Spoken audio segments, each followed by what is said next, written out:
at one point it was colder outside than it was inside my house. That's unpleasant. So I was like, oh, and then it started raining. Yeah, we got plenty of rain here too. It was pretty But funny. We were on our way to the flying field for a club yeah, meeting. It's our last club get together before Labor Day. And just as we get to the field, it just started pouring buckets and buckets of rain.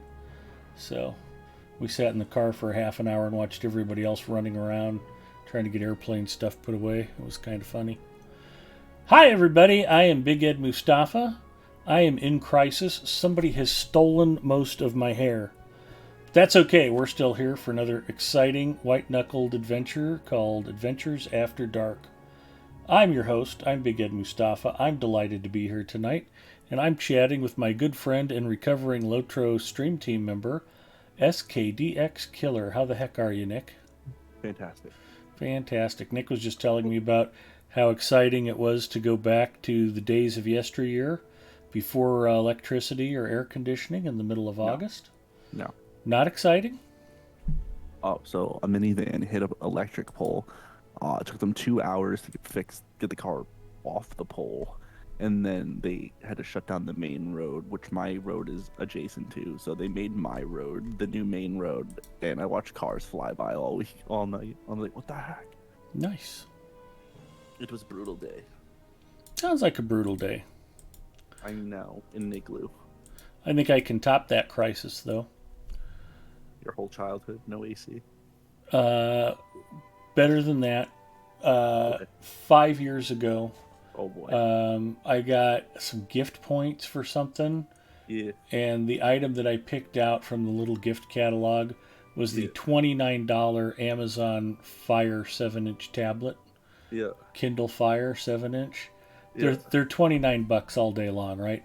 This Yeah. thing's lasted 5 years of daily use for Mrs. Mustafa, using it to watch video and TV shows just about every night.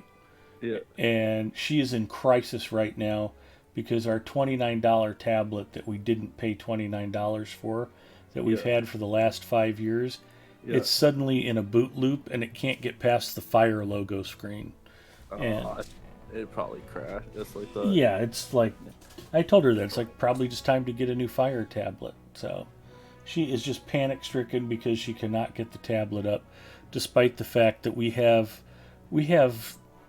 smartphones almost as big as that tablet laying around. That AT&T phone I was complaining about them sending me when they locked up my account until I called in so they could tell me they were sending me a free phone. Yeah, it's still sitting in the shipping box unopened. She could pop that open, watch videos in 21 by 9. It just hasn't even crossed her mind. no, But I think no. she's got her phone plugged in and she's charging it. So I'm looking at the Fire line right now. What they have, Fire 7 is the cheapest one they have. That's $50. yeah, it goes on sale for half that pretty routinely. Yeah, I want a tablet for like some emulating stuff, but And I'm good for now. the 10-inch is pretty nice. It's That's the one I want. Yeah, yeah. So I it's mean, I could see stepping up and getting one of those maybe. The this one's 8-inch is 150 bucks. kind of middle of nowhere. Yeah, it goes The on sale Fire, for $99. yeah, the Fire 10, 32 gigs. Hmm. Oh, I get that in black. But I was always kind of baffled by I I'm an old guy, so anything that doesn't have a keyboard is automatically useless to me. It's like Uh, you're gonna I have to like. type on the thing. So Yeah, that's kind of the only thing I don't like is keyboards, smart keyboards. But like, I don't watch YouTube on my phone really ever. Like that's stuff I'd rather watch on a computer on a TV. That's not what do my you do using when my you have to phone. go number two? Instagram, Okay. watch, looking at photos, or focusing really hard on that number two. Well, I suppose that's important. So But nice to know that basically $29 tablet that you guys got for not $29 lasted decently. oh yeah, yeah, no, good quality construction. And I don't know for a fact that the thing's completely shot, but It's on a boot loop. yeah, and I've reset it a bunch of times where you just hold in the power button and the volume rocker for 10 Yeah, seconds and it'll yeah. reset, but it just comes back into the same boot loop. So, Know yeah. which one it is exactly, which model. No. All right, let's see. No, I just throw it in the trash and get a new one. It doesn't matter to me. Of course, I never used the thing. I gave it to her as soon as I got it. It's like, here you go. She's been watching videos on it ever since. So if we have to replace that tablet, then it's not a big deal. That's the biggest problem I have. Life is good. Puppet Box checking in. Hello, Puppet Box. Got a fresh haircut. I did. I am excited about it. And just for you, Puppet Box, I started the stream 3 minutes early tonight. So I'm pretty excited about that. But tonight we will continue the riveting adventures of Lenorian. She's an elf. She's a minstrel. She's on Arkenstone. She is entering Middle Earth as we speak. She is sporting a Corsair costume with a very attractive and colorful sash. Damn. It was time. Nick says he likes me better with my hair longer, but I think he's just flirting with me. I don't think it's actually going anywhere, so. Well. And this is Mustafa doesn't have any use for me, whether my hair's long or short. I don't think it matters to her. I said I liked your beard. Oh, the beard. Yeah, the beard's awesome. I think we can all agree on that. The beard does need to make a comeback this winter.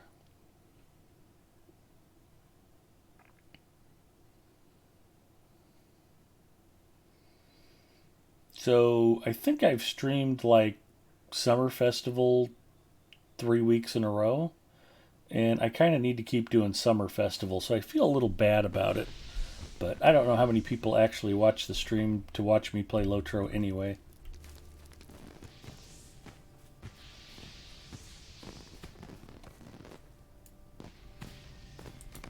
So maybe we'll just hang out, run some Summer Festival, chit-chat, and have a good time.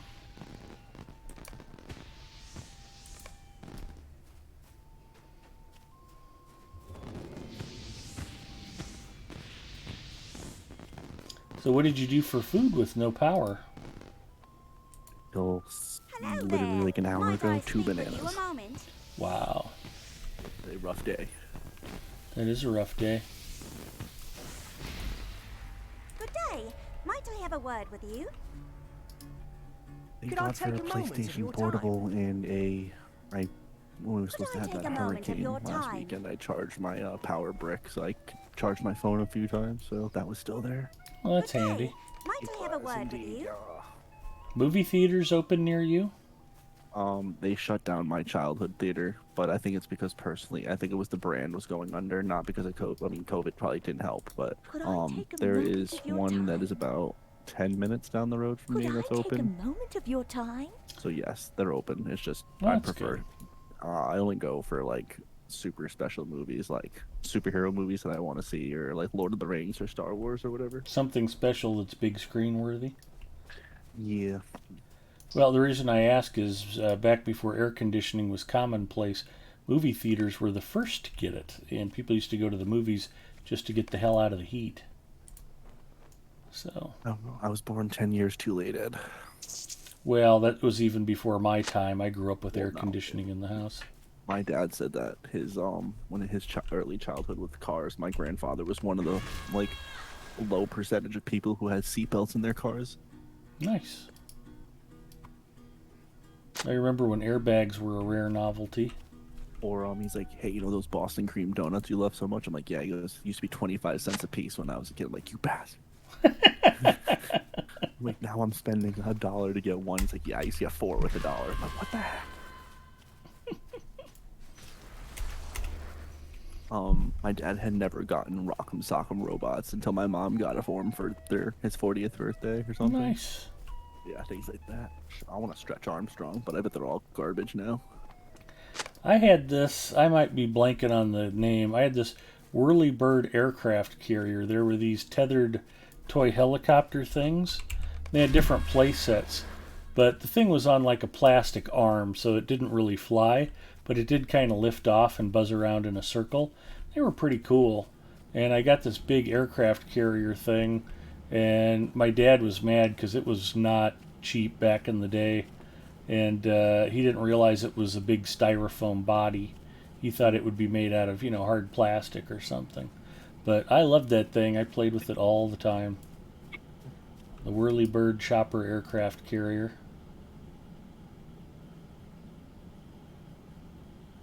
And then I've told the story about getting my niece her Monster High school playset.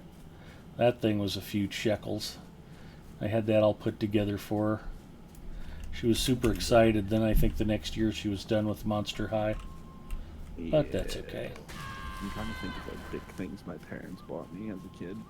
I guess to say the Game Boy was pretty big. I don't know if I had Rock'em Sock'em robots, but I remember playing with them. If I didn't have them, my friends did. Yeah, Rock'em Sock'em bots. Trying to think what else. Dude, I had a boomerang. My grandfather had this boomerang at his house, and it was like the best boomerang ever. Mm-hmm. Life So, is simple. that's a good chat topic to start us off tonight. What was your favorite childhood toy? Name a few. Let's take a trip down memory lane. Game Boy a toy? Sure. Sure.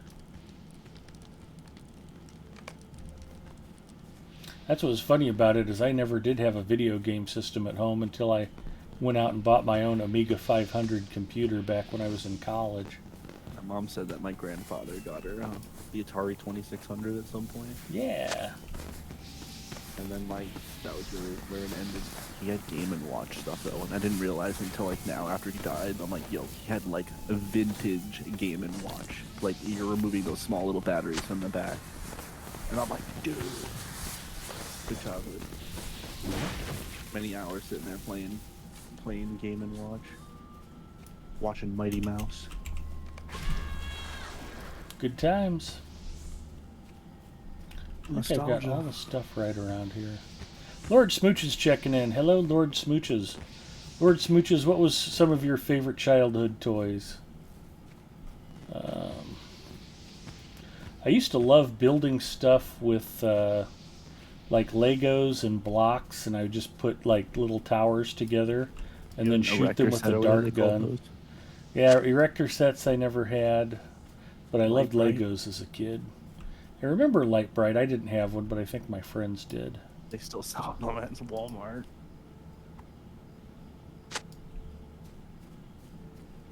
Games, that's about it. Alright, well, what are some of your favorite childhood board games? Trouble. I remember Stratego, Monopoly's been around forever. Operation was always fun. Operation's good. Yeah. Sorry was pretty good. Game of Life. Life was always fun. Yeah, I liked Life. Clue. Clue was usually fun.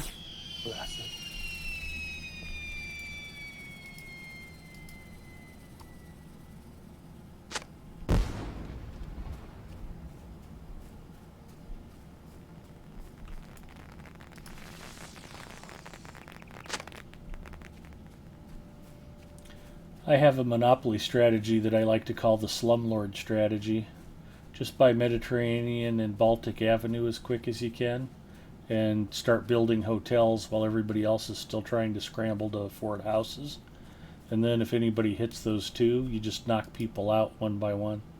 If you get 2 hotels on each of those properties, it's crushing.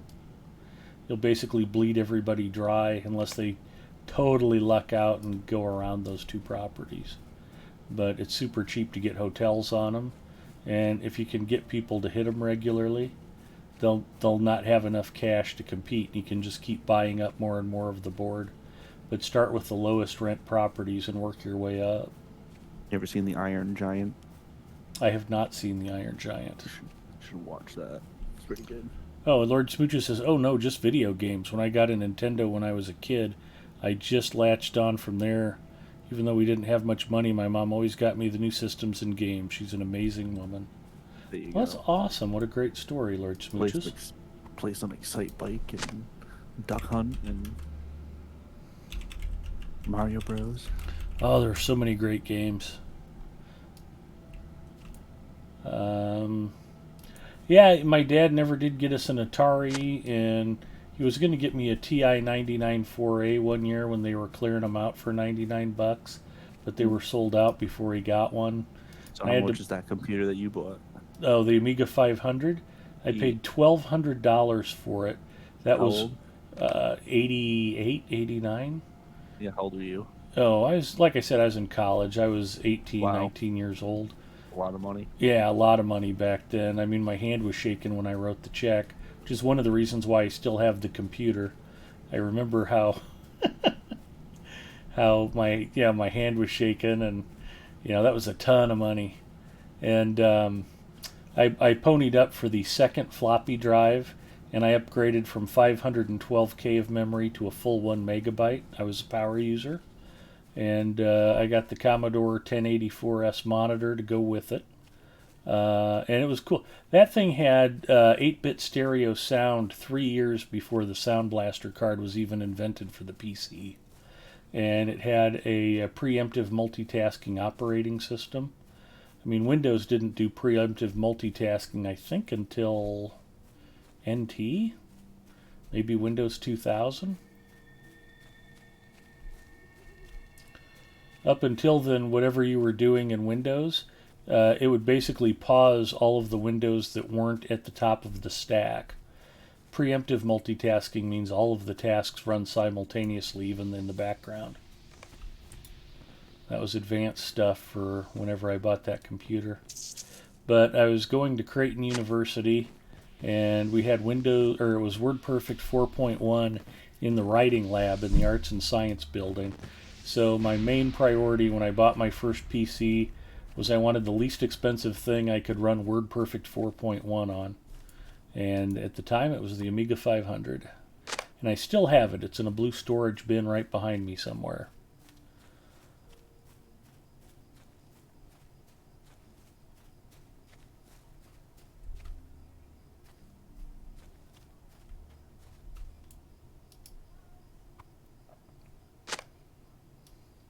I remember like some of the first computer games I played on a computer when I was a kid. Mm-hmm. Those are pretty fun. Toy Story 2.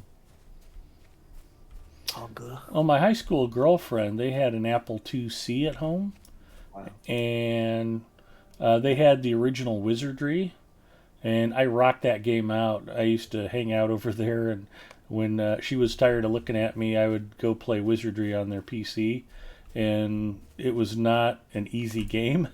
And I got to the point where I could just blast my way through right to the end and finish the game. And there were all these like blackout sections where you had to work your way through a maze that was invisible. And I had it all memorized, and there were all these high-level vampires towards the end, and I'd just go wreck them all. And I don't know how much Wizardry I played while I was over there, but it was a lot. And there was a Galactic Empires game, and that was pretty interesting, where you tried to take over planets and collect resources so you could build bigger and bigger armadas of spaceships and try to take over the galaxy. Good stuff, but it was mostly text-based. I mean, Galactic Empires didn't even really have graphics. It was almost like they would have a text display of the different planets and the forces and the resources and stuff. Lord Smoocher says, first game was Super Mario, then Zelda, then Sonic, Donkey Kong, Mario Kart. Oh, the memories. I did buy an 8-bit Nintendo shortly after I left school.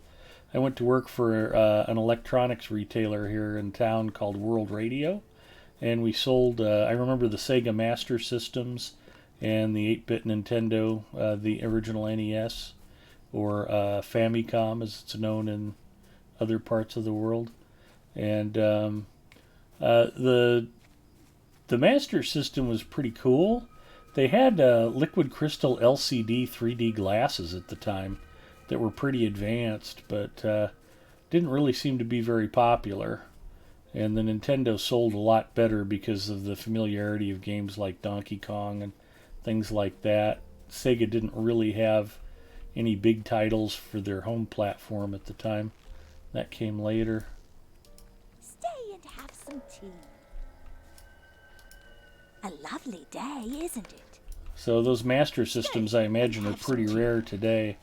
That would be something that would be pretty collectible.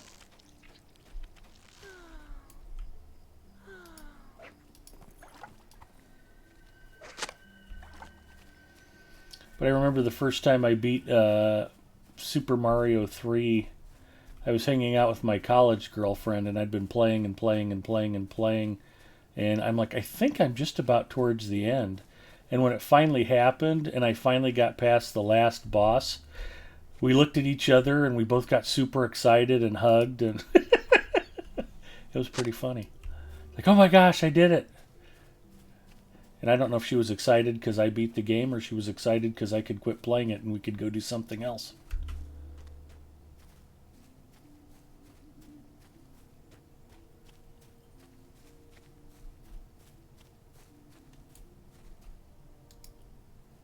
Sir Waffles checking in. Hey, Big Ed, happy Friday. Hello, Sir Waffles. I remember we received a VHS tape in the mail, and it was all about the N64. Every day until it came out, I watched it and was like, Mom, this is what I want for Christmas.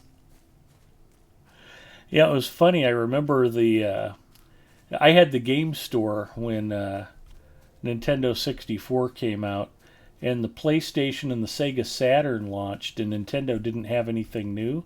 I think they were still pushing Super Nintendo at the time those systems launched. The PlayStation originally started out as the Nintendo PlayStation CD drive. Sony was making a CD add-on for the Super Nintendo, and Nintendo decided to cancel it, probably based on the Sega CD sales numbers. When they saw how well their competition did with their CD drive, they were like, yeah, thanks, but never mind. And Sony went on to develop that canceled peripheral as their own game console, and that was what became the original PlayStation. And they crushed the enemy. Yeah, they've done some damage, that's for sure. The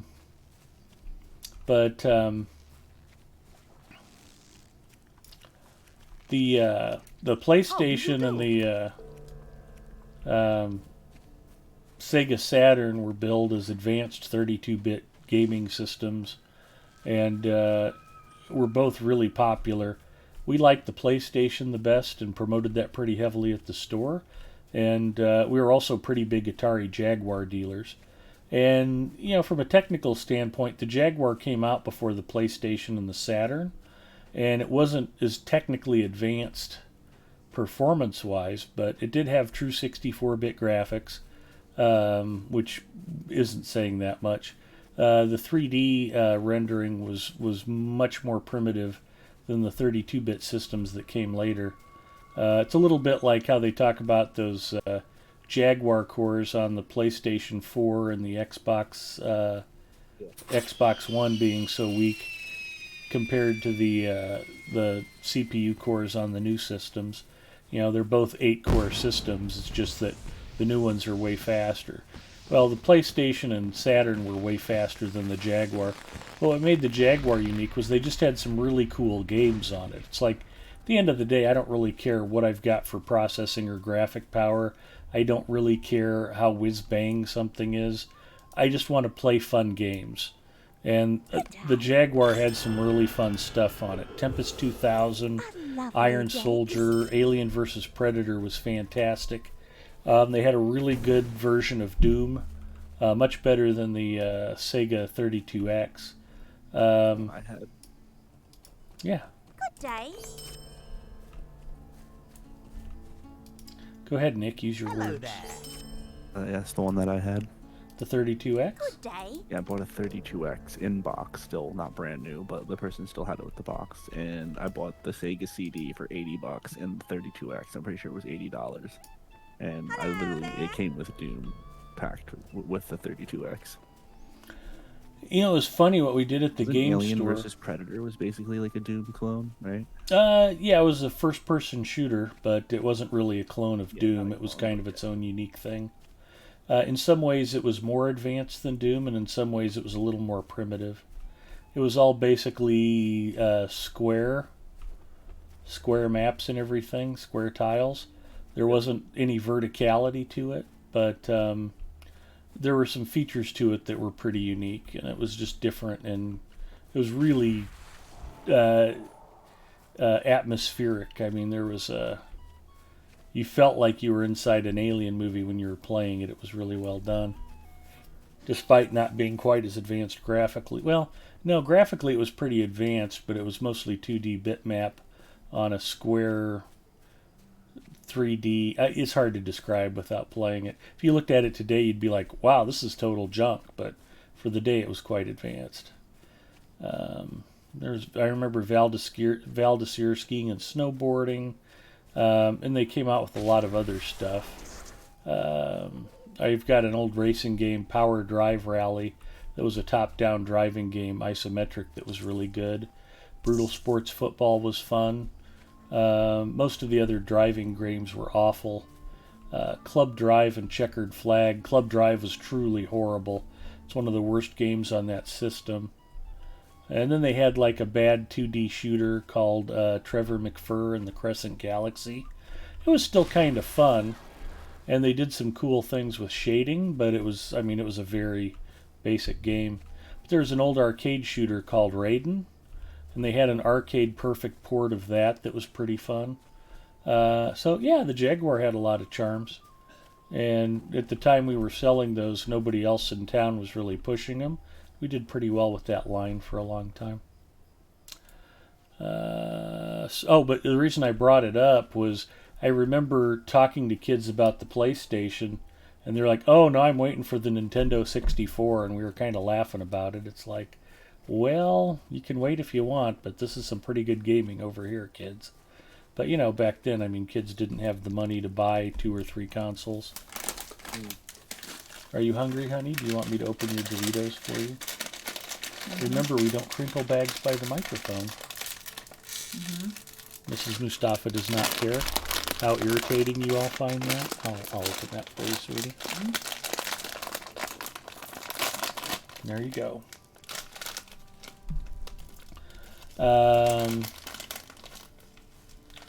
So what else was I going to do? Let's go check out the keg race. And we just used to kind of laugh because it seemed like there was a certain group of kids that were just always waiting for whatever the next big thing was going to be. So. Are you streaming? Yeah. And I'm chatting with SKDX Killer. Oh, there you are. There I am. Oh man, I remember my parents giving us a Nintendo 64. That was an awesome Christmas. Oh, thank you.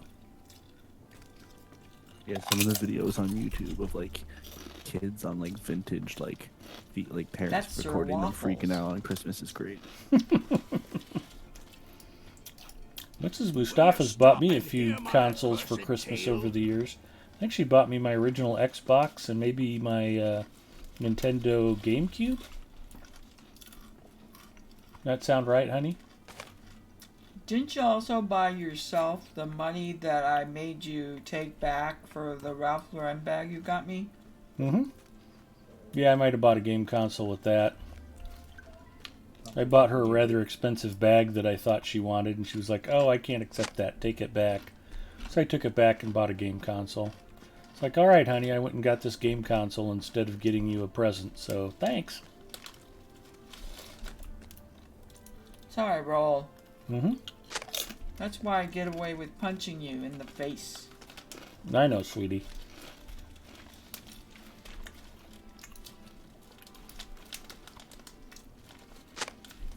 Plus, she likes to get me the expensive gifts so she can demand sweet lovin' whenever she wants. She wants me to feel obligated.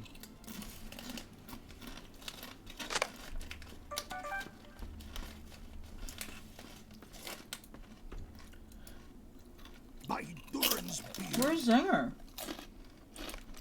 I don't know. Out living his life, being the best Zinger he can be.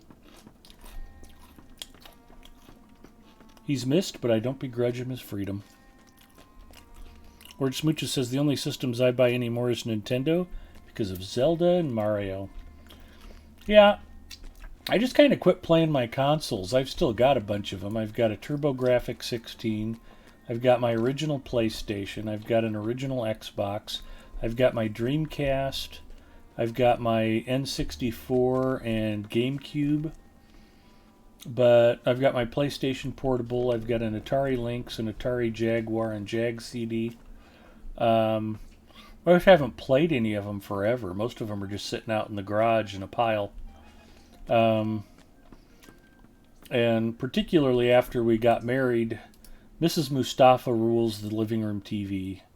So I head to my computer desk when I want to game, because I'm pretty sure if I did take over the TV and try to console game on it, she really would murder me then. And remember, when Mrs. Mustafa does finally snap and kill me, I expect all of you to testify on her behalf. Let the judge know I had it coming. Husband was a liar. Exactly. You know, the world's better off without him. He was a terrible person. Criticized her cooking. Well, I mean, that should be expected. Hello there. Might I speak with you a moment? Lord Smooches says, I know nothing.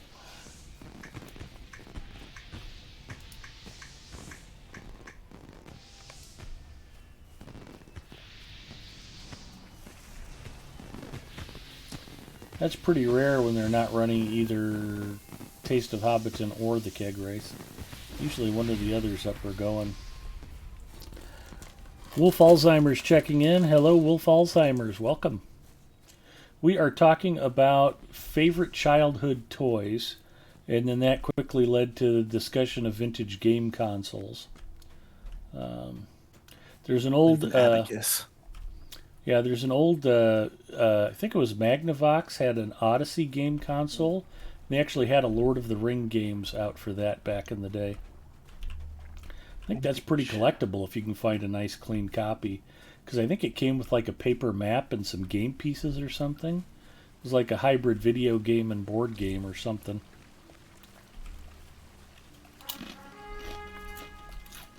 But needless to say, the... Odyssey was not a big system seller. And then there was a Colecovision and the Coleco Atom. And we used to make fun of the kids who were waiting for the Nintendo 64 and be like, why do you want to get that for? The Coleco 128's coming out. That's going to be awesome.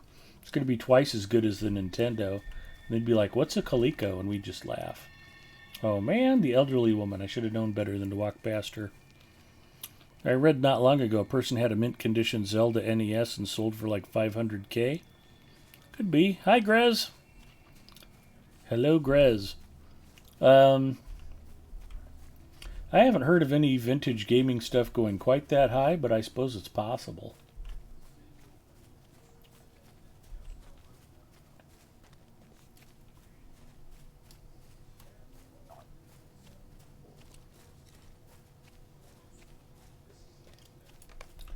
But I suppose if they came out with a true system seller on one of the other systems, I might be tempted to buy another game console.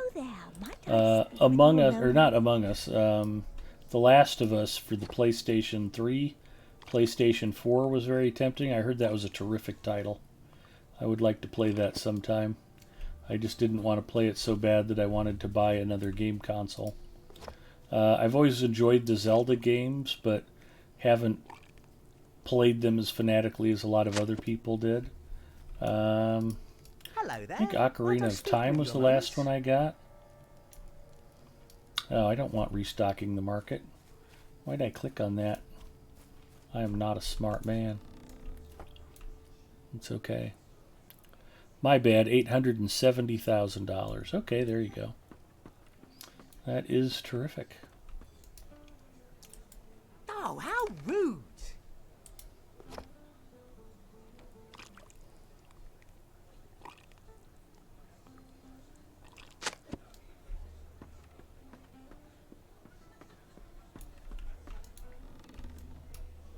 The first ever Lord of the Rings quote-unquote game officially was on the Amstrad CPC, ZX Spectrum, Commodore 64, Dragon 32, Auric Atmos, MSX, Apple II, or IBM PCs. That's going back a ways. That was an 82. Nice. Yeah, Tolkien geeks and computer games have been hand in hand for a long time.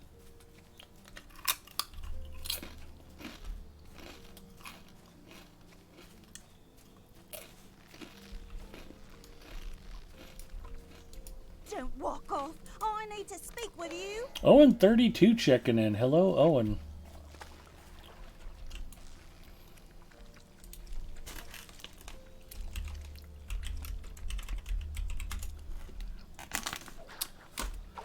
Owen has occasionally streamed Lotro in the past, and in fact has run with our Wednesday night crew on occasion. It's been a while, but always good to see you, Owen.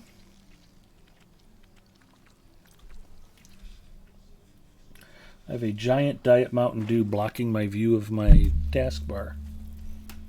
There we go.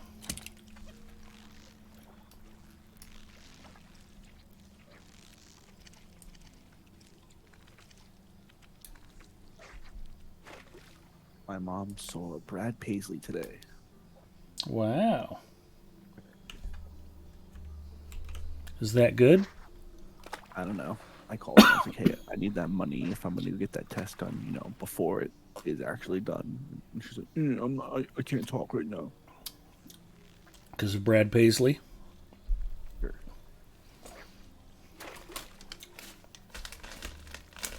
Nick is traveling to South Carolina to visit his mom and get his neck scanned while he's down there. And probably a tattoo.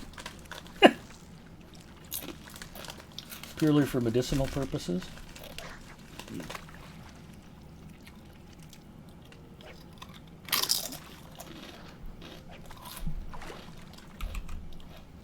You should get a really big tattoo of Mirage on the middle of your chest going, "You got bamboozled." Be pretty sweet. So far I've gotten 10 Starlit Crystals. Well, I know I've got 5 on Mandalinia, my Evernight character, and I don't know how many I've gotten for Lenorian so far because I've just been putting them all into her sword.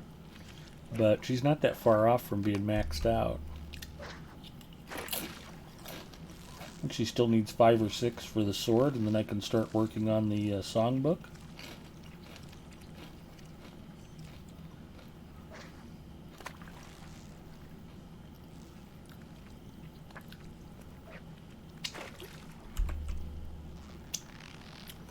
And talking about old vintage video games, Owen32 was last seen playing EverQuest.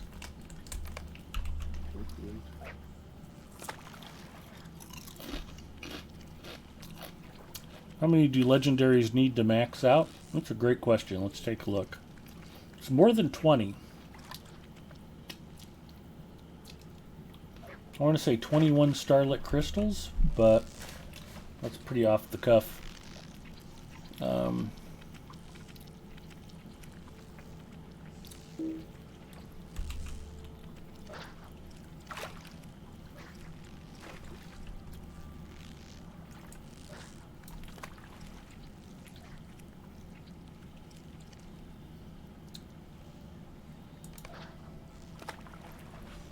I don't think I've put any in the Minstrel Songbook yet, so that'll tell me for sure. Just want to wait till I get this next item reeled in, whatever it is.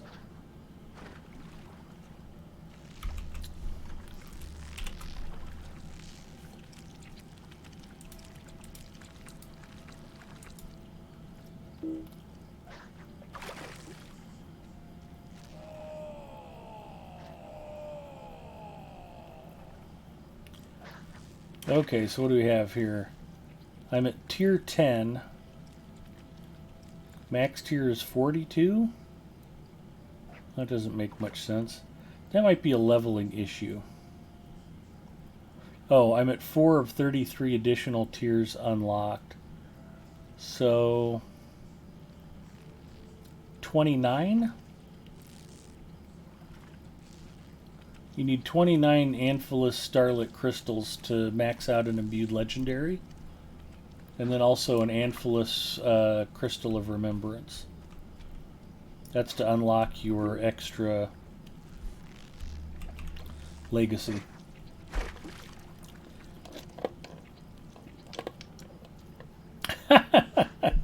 Owen says, I haven't streamed in over 20 years. EverQuest, sheesh. Yeah, big changes to Lotro are coming. We're supposed to be getting a new brawler class here pretty soon. That's already been out on Bull Roarer, I think. Anybody correct me if I'm wrong with anything I say, but there's a Gundabad expansion that's expected either late this year or early next. What's the best way to get the crystals? Farmers Fair Summer Festival. I find it really easy to get crystals. I'm told that a lot of people get crystals during Yule Fest, but I don't do a lot of Yule Fest. If there's not a festival you can work, probably doing epic battles and earning stars of merit. 300 stars of merit will get you an Antful of Starlit Crystal. Otherwise, it's just a very rare lucky drop for completing various group contents, raids, and instances and whatnot.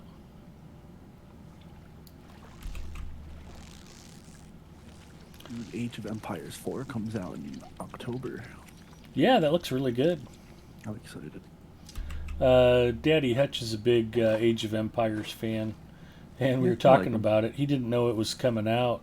Oh, And nice. yeah, I actually popped up some of the footage they showed at E3 of it. Looks terrific. Yeah, I like the second one the best, personally. I bought my copy of Age of Empires 2 at the Microsoft store in Redmond, Washington. Actually, I Very didn't nice. buy it. It was free. They gave us like $50 worth of store credit to spend when I was out there on whatever we Nice. wanted. So I'm gonna play some Lotro with you. okay. Not Yeah, I with you, but got alongside myself you. some software, and I brought Mrs. Mustafa back a Microsoft Windbreaker Columbia jacket that they had with their logo on it. Very nice. I don't know if she's got the jacket, but I still have the software sitting on the shelf. Yeah, I was very late to the Age of Empires game, but I like it. It's fun. There was another one that they did. In fact, I think Microsoft published it, and it was really good too, and I can't remember the name. But it was really Age of Empires-esque. I think I loaned it to a buddy of mine, and he never gave it back, which is fine. I was done with it. What the heck? Okay, thanks. I guess I need to start doing epic battles. We were talking about this the other night, Lord Smooches, on Wednesday.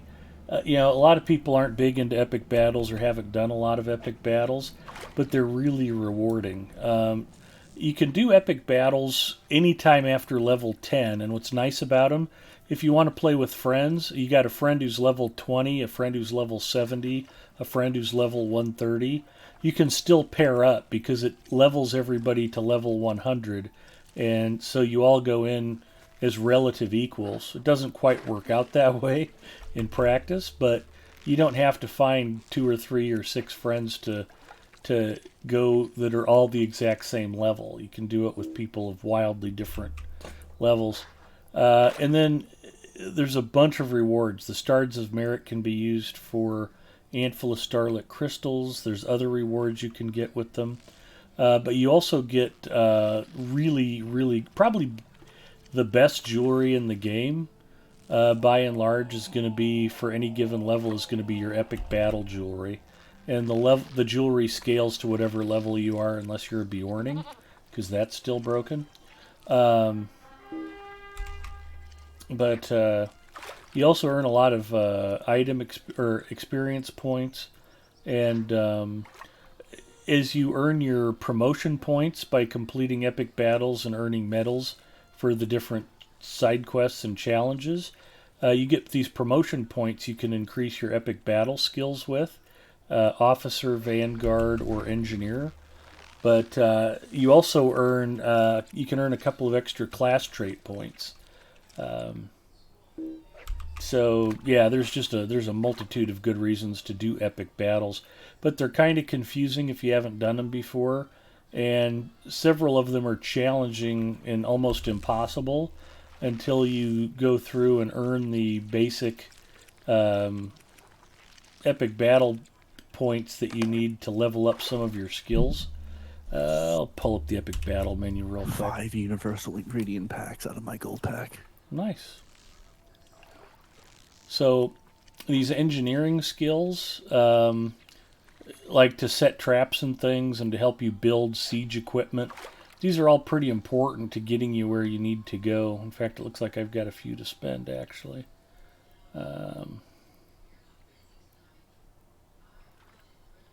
Bear trap damage, yes please. What else we got? Caltrop damage. Load contribution, aim contribution. But these, if you get to 100 promotion points, and I'm only 15 away here, I'd get another class trait point. And then you get another class trait point when you get 200 promotion points. But use these promotion points to level up these epic battle skills. Engineering is yellow, blue line is officer, and vanguard is red. And all the 3 different traits are handy. So it's just a matter of play style and what you want to do when you're in an epic battle. Build contribution, loading contribution, aim. Repair is handy. Disarm contribution is handy.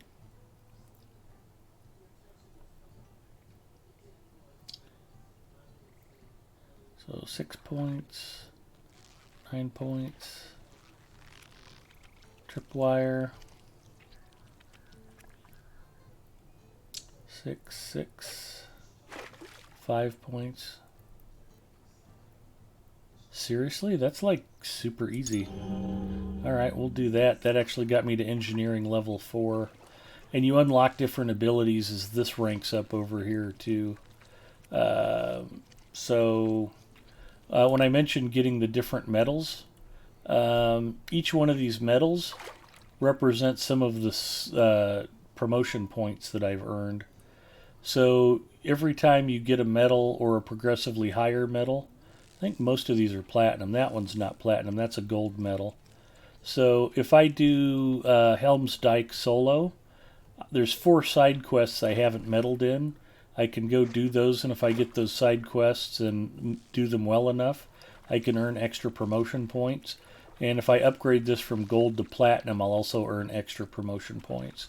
But you can keep going through these on a daily basis until you fill these up and you get all of the medals for all of the different epic battle variations. I think all of the epic battles can be done solo, or they're more fun to do as a duo. If you could take a friend with you, help each other out, that usually makes them go smoother. There's not a difficulty difference doing them solo or duo, so go duo if you can. And then there's small fellowship, full fellowship, and there's even one that's raid level, Deeping Wall raid, that's designed for 12 player. That'd be crazy. I can't imagine what that's like. But on Wednesday nights, we're kind of in between some of the group content. So we've just been working these epic battles, improving our jewelry, and just stockpiling Stars of Merit for when we need the handful of Starlit Crystals. But yeah, a lot of good stuff comes out of doing these, but you have to do them badly before you learn how to do them well, and I think that frustrates a lot of players. You know, you don't want to put, what's the one that we did? Hammer of the Underworld. We did the full fellowship version of that a few weeks ago, and it bugged out on us, and we didn't even get credit for completing it. And it's like, oh my god, we spent an hour doing that thing and got nothing for it, which was super annoying. Those kinds of things still happen and can be frustrating. Or the first time you do Helmsdike and you don't know what you're doing, and there's just orcs everywhere and everything's getting destroyed, and you're like, I don't know what to do. You have to kind of, like I said, do it badly, and then it'll start to click. But learning where not to go to. Otherwise, embers and moats. There you go. Hi, Elda. Anthless ones can be gotten in the mission bonus legendary items boost for mission weeklies as well. Elder Slade weeklies can get you crystals. Which ones would you recommend for beginners? Epic battles? Retaking Pelargir is not too bad. That's a pretty good one to run on a daily basis. Or, once or twice a week, depending on if the mood takes you.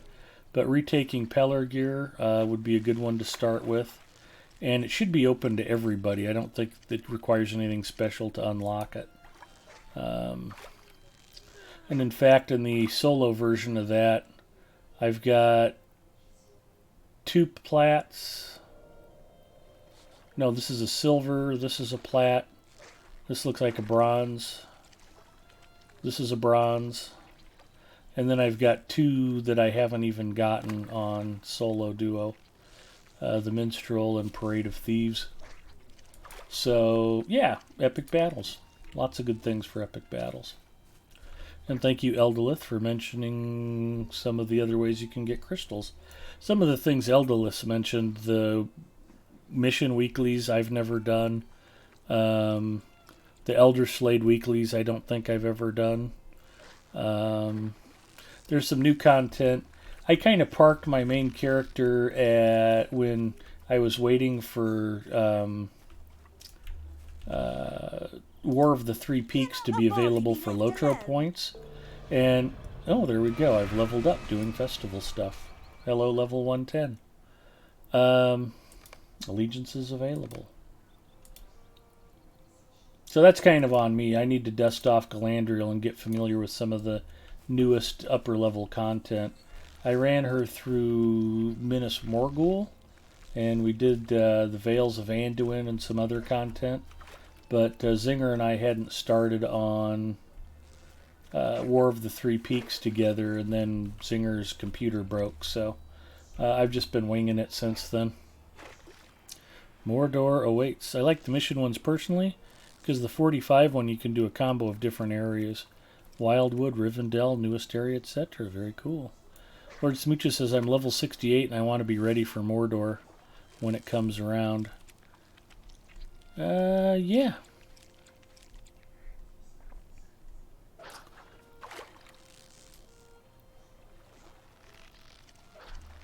On a legendary server, you won't have access, Eldolith says. Level up.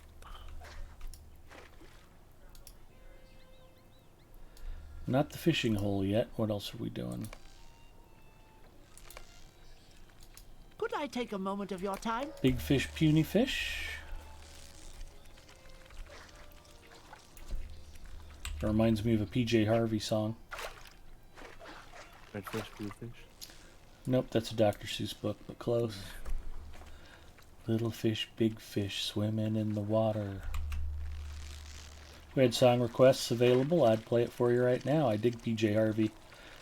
I'd sing it, but I'd get DMCA'd. Yeah, well, if I sing it, it won't get DMCA'd. That's really not a concern. If I was in tune once in my whole life, it was by accident. So I think Eldolith told me once that she sang in choir for college. Am I right about that, Elda? Order is much easier than it used to be, speaking as someone who struggled through it before it got nerfed. Good chorus.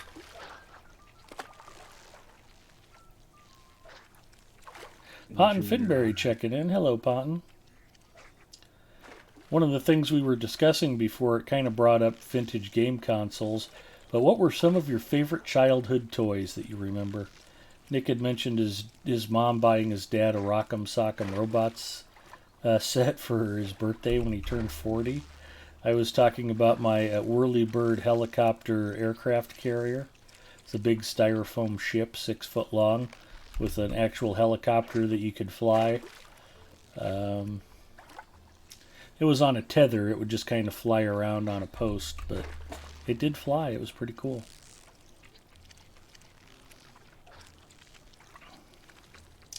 I had a G.I. Joe action figure with the... I had the G.I. Joe Adventure Tower. It must have been a $6 million man doll, because I can remember I could look down through the top of his head and see out his bionic eye. It had a little built-in magnifying glass. That's awesome. It was pretty sweet, yeah. I had a Batman that could do that. You could look through the eye in the back of his head and look through it. Nice. Good times. Simpler times.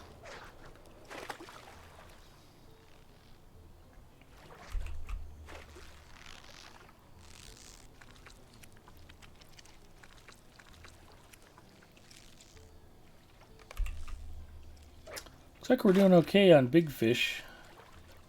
It's about 1-1 so far. Nope, don't catch little fish. I'm at 4 of 5. Probably going to wash out on little fish here. Yep, there we go. That is okay. I had made the statement that they can be traded into the vendor. Then I couldn't figure out how to do it. Turns out there's 2 vendors. Ned Grubb is the quartermaster for the Summer Festival quests. And then for Farmer's Fair quests, you need to talk to Godo Bracegirdle. How do you do? And he's the guy who will take in simple fish. And what do we got here? Easy fish. I have a bunch of this stuff saved up on Lenorian. I think I was on Mandalinia the other night when I figured out I needed to talk to the other vendor. These are the big fish. Well, that's a bunch of tokens. Cool.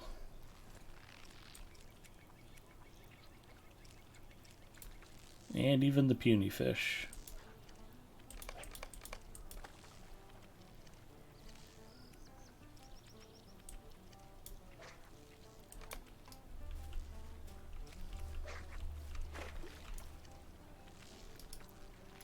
Could I take a moment of your time?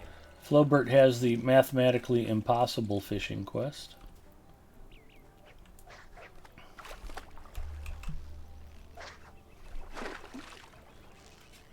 When I was little, I played with stuffed animals, lined them up like an army to fight, and had some Lego Star Wars to build. Cool.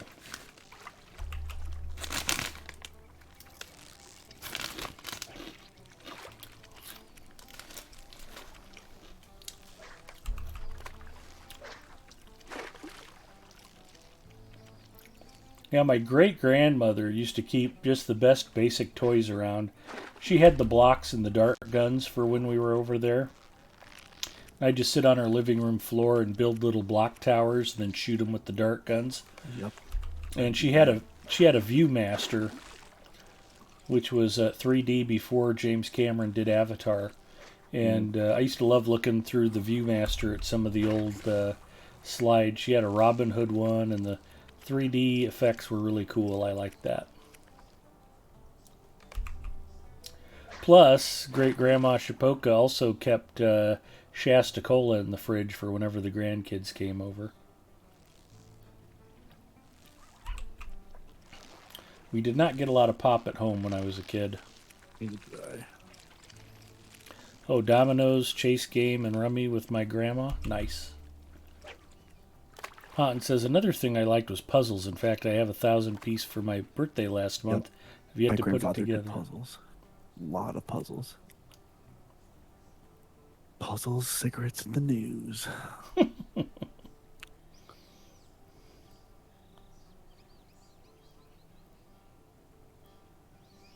Good times. Other times. Looney Tunes, Mighty Mouse, Popeye. Oh, Popeye. I'm coming, Olive. Good times. I remember watching Sesame Street at his house on VHS. That was the time. He used to buy the big Toys R Us catalogs that you got every Christmas. Mm-hmm. Well, yeah, I look through that just so I can see stuff I'll never have. Oh, I remember the Tyco slot car racing car sets. Yep. Those were cool. The AFX, they had some really super fast cars. I remember getting those AFX cars. That was a big deal. And I had the slotless set where you could change lanes.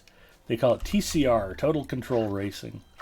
And there wasn't a slot built into the track, so you could actually shift lanes with the cars. That was pretty cool. I bought my nephew a nice electric train set, kind of a starter set, HO scale, and I took it over to my mom's house so he had something to play with when he was over there. And I'm like, what'd you do with Jacob's train set? She's like, oh, I threw it out. I was like, That was like a $40 beginner's collectible set, Mom. That wasn't just some cheap crap you throw away. My grandfather, like his final like big hobby was like he had a whole train set in the basement, like a whole station set up with the smoke coming out of the train. It was insane. Oh, yeah. Yeah, guys will spend all winter building up their model train sets Yeah, and we had like they called it scaling out their Grandma. landscape. And They yeah. had a store called Grandma and Grandpa's Train Store near my old house. That's Hobby store. I always razz the guys at the flying field if they complain that it's too windy to fly. I'm like, if you can't fly in the wind, you need to go pick out a nice model train set. And then we laugh at them.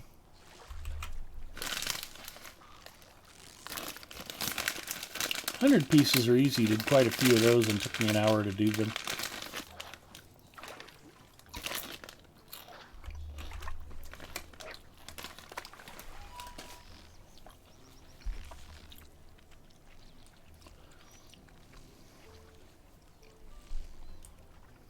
Let's get branches.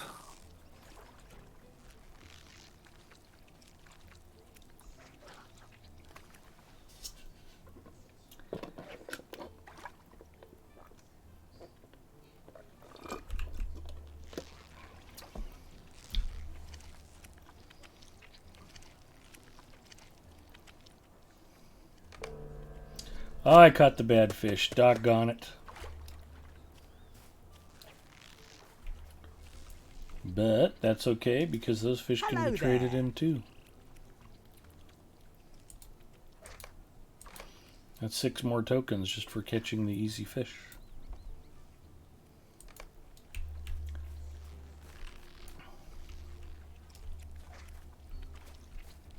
And I've decided that Petunia's quest isn't worth the juice isn't worth the squeeze. That's just too much running around for Might I have a word with you? for 3 more tokens.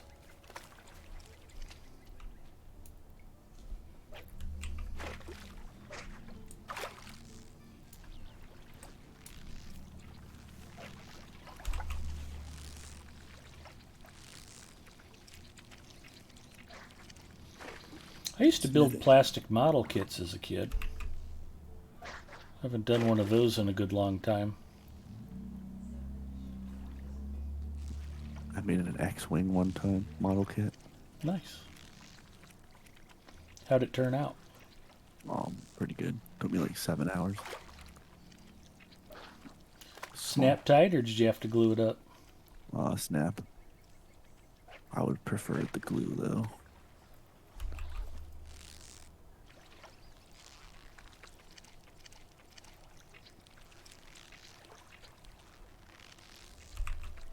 Man, starry flounder right off the bat. That is super nice.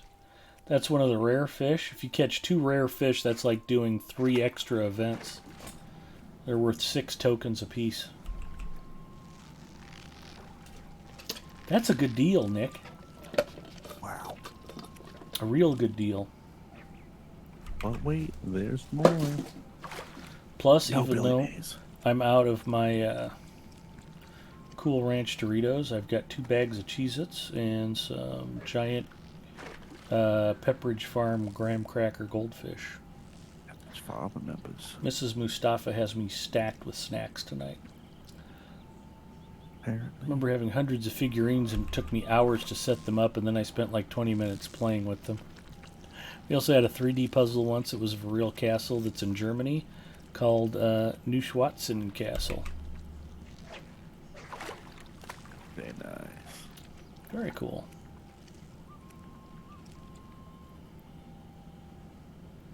Coin collection too that my grandfather had was pretty vast.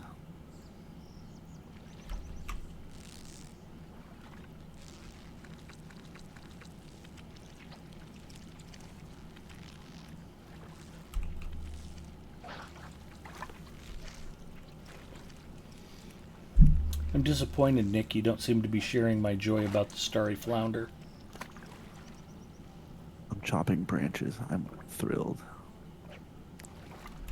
All right, I'll believe you. Need to get my early crafting stuff done and out of the way.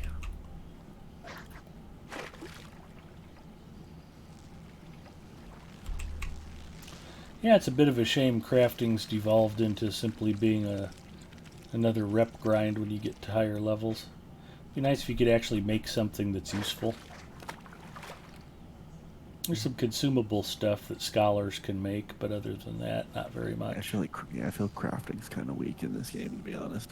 Yeah. Used to not be that way, but... Ooh, I just got a starry flounder. There you go, Lord Smooches. It's popping off. You want to know how to get a handful of starlit crystals? Just fill your creel with starry flounder, keleb hull, golden redfish, and silver haddock. Those are the 4 fish that just blast your festival token count. You get 3 or 4 of those at a single fishing haul, and you'll be just raking in the tokens. It's truly glorious. Yeah. And if you catch 10 of each of those rare fish, you earn the title, Rare Fish.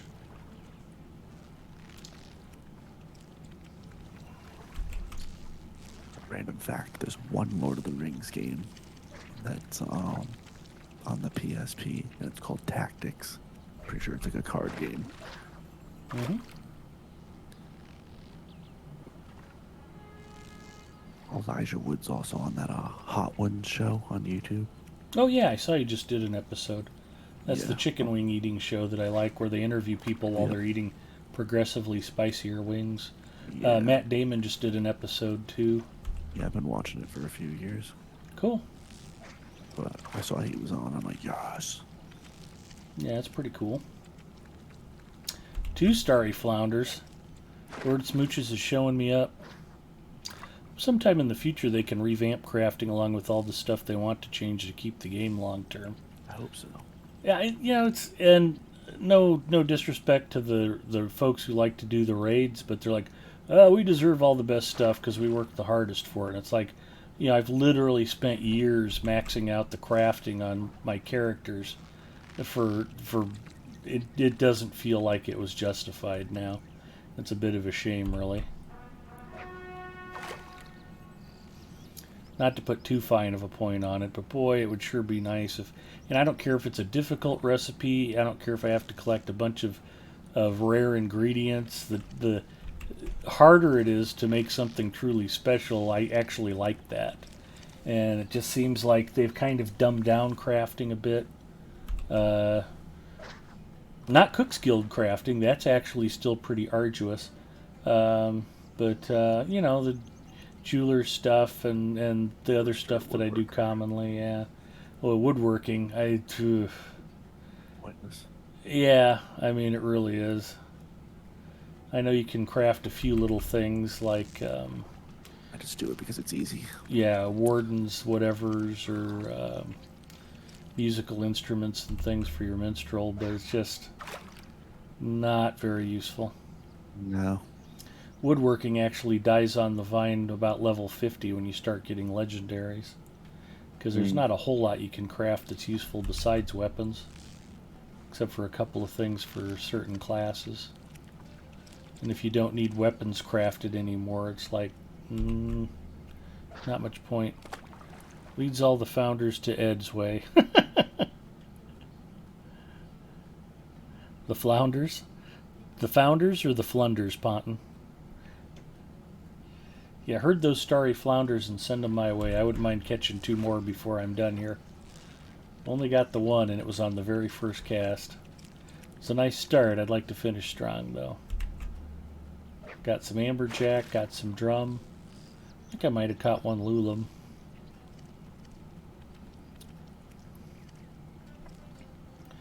We'd better take Tunsley or ice cream before it melts. 2 typos, it happens. It's summer. You can take your mittens off if it'll help you type better.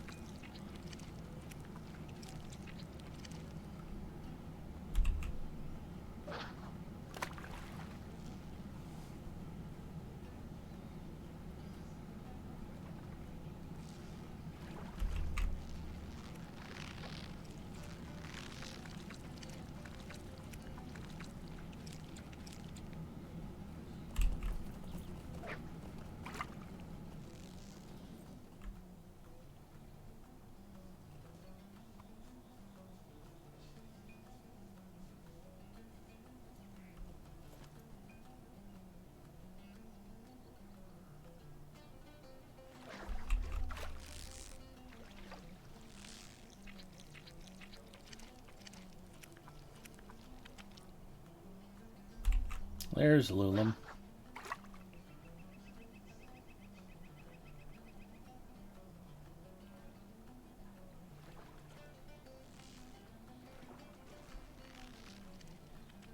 And Lenorian still doesn't have her 9th sturgeon. Still have yet to complete Sturgeon Master on her. She's been doing plenty of fishing, but it's all been festival fishing. I have to wait till after Farmer's Fair is over and I'll go out and try to get that last sturgeon.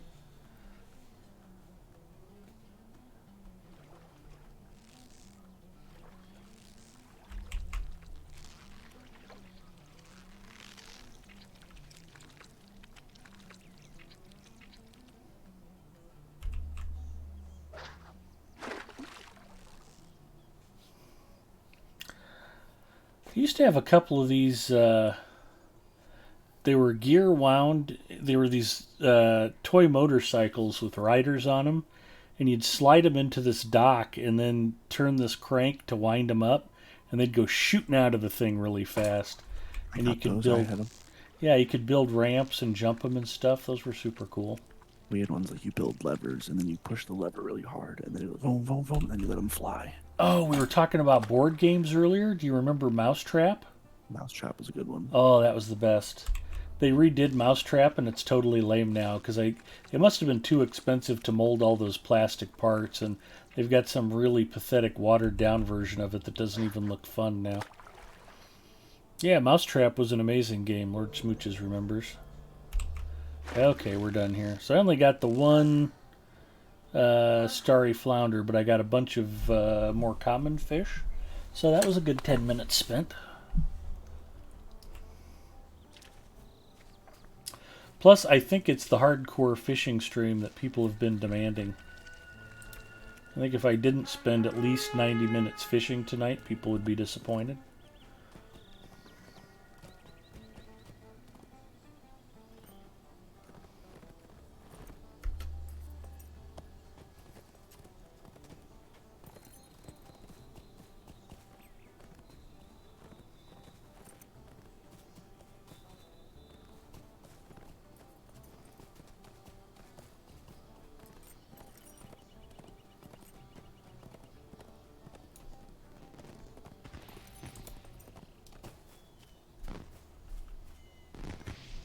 There's Tansy. How do you do?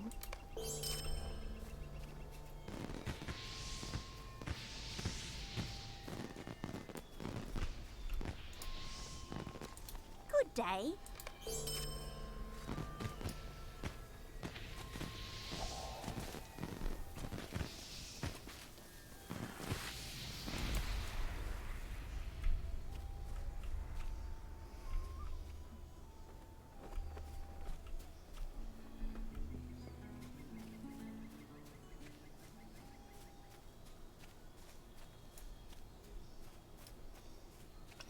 Let us head to the races.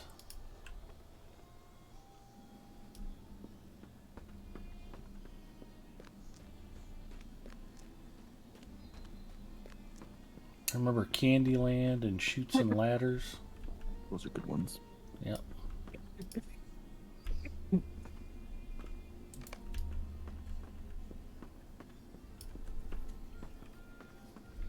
Hungry, Hungry Hippos.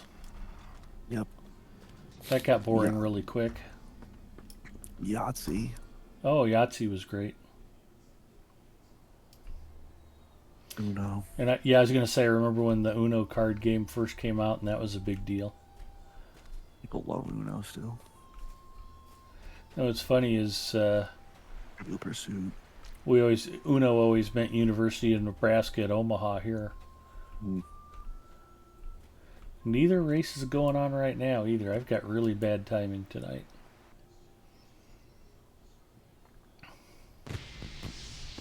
Yeah, Lord Smooches mentioned Uno about the same time we did too. We're all on the same wavelength.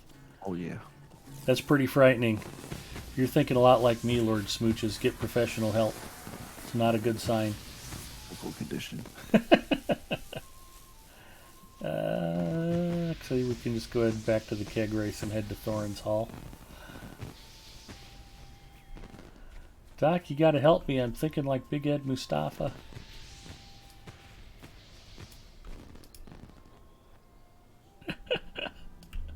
Exactly. Because it's getting coffee along.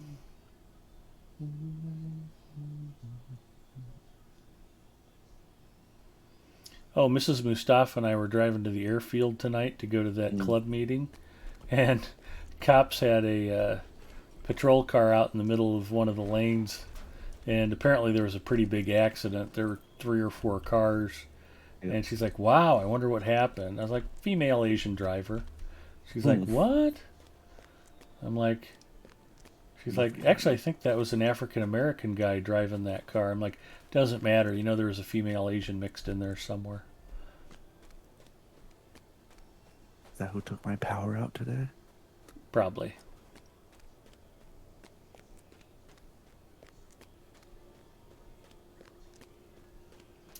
So for those of you who haven't heard the story, Mrs. Mustafa, who happens to be Korean, by the way, we were sitting around talking. This was years ago.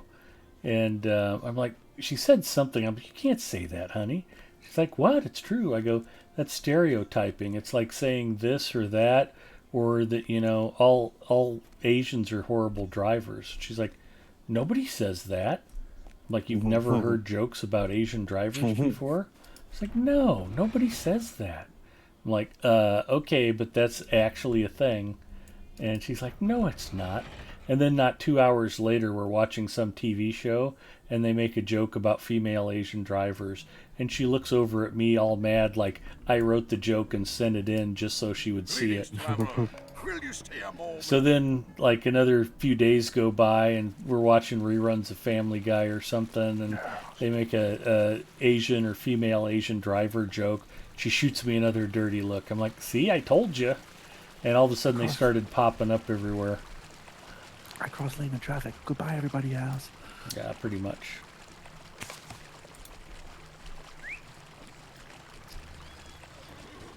There's no excuse for reckless driving.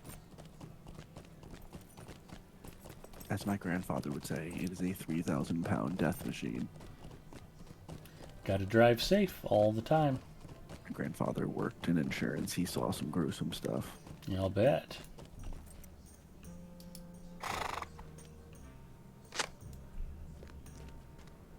Yeah, I've known a couple of guys who actually investigated accidents for the railroad. That's a job you don't want. Oh. Oof. Do you guys still have, like, cars getting stuck on track type stuff? Not in town. I'm sure it happens statewide. There's plenty of small towns that have tracks. Everything here is routed around street level. But over in Council Bluffs, they have plenty of street level crossings. The other side of the river in Iowa. But yeah, you'd have people trying to beat train signals, and you'd have people get stuck and just all, you know, I mean, somebody gets depressed. It's like, I'm going to go park on the tracks. It's like, yeah, that's not how you want to go out, pal, but okay. In case there's not enough law enforcement around for you to suicide by cop, you just go park on the train tracks. See those movies? Yeah. Alright, I need more Rowan wood. Gotta love the Shire for rowan wood and copper. Fortunately, I'm in towards Bree. It's a little tougher that direction. It's yeah, I feel like the Chetwood area. It should be okay. Yeah, I just have to go back for more.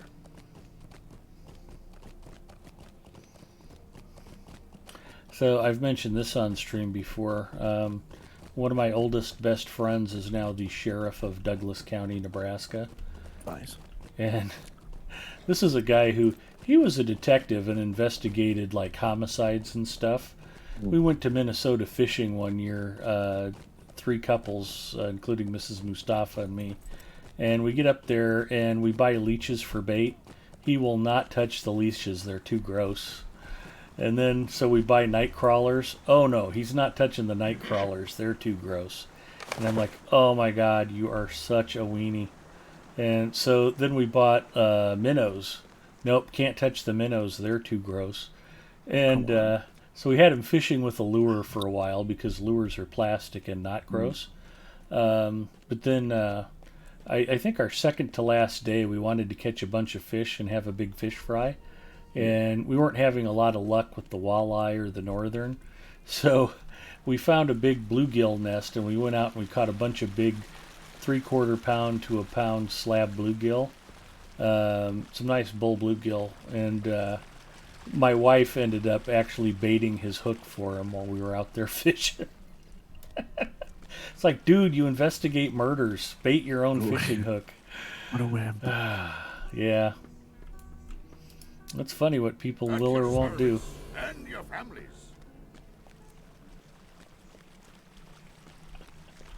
There's another buddy of ours, more a buddy of his. I know him. I know the guy, but not super well. But he's a sheriff's deputy and a detective. And we had this just an absolutely just crazed, whacked out spree killer here in Omaha, dude named Nico Jenkins. Yeah, and I mean the dude's, all just tripped out and face tattoos, and he was already wanted for like a triple homicide when he carjacked and murdered some soccer mom out in West Omaha. And our buddy John, the sheriff's deputy, was involved in his questioning, and they had this dude in an interrogation room for like 12 hours. And finally got him to break down and got a full confession out of him. And the dude was like bawling by the end of it and crying and confessing to everything. And I think our friend John was like, dude, do you need a hug? And he's like, yeah, I do. And so he hugged this guy after he gets the murder confession out of him. And they're in court, and the guy's acting like his own attorney. And calls our buddy out on it. He's like, yo, so why did you hug me in the interrogation room, man? And he's like, you just seemed like you needed it. And we were joking with my buddy before he became sheriff. I'm like, man, I can't wait for you to finally run for office after the old sheriff retires. It's going to be great. Sheriff Tom and Chief Deputy John, you guys will be hugging crime away one criminal at a time. What's my punishment? Come here, buddy. Yeah, let's hug it out, pal. And now you're going to prison for life. I feel good because now you're going to prison. Yeah. But yeah, I suppose you spend 12 hours in a small room sweating a dude. You probably are going to... He is going to need a hug by the end of that ordeal. That would be rough.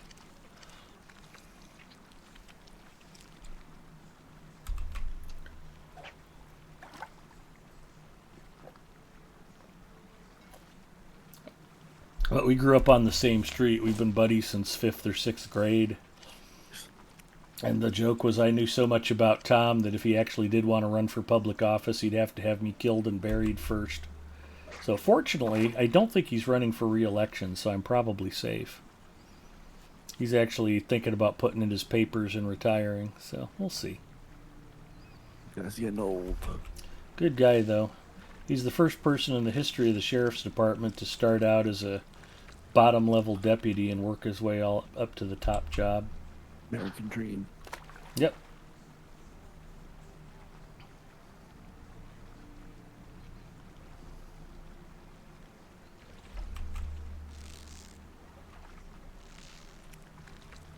How many Lotro points I have?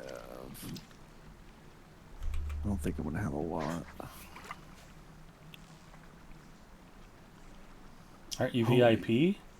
How could you not have tons of Lotro points? I spent them all trying to level with you guys a while back. Oh. I have 1,200. You can just play the game and you'll level, right? I did it earlier tonight, festivaling. Oh, yeah, I don't do that. In fact, the higher you go, the easier it is to level. I'm on Shadowfax anyway, so I'll level fast. All right, fair enough. Just doing crafting on level instead of forgetting to level 30. and then having to go back. What I do?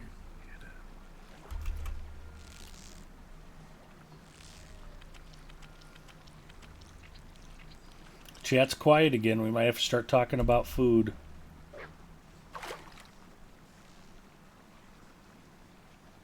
I like food. I like food.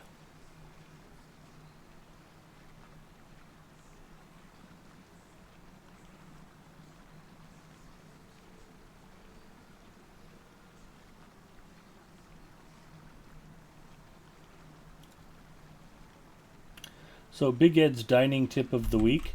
If you go to a Mexican restaurant and there's no pork on the menu, it's not really a Mexican restaurant. That is my thought for the day. Have you ever had tacos al pastor? Oh. It's pork that's marinated in chilies and pineapple, and they roast it on a spit like gyro meat. Really interesting fact. It's one of the national dishes of Mexico. Everybody in Mexico has tacos al pastor. It's also known as adobada, which I mistakenly was asking for as adobada. And the Mexican people taking my order would look at me like, "Okay?" And then I heard somebody else come up and go, adobada. And I'm like, oh, I was putting the wrong emphasis on it. Okay. You uncultured swine. Well, I don't speak Espanol particularly fluently. But yeah, the tacos al pastor is just absolutely terrific. It's just really nice, succulent pork that's been slow roasted with chilies and spices and seasoning and a little bit of that sweetness, that tanginess from the pineapple. Really terrific. Turns out that's a Lebanese dish. Lebanese immigrants who went to Mexico in the 1800s, late 17th century, early 18th century maybe, or no, excuse me, late 18th century, early 19th century,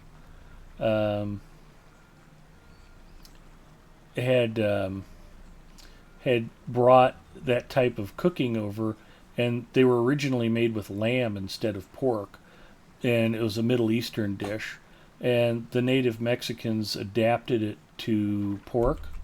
Yep. And started making tacos al pastor with pork, and now it's a national dish in Mexico, but it actually has Middle Eastern roots. I was talking with Bretta Sam, a.k.a. Coldfell's warden, about the food culture in Hawaii and how extraordinary it is, because it's such a melting pot of different diverse cultures. And we were joking about how, I don't think a lot of people realize it, but Chinese food, every major city in the world has a Chinatown. Chinese immigrants have gone across the globe. And if you go all up and down Central and South America, there's a Chinese district in Mexico City. There's Chinese districts in Chile and Argentina and Paraguay and Uruguay. Venezuela, Colombia, all have Chinatowns. And you'll get these just crazy fusion dishes where the Chinese immigrants and the local cuisine have blended together and just come out with all kinds of cool new dishes. Pretty fascinating stuff. Gipio checking in. Hello, Gipio. Sir Waffles says, had some chorizo tacos with cilantro and onion for lunch today. Scrumptious. That sounds good. That sounds terrific, yeah. Good stuff. Gipio, thank you for flashing your cans for us. Very much appreciated. Gippy-yo, gippy-yo.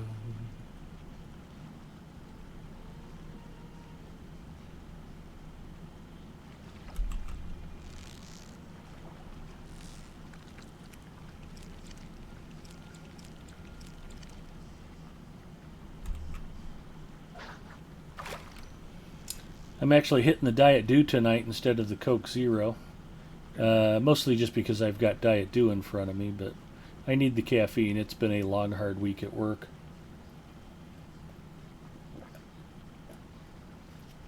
And my work week is still going on. I get to get a full day of it tomorrow. I was a little concerned because I thought I'd have to be calling people during the Husker game, but I'd heard rumors the Husker game's already been canceled, so I don't know. I think they were supposed to play Illinois out in Illinois.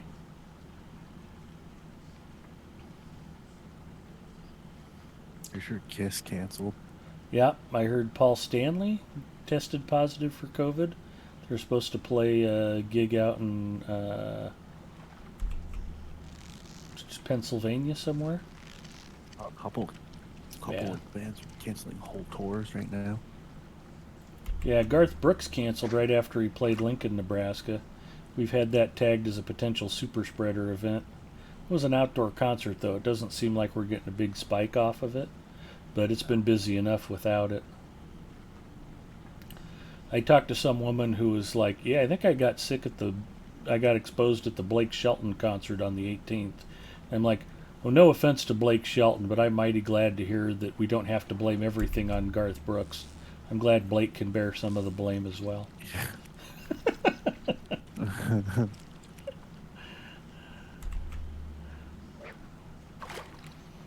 Maybe one of the owners of Coke will pop in and make you a deal after taking all those pictures with the bottle.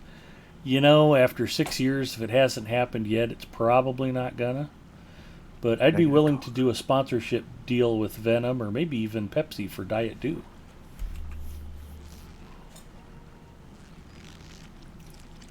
I just have to pour my Coke Zero into an empty Diet Dew can.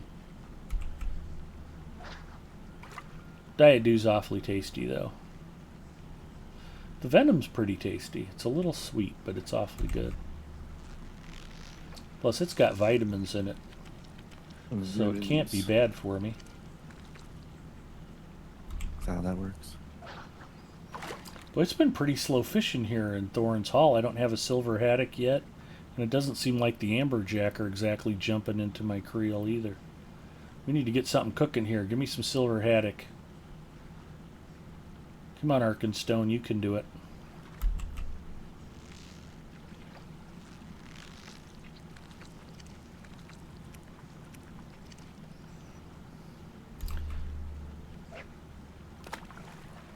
Yeah, we went out to the club meeting tonight. Normally we grill out and eat hot dogs and burgers and stuff.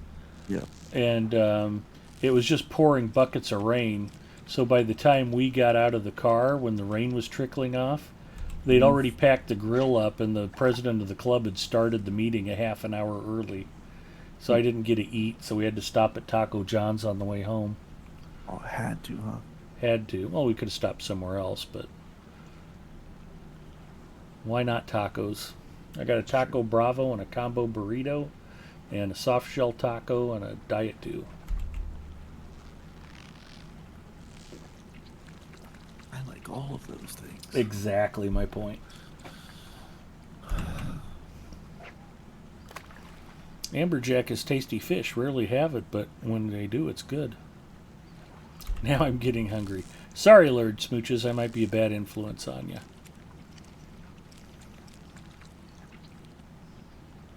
Coke's silver haddock. There we go. Now I'm cooking with gas. So I've got one starry flounder and one silver haddock. That's like getting 3 extra events done. That's 12 tokens between those two fish. It's a good thing. I've never had amberjack, except catching them here at Thorns Hall. Live from Thorns Hall. I really should spend more time fishing in real life. I do enjoy it.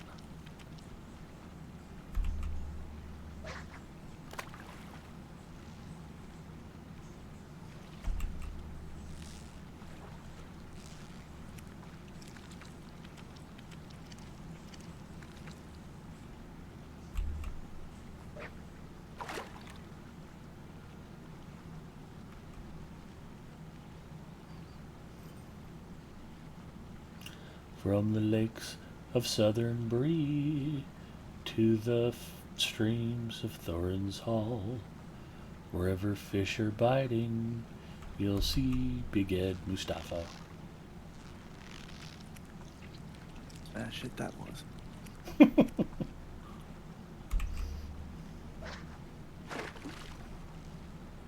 like to actually quest now. I feel bad for you. Should try leveling your hunter on Evernight.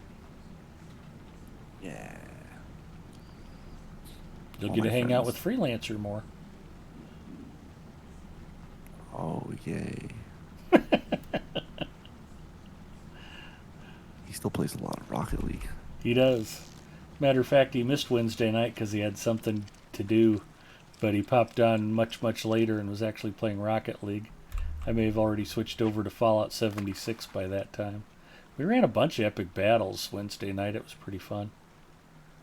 We got to go back and do some three-man stuff that normally we have too many people to do. But it's pretty productive. We got a bunch of promotion points and got some better jewelry. And every time I hear Haddock, it reminds me of the old fun adventures of Tintin stories. Yes, Adventures of Tintin. Calvin and Hobbes.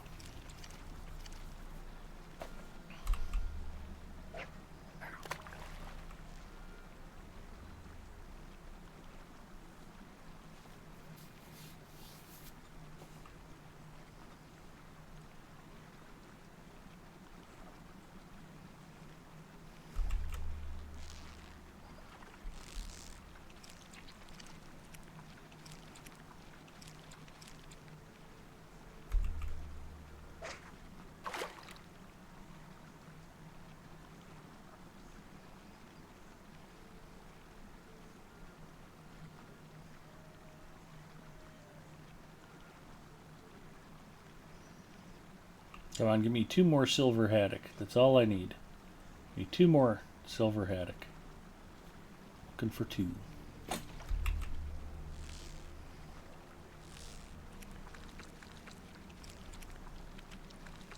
Come on, silver haddock. Still waiting for a second film by Peter Jackson. They did a 3D in 2011. Ever since they planned to do a sequel. One Adventures of Tintin movie? Yeah, I don't think it did that well. I guarantee it did better than Mortal Engines. Oh my god, dude. Oof. Dude. That was a stinker. Holy cow. Rip. That was awful.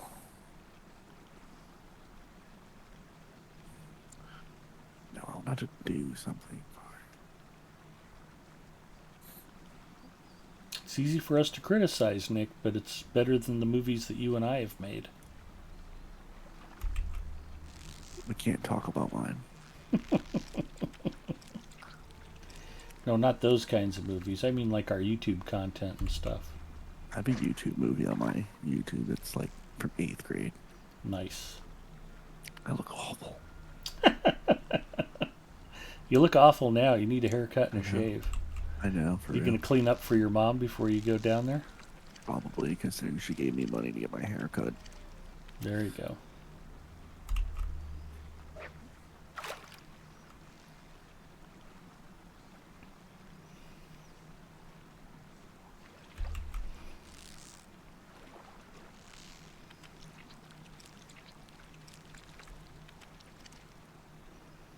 It was pretty funny. One time when I was growing my beard out, my mom snapped at me about something. Like, sheesh, what got into you? And she's like, I'm sorry, you just remind me of when your father grew a beard. I just really get mad at him. Okay. My parents were divorced longer than they were ever married, and it was just sometimes stuff would bubble up that was, 20 or 30 years old, and it would just make us laugh.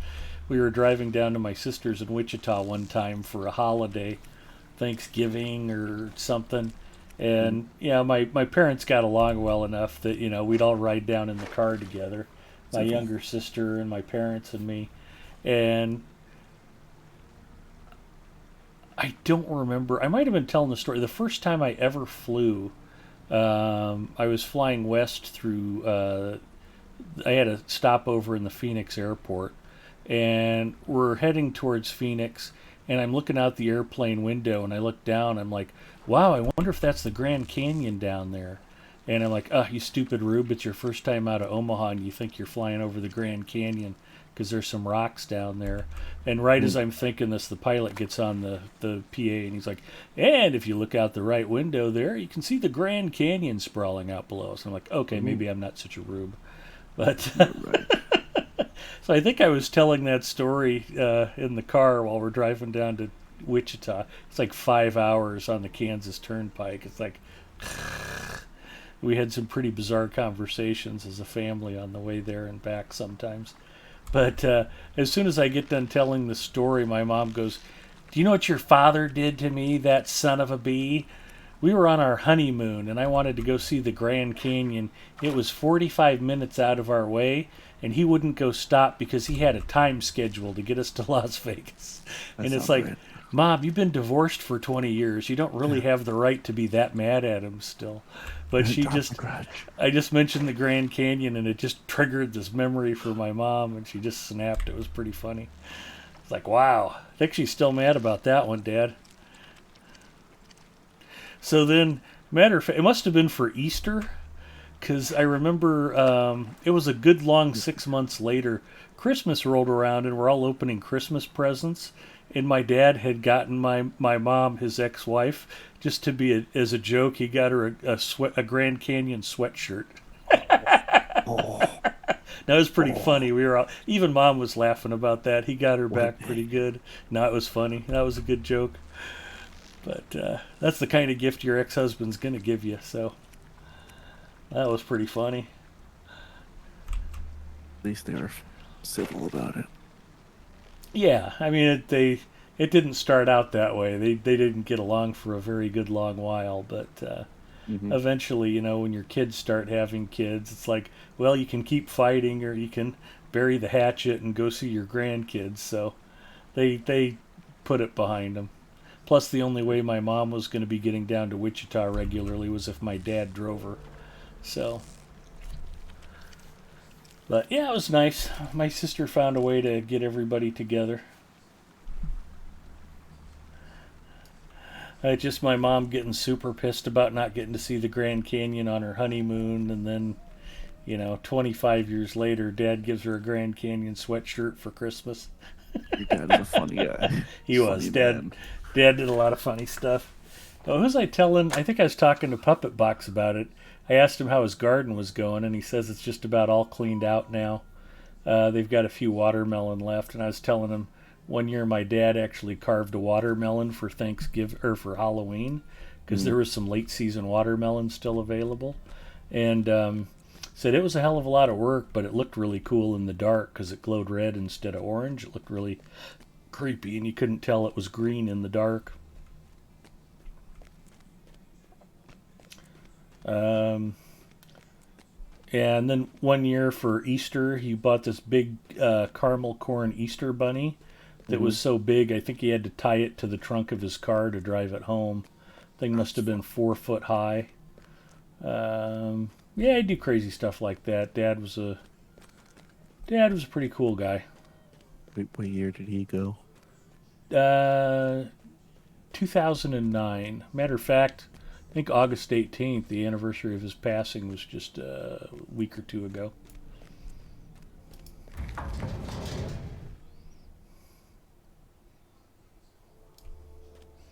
And then, of course, he was junior and I'm the third, so I had to explain to a few people, yeah, I'm the one who's still alive. Oh, okay, that was your dad who passed. They just see the name in the paper and don't read the whole obituary. My dad was a Carl, but his middle name was not the same. So it Yeah, didn't count technically as a my junior. dad didn't have a middle name.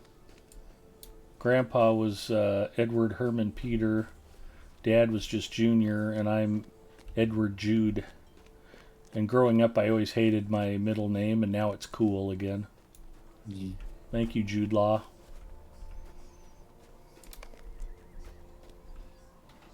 My mom was like, yeah, when you were a little baby, you were born premature, and I prayed to St. Jude for you. It's like, you're only supposed to pray to Jesus, Mom. That's sacrilege. But I guess the fact that I lived means that they didn't hold the grudge against her.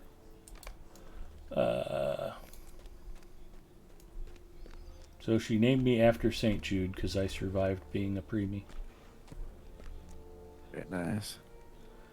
We were visiting some friends of ours in the hospital right after their daughter was born. And we're standing there in the room talking to him, and the doctor comes in and checking up on mom and the baby, and he's like, well, with premature babies, they sometimes have difficulties. They may not sleep well, and they may have trouble feeding.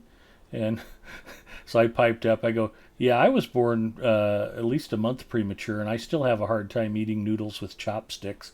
The doctor just kind of looked at me like, who are you and why are you talking? It's like, oh, sorry, I'll let you get back to it. Sorry, doctor, he escaped from the insane ward. Yeah. I'm not a bright man. What do you want? All right, crafting, here we come. We ride for Kellendon. Potton says, my dad passed in 2007. That's when we lost Mom. If there's ever a better day in a man's life, it's attending his ex-wife's funeral service. A buddy of mine, his mom passed before his dad did, and his dad showed up at his ex-wife's funeral and seemed to be not too broken up about it. Oof. Well, it's sort of like, how, maybe you don't know how it is. Well, you kind of do. Your parents are divorced. Mm-hmm. So what ends up happening is they end up seeing like a bunch of their ex-wife's friends and family that they didn't talk to after the divorce, but they liked. And so they're seeing people they haven't seen in, 10, 20 years or longer and catching up. And it's like, yeah, it's a shame about the ex-wife, but seeing all of you guys is really great. So, now funerals, I don't know if you've been to a lot of funerals yet, but they're kind of... Plenty of them. Too many. Too many of them. Yeah, a lot of times they end up being kind of impromptu reunions for people. It's like, wow, it's a shame so-and-so passed away, but it's great hanging out with you guys, My dad said that. He says the next time that you'll see everybody together will be somebody's wedding or dead or funeral. It's funerals for a long while, and then it becomes, or weddings for a long while, and then it's funerals. But I always try to make a point, if I know somebody, I go to the first wedding, and I only go to the first funeral. If they have more than that, they're on their own for the second or third time, unless I really like them. One of my buddies, Ron, he's on wife number 3, and his bachelor parties are always super fun. So if he gets married 6 or 7 times, I'll go to all of his bachelor parties. I've probably been to more wakes than funerals. I wish I could say I'd been to more bachelor parties than weddings, but that's not the case. Oh, I got so mad at Mrs. Mustafa one time. When she started getting into photography, she was going to every wedding she could to snap pictures and stuff. And she drags me to some wedding of some people that we went to church with. And our main church here in Omaha is fairly big. There's a few thousand members, and it's like you're not going to know everybody. So we're at this wedding for somebody. I don't even know who these people are. She drags me along. And while we're in the process of chit-chatting, she kind of lets it slip out that, well, we weren't actually formally invited to this wedding, but I wanted to come and take pictures. And I'm like, you dragged me to a wedding we're not even invited to? Wedding crashers, Mrs. M style. Yeah, and I'm like, ugh, man. So I generally do try to fight weddings now. If I don't really personally know the people. She's got one coming up in October. It's the son of a friend of hers she used to work with.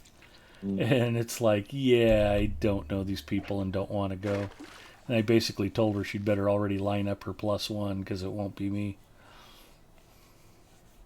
Ponton says he was riding down a waterfall and then at the bottom sat on a rock and had a heart attack. At least he was having fun when we passed. There you go.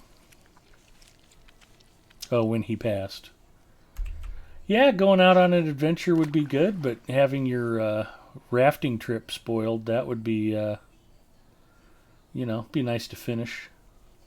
My old neighbor, he was a golfer, retired firefighter. He went out to the 18 holes, 9 holes, 18 holes. Mm-hmm. Played a game, went home, took a nap, and that was it. Not a bad way to go. I'm like, that's how he would have wanted to go. Mm-hmm. One more game and then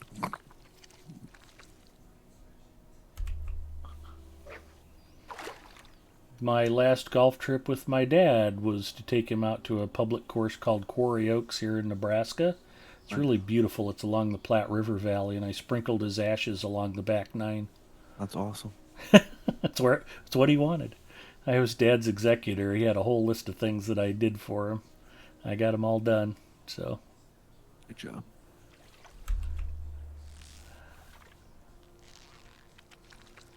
No, Ed, you cannot spread your dad's ashes at Disney World. That is frowned upon. you know the saying, it's easier to ask for forgiveness than permission. I told my dad I wanted to go out on a Viking funeral. That was one of my jokes about the airplane club. I'm like, one of the benefits of being an Omahawks member is if you save all of your crashed airplanes, when you die, we glue them all together and build a raft for your Viking funeral down at the lake. People were like, really? I'm like, no, I'm just making a joke.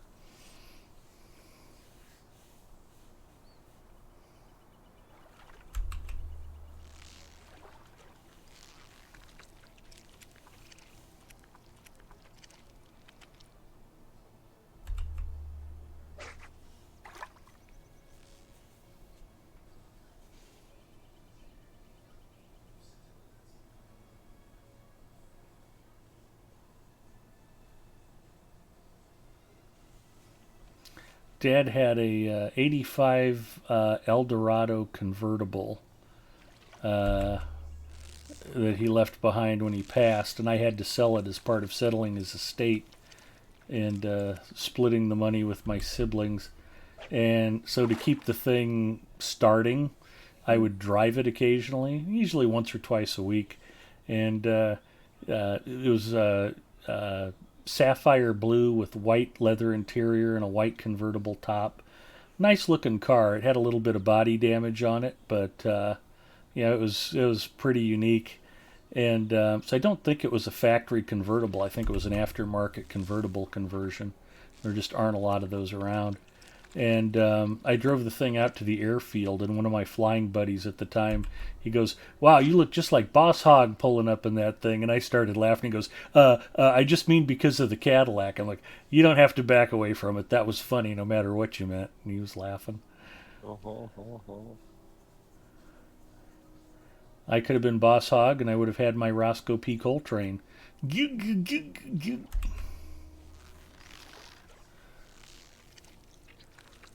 We'd have been quite the pair if I'd have kept that Cadillac.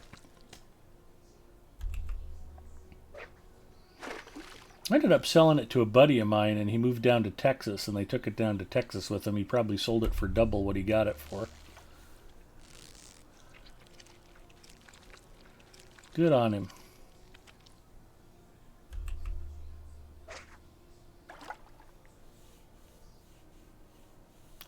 Pont says, listening to Song of Time of Your Life by Green Day makes me think of that.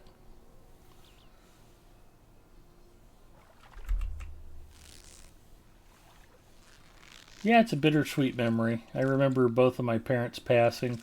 My mom passed in 2007, and it was right after Christmas. And I came down really sick with the flu that Christmas. And Mrs. Mustafa and I were supposed to go over to my sister's and have Christmas with everybody, my niece and nephew and my sister and her boyfriend and my mom, and I couldn't go. The night before, I was actually working at the data center. I was still with our service desk team at the time, and I had to work Christmas Eve until fairly late into the morning. I think I worked till 6 a.m. And it was one of those deals where I started getting really sick with the chills and was shivering uncontrollably inside the data center. And I was wearing my winter coat, but I couldn't go home sick because then somebody else would have to come in and cover for me. And I was fairly new at the time. I'd only been with the company a few months. So the next day, I'm just laid out flat on the couch, really ill, and I had to call and tell them we weren't coming over because I was too sick with the flu, and we missed Christmas with my family. And a couple days later, I was back at work. Whatever the bug was, I got over it fairly quickly, And so it was like the 27th. It was 2 days after Christmas, and it really slowed down at the data center. All of our clients were on holiday break from Christmas to New Year's. Nobody was calling in. Nothing was happening. And my mom was kind of a night owl, and I'm sitting there at like 1:30 in the morning. And I'm like, I'll bet Mom's sitting up right now. I should call in and talk to her. So I called my mom up, and sure enough, she's up. And I called and I let the phone ring, and she didn't pick up. And I'm like, well, I know she's up. Why is she not answering the phone? So I called back, and she's like, hello. I'm like, why aren't you answering the phone? Well, I didn't know who'd be calling me at 1:30 in the morning. I'm like, well, you were up, weren't you? And she's like, yeah. I'm like, okay. I felt bad. I missed you guys at Christmas. I just thought I'd call up and say hi. And I was notorious for not calling my mom. So I was like, tell your brother to call me. And she'd always be on my sister's because she wanted me to call her and stuff. And so I just called her up out of the blue, which she thought was pretty surprising. And we had this nice long talk. I mean, I was just sitting there with nothing to do anyway. And so I must have just chit-chatted with Mom for about 30 or 45 minutes. And we're just talking, how was Christmas, and how was this, and how was Jennifer's stupid boyfriend Doug, and how are the kids, and yeah, that's great. What did you guys have? You just, kind of getting the Christmas replay from her and talking about different things. And we had this really nice long talk. And then the 29th, she passed away. She just had a heart attack and dropped right in the middle of her kitchen floor. And it was just really nice that I got a chance to call her up and talk to her. And we were just on good speaking terms, and everything was good between us when she happened to go. So that was a bit of a blessing.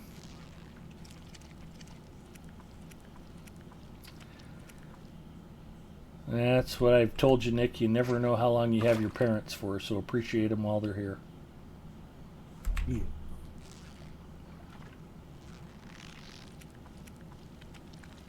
You only get the one pair.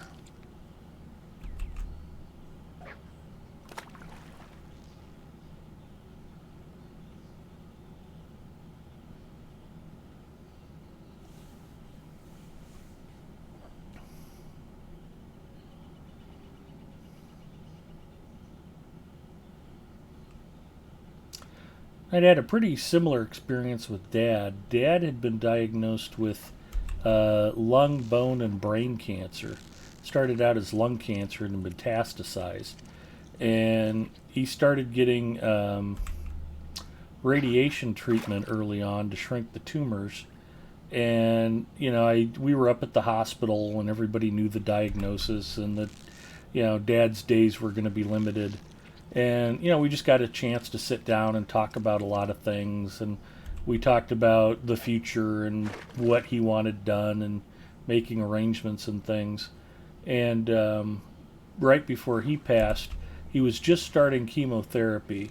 But his tumors had responded really good to the radiation initially. And he was actually feeling pretty optimistic, like he might have some good years left in him, or at least quite a few good months. And was just feeling pretty good and pretty optimistic, and he wasn't supposed to drive himself to chemo, and he asked me if I'd drive him. So yeah, I'd be happy to. And I had the day off, and I took him to chemotherapy, and before we went there, Caleb Hall, I got one of the rare fish. We stopped off at this Greek restaurant near the Nebraska Med Center called Katie's Heroes. It was actually a nice sit-down Greek restaurant with a full menu.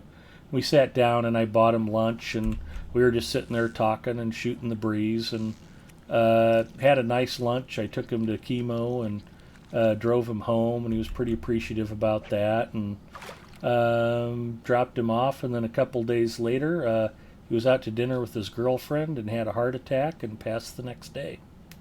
So Dad and I were on good terms and had a nice pleasant memory the last time I got to see him, and that was also a bit of a blessing. So if you're mad at your parents, bury the hatchet.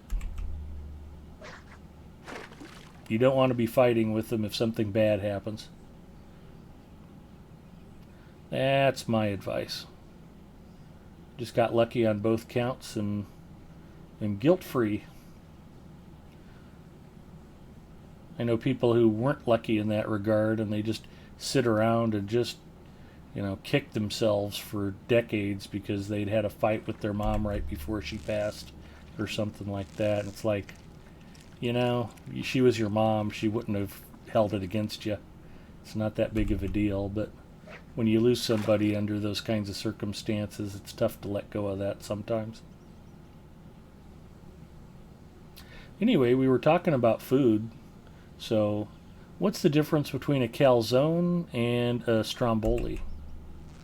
I think we've had this conversation already. I know, but I got to switch topics because it's getting a little morbid. I think a stromboli doesn't have pizza sauce. It's basically like a enclosed sandwich made with pizza dough, Both as of them will opposed end up in to my stomach. a stromboli, which is like a pizza that's folded over on itself. And then what are those? Do you have Papa John's in Rhode Island? Mm-hmm. They're advertising those papadillas, like some kind of pizza-based quesadilla. Interesting.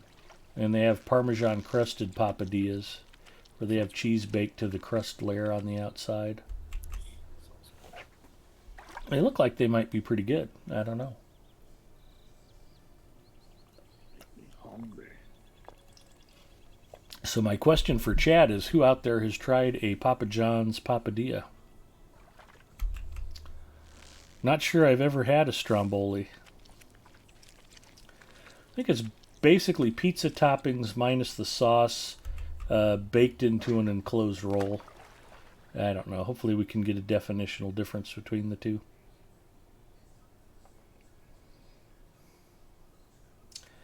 Well, and then what's interesting, too, is there's different types of stuffed bread that are not dissimilar from a stromboli or a calzone. There's and I want to say it's unique to West Virginia. They call them pepperoni rolls, where it's sticks of pepperoni sausage baked into bread. There's no sauce, there's no cheese. It's just pepperoni and bread.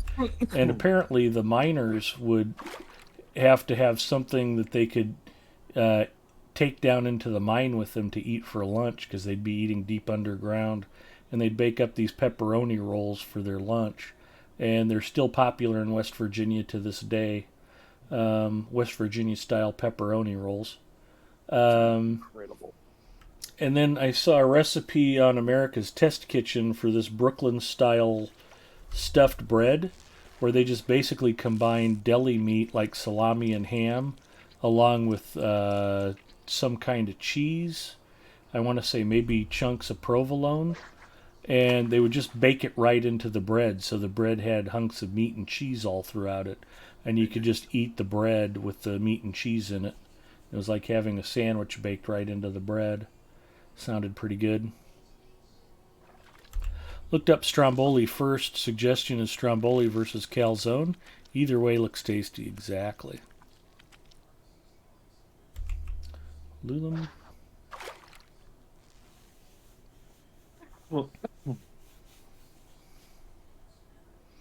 Although we're probably only making Lord Smooches hungrier and hungrier. This is kind of funny, but I've been sitting here fishing and fishing and fishing, and the viewer count just keeps climbing up. Like, people are pouring in going, wow, apparently there's fishing in Lotro. Really? Who knew? And everybody's just amazed to see it. I don't know. So I've got one starry flounder, one Kellogg Hall, and one silver haddock. So we're doing okay on the rares, but I'm not pulling in bunches of them. I don't know if they changed the odds of catching them, maybe, because I've had fishing rounds in the past. I remember at least one time catching 3 or 4 silver haddock in Thorin's Hall, and another time I caught 5 or 6 golden redfish at the Bree fishing pond within 20 minutes, and I just haven't had anywhere near that kind of success so far this festival. So they might have nerfed the odds of catching those when they combine the festivals? I don't know. Purring in for a good night's rest.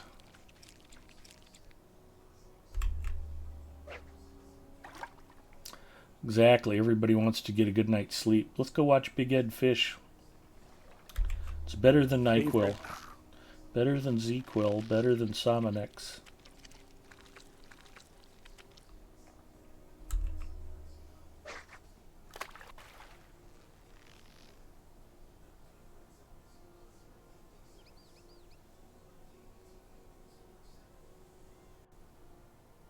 Excuse me.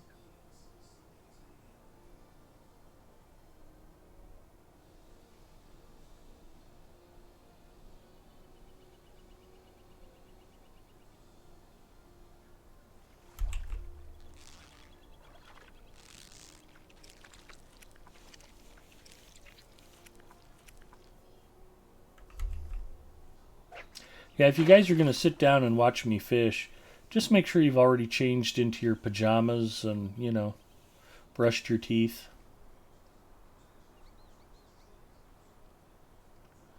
I don't want anybody passing out watching the stream without getting their nightly routine done first.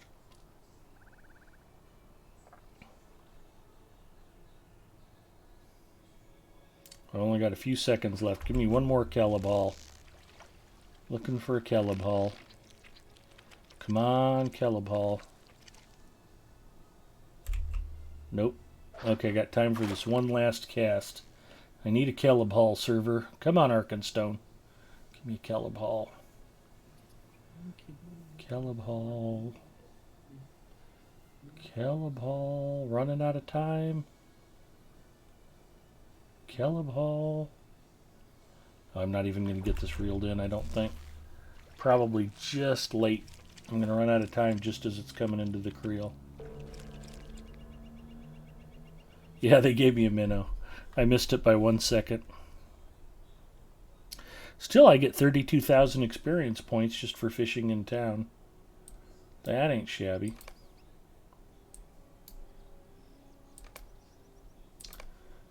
And this is the only time where you can level up from fishing, which I did earlier.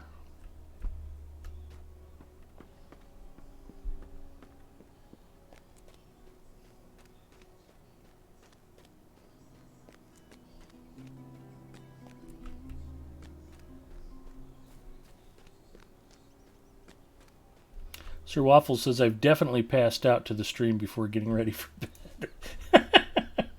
You are not alone, Sir Waffles. That's what I'm here for.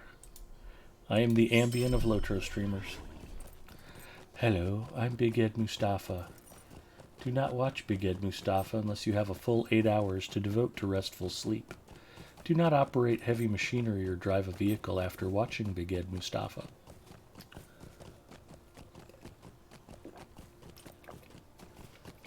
My problem is that watching Big Ed Mustafa is non-habit forming, so I very much appreciate you gluttons for punishment who keep showing up week after week to hang out with me and see what's going on. Might be the Bob Ross of Lotro stream, helping people calm down and rest.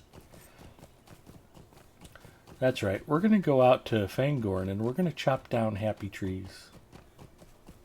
We will set them on fire and murder them. That's pretty Bob Ross-like.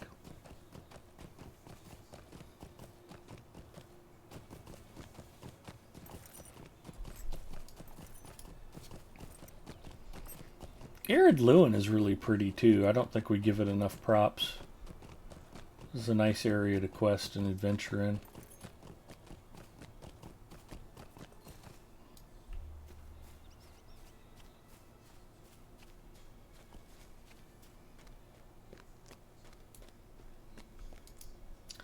I'm gonna go ahead and get my elf fireworks. Nate told me how much money my mom pulls in a month. You may be of service to me. My mom's loaded. That's never as much as you think it is. $7 grand a month.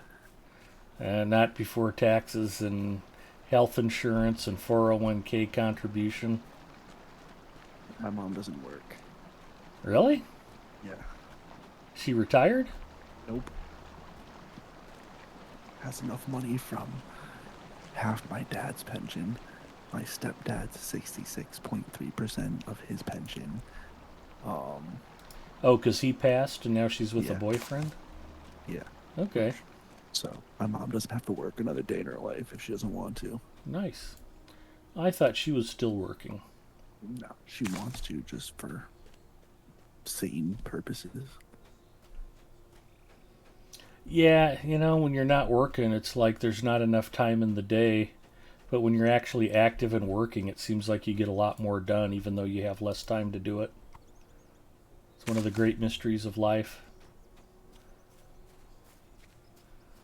Why am I more productive now when I'm wasting half of my waking hours at the stupid job? Then when you've got all day to do something, you just never get it done.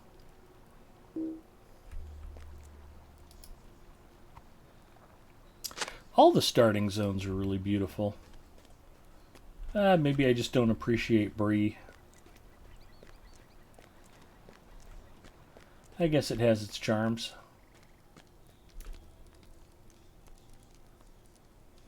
Maybe I just spent too much time in Bree to appreciate it. That could also be the case.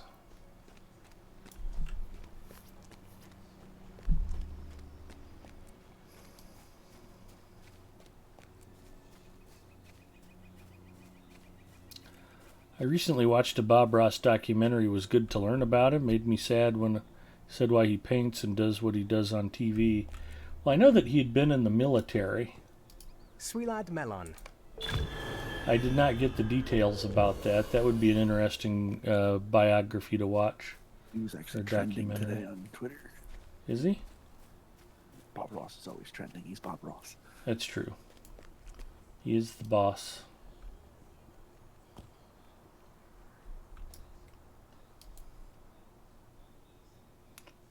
Well, it's pretty nice. They actually have a shortcut straight to the party tree in Douland. I did not notice that before.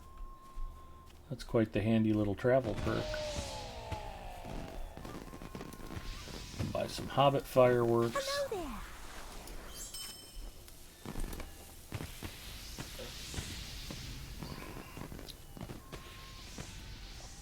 Basically, he said he yelled at lots of people and he really hated the way he made them feel. So he vowed to always make people feel happy and calm. Are you sure Mr. Rogers was a soldier too? I'd heard that.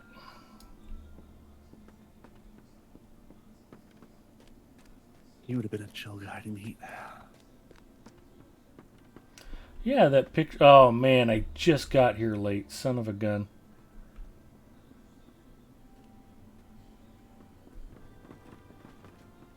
Stupid dwarves. Well, I can go get my dwarf fireworks.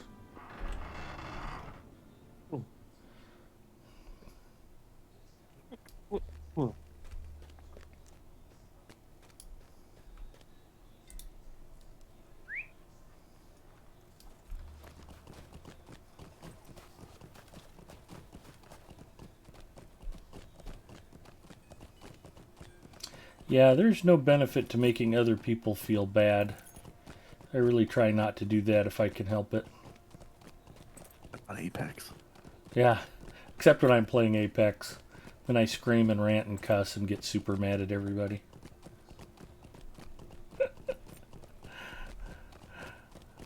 I got knocked last night while Nick and I were playing, and I was trying to get a teammate revived. I'm like, Nick, why weren't you giving me cover fire? He wasn't anywhere near me.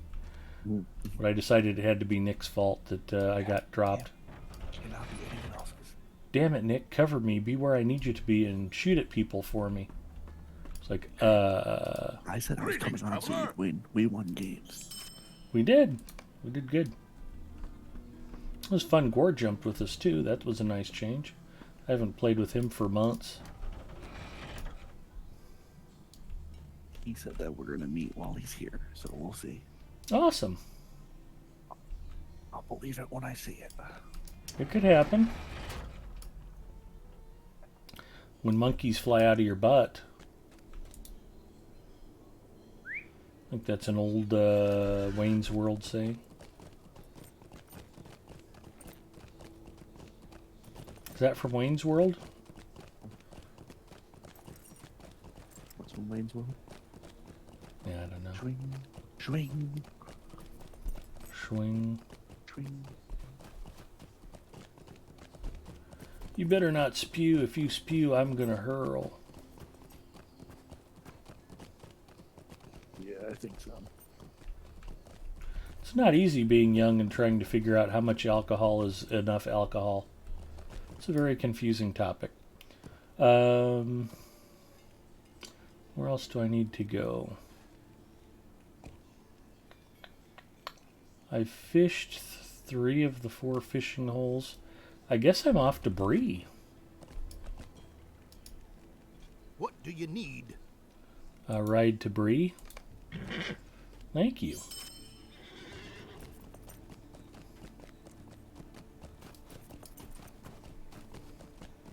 Yep, that's it. And one lady bought a painting from him saying watching him was best part of the day because nothing else is better in life. And he says that's why he does it.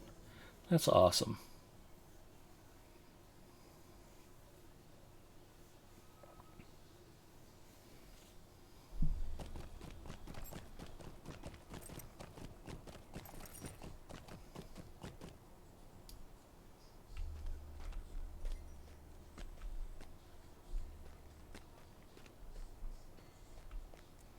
Well, I hate to think if people had seen me streaming Apex before I started streaming Lotro, if anybody would ever watch my streams. Is that hysterical guy that cusses and rants all the time? Why is he playing Lotro?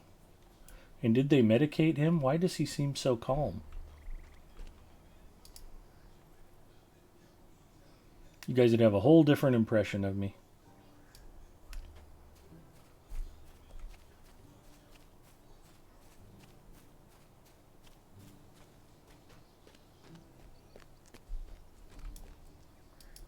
Hello there. He talks funny. Can I speak with you a moment? What can I do for you? Give me tokens. Thank you. Yeah, I was lamenting Wednesday about the passing of the great Charlie Watts, the bedrock foundation of the Rolling Stones. 80 years old. Passed away quietly in a London hospital following what doctors had called a successful surgical procedure, or medical procedure, excuse me. They didn't even specify it was surgery. But, Could I speak with you a moment? It's very sad to hear of his passing. I've been an almost lifelong Rolling Stones fan. I first started collecting records in the 7th grade. I was hanging out at an arcade near my home, and one of the guys who worked there worked for a vending company that handled jukeboxes and things. And he invited a couple of the arcade rats to come by. They needed to clean out a bunch of the old 45s that they had from the jukeboxes. He's like, yeah, just pick out whatever you want. We need to get rid of a bunch of this stuff. I think they were phasing out jukeboxes. I don't know what the reason was. But so we're hanging out at the warehouse where they had the arcade machines. And it was super cool because you could just plug them in. The doors were open. You could flip yourself a few credits and play whatever you wanted. And as I was going through these 45s, it's just like, I think I remember this song. Oh, I like this song. I just kept picking out Rolling Stones singles. And they were songs that I remember hearing and liking even as a little kid. And that was when I realized, I must be a fan of this band because I picked out a bunch of their 45s just going off of song titles, not even paying attention to the bands too much. And it was kind of an eye-opener for me, and that was when I started buying the Stones' newer albums. And I've been a lifelong fan since I was very young. I've seen the Stones 4 times live. I've seen Keith Richards live solo once. I wish I'd seen a lot more concerts, but, time and money and life being as it is, you don't always get the freedom to go do what you want. But I'd gone so far as, I think it was the Bridges to Babylon tour. It might have been the Voodoo Lounge tour, but one of the two. I actually drove to St. Louis, or as Columbia, Missouri, and I saw the Columbia, Missouri show, then turned around, came home, and then the next night went to the Ames, Iowa concert. They were both within driving distance of Omaha, and I saw 2 shows like within 3 nights, and I was really glad I went to both because they played different sets at the 2 concerts. And one of my favorite Stones songs is a ballad from Black and Blue called Memory Motel. It's just a really lovely song. and they did it in Ames, and they didn't play it in Columbia, Missouri. And if I hadn't gone to both shows, I would have missed that. It just, I've talked about it before on stream. It's not my opinion. They are the world's greatest rock band. Charlie was the drummer for 58 years. He joined the band in 1963, married his wife in 1964. Here's one of the world's biggest rock stars, happily married to the same woman for 57 years. Daughter, he's got grandkids. Always said jazz was more his passion than rock and roll, but was a great rock drummer. And Mick and Keith have always said without Charlie there wouldn't have been the Rolling Stones. He's just always provided that foundation for everything that they do. And I've got some of his recordings that he did as the Charlie Watts Quintet. He would get his own jazz bands together, and they would record and tour when the Stones didn't have any pending projects.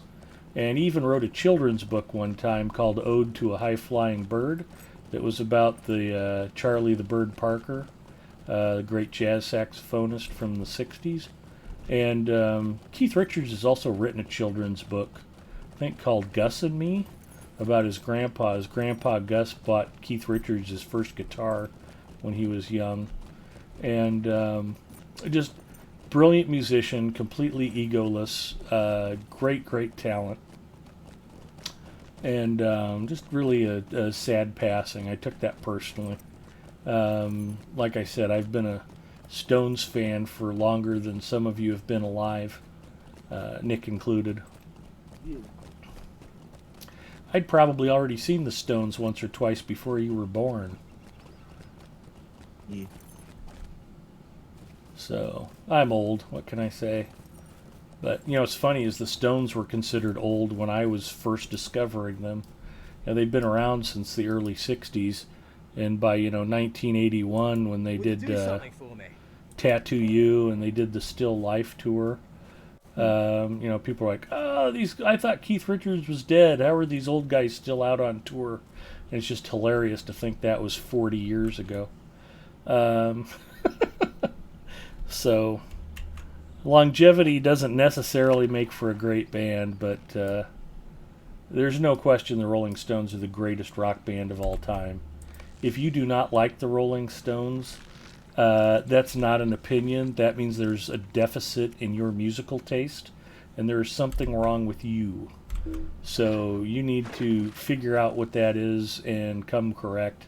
The Rolling Stones are easily the greatest rock band of all time, hugely influential to every modern band that came after them, and they did a fantastic job of distilling the best of American blues into modern rock as they've continued to evolve over the decades as well. If you go back and listen to the Stones song catalog, you've got Blind Lemon Jefferson, you've got Muddy Waters, you've got Robert Johnson. The Stones covered all of the greats. In fact, my wife and I were listening to public radio in the car, and they were playing an old blues number by somebody, and the DJ happened to mention that the Stones had covered this song, and they started playing the original. I'm like, oh yeah, Side 2, Beggar's Banquet, 1968. I knew exactly which song it was, and the Stones had covered it. And I was singing along with it. My wife was like, I've never heard this before. I'm like, there are a lot of Stones fans who probably haven't heard this song before. But my record collection is split into various sections. Rock, the Rolling Stones, and other. I've got bootleg albums, live albums, rare collectible stuff. I've got a 12-inch vinyl single on pink vinyl of Miss You from the Some Girls album. I've got video collections from some of the concert videos they've put out on DVD. I've gotten the Martin Scorsese documentary, Shine a Light. I think I just bought Let's Spend the Night Together. It was a concert movie they did of the 81 tour, and I remember when it got released to theaters, and I went and saw it in the movie theater twice, and people didn't know what it was, and they went, and it was just a 2 hour long concert video in movie theaters.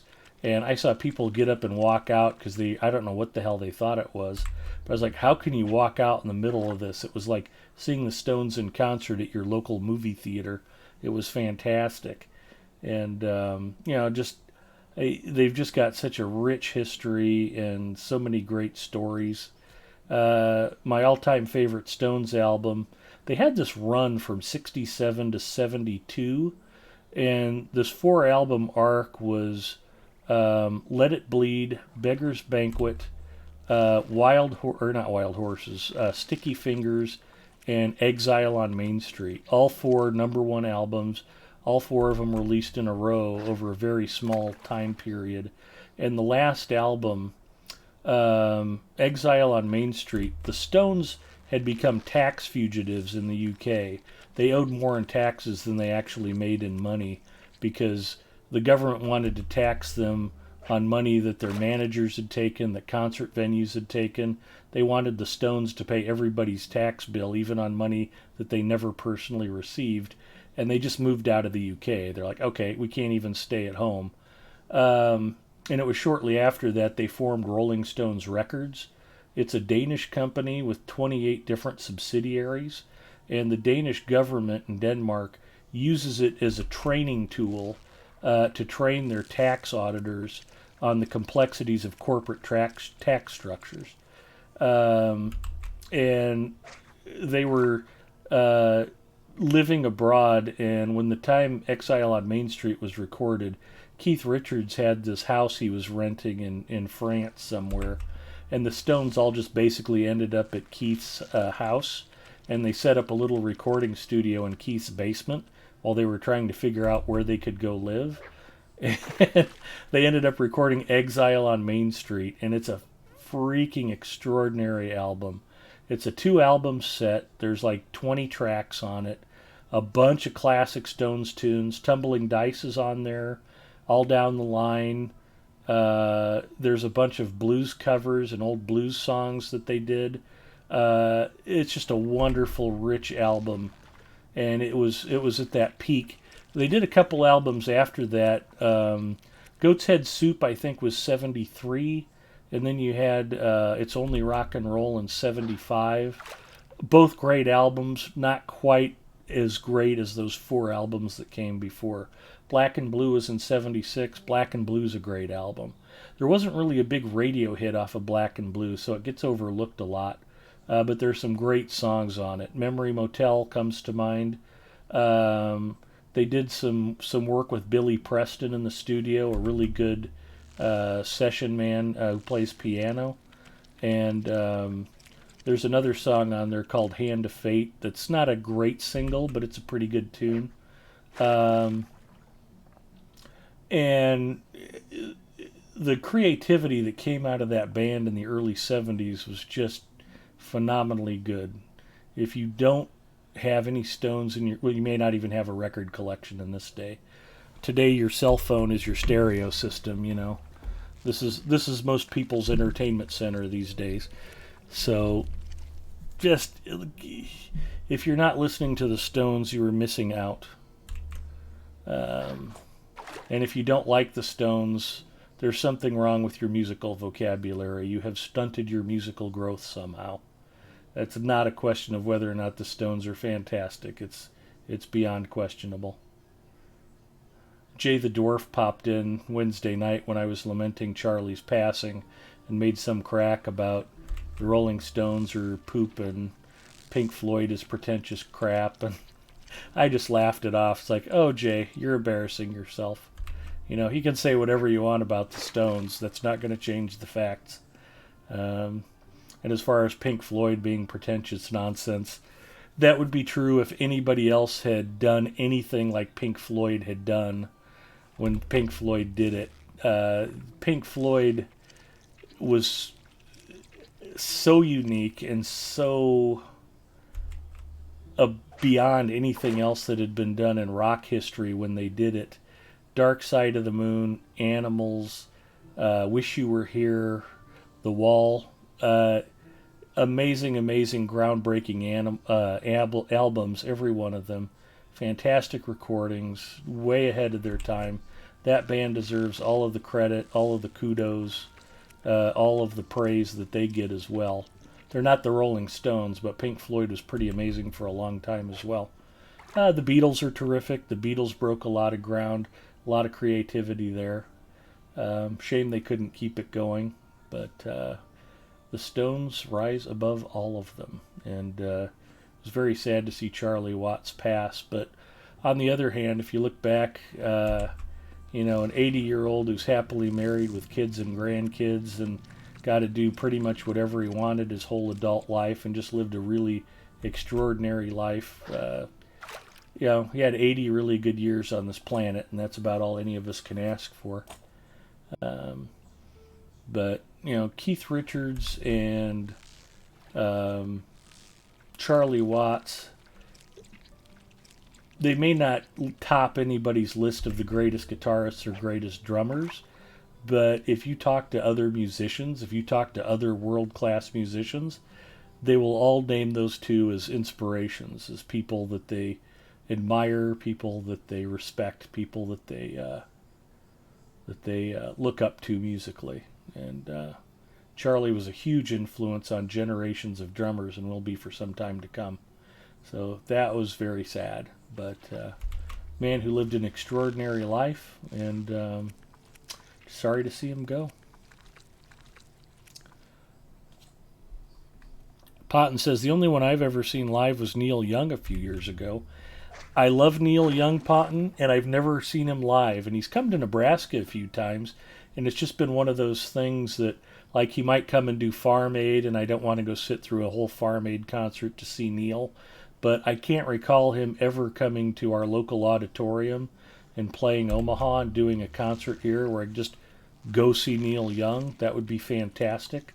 I'm a big Neil Young fan, and really, he's probably my second favorite songwriter of all time. Bob Dylan first, Pete Townsend third. But I really like Neil Young. He's got an incredible body of work. And I just hope I get a chance to see him. The Rolling Stones are indeed great. Next in line are the Beatles. Wouldn't disagree. And I'd probably put Floyd and Zeppelin and The Who maybe on the next tier just underneath the Beatles. All great bands, all very influential. And I don't know their rank on the greatest scale, but big Deep Purple fan too. It's not that I think their music's extraordinary or groundbreaking. I just really dig their tunes.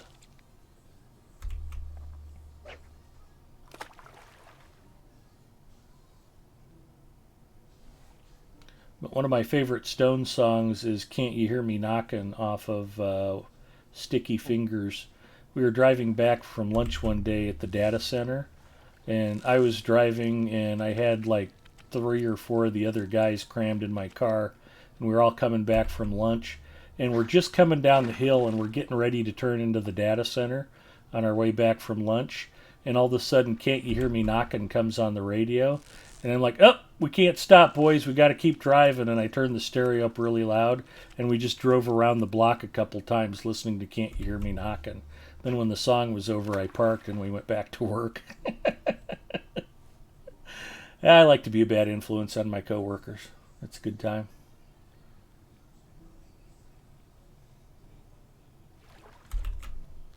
I love Bob Dylan. He owned a lot of his music, plus the documentary film about him done by Martin Scorsese. Yeah, Bob Dylan's really terrific. I saw Bob Dylan live in Lincoln, Nebraska one time, and the sound system was horrible, which was a shame. He was touring with G.E. Smith and the same band that G.E. Smith had on Saturday Night Live. They used to be the house band for NBC for a long time, and Dylan took him out on the road with him. And he was like 10 minutes into Like a Rolling Stone before I figured out what song they were playing. The acoustics were that bad.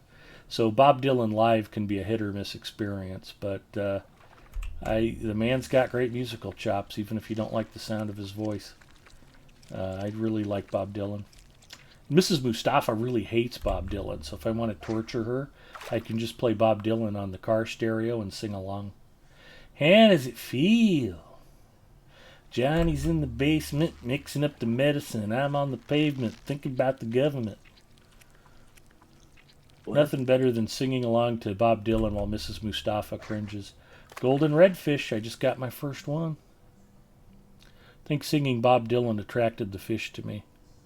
All I heard was Bob Dylan, and I think it's BS what they said he did.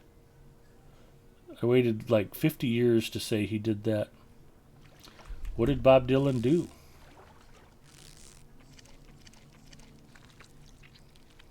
I haven't heard anything about Bob Dylan doing something bad.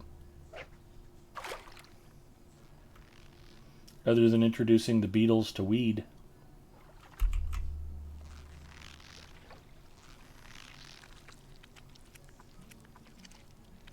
They said he molested someone?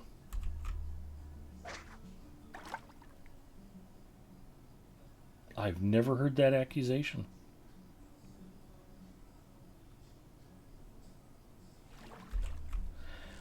And a lot of people think I'm crazy because the dude was so out there, but I was never sure that Michael Jackson molested anybody. You know, the first time the charges got brought against him, he was planning on fighting them, and then the district attorney dragged him in and had him drop his pants, and they took photos of him nude, and I think it was very humiliating for him and such a bad experience. I mean, somebody who is used to living that privately, and to be dragged in and photographed like that, I think it was just a horrible enough experience. He finally decided to pay up to get it over with.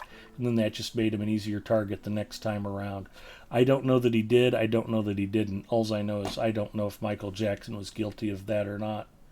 But then again, I never watched the O.J. trial. To this day, I don't have an opinion as to whether or not O.J. Simpson killed his ex-wife. I don't know. Not my business. Don't care. You know, I don't know the truth of that'll ever be known. Everybody's got their opinions, and it's basically all based off of what they saw on TV. So, I don't know. There's too many people out there who actually know the truth of that matter. But if you have an opinion one way or another, the only thing I can say is you are not wrong.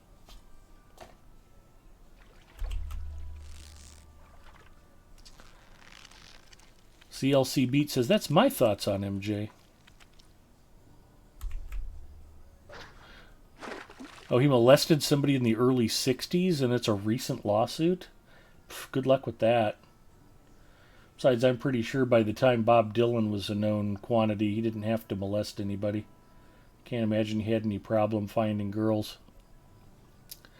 OJ definitely did it. Cosby is one I'm really unsure of. The rumors about Cosby, some of the people that sourced that, there was a comedian who basically ratted him out and went to authorities. Somebody who was, I think, on a comedy tour with him and was just appalled and disgusted at something he did and reported him. So that tends to lend credibility to the accusations against Bill Cosby. But I think they plan on making a film about Bob Dylan with Timothy Chalamet as the lead role. Well, that should be interesting. Strange to dramatize somebody who's still alive.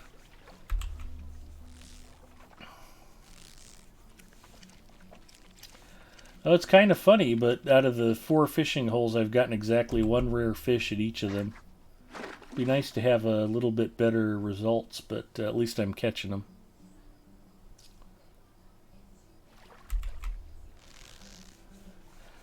Well, and unfortunately for Bob Dylan, I mean, the term sexually molest and sexually assault, the definition has changed dramatically over the last 50 years. And that's not to forgive anybody's bad behavior. I mean, men are pigs, I know, because I am one. But, it's just what was socially acceptable 50 years ago is radically different from what's socially acceptable now. You know, being a cad or being a skirt chaser back in the 60s was completely different from what it is now.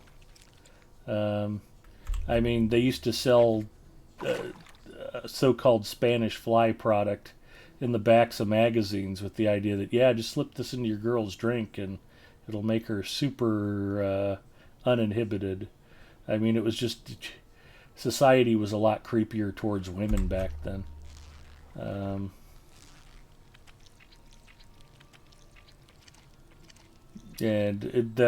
The changes aren't anything I lament. That's a good thing. I mean, I grew up with a mom and two sisters.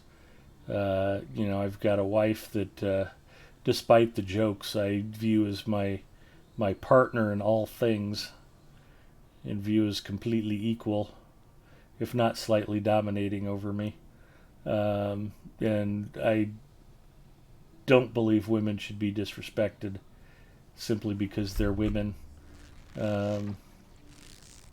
or for any reason for that matter. But yeah, it's just, I mean, the goalposts have moved, and what wouldn't have been even a cause for scolding. I mean, a lot of bad behavior used to get dismissed as boys will be boys. And it's quite possible that whatever claims are being made against Bob Dylan, that might have just been boys being boys back in the 1960s.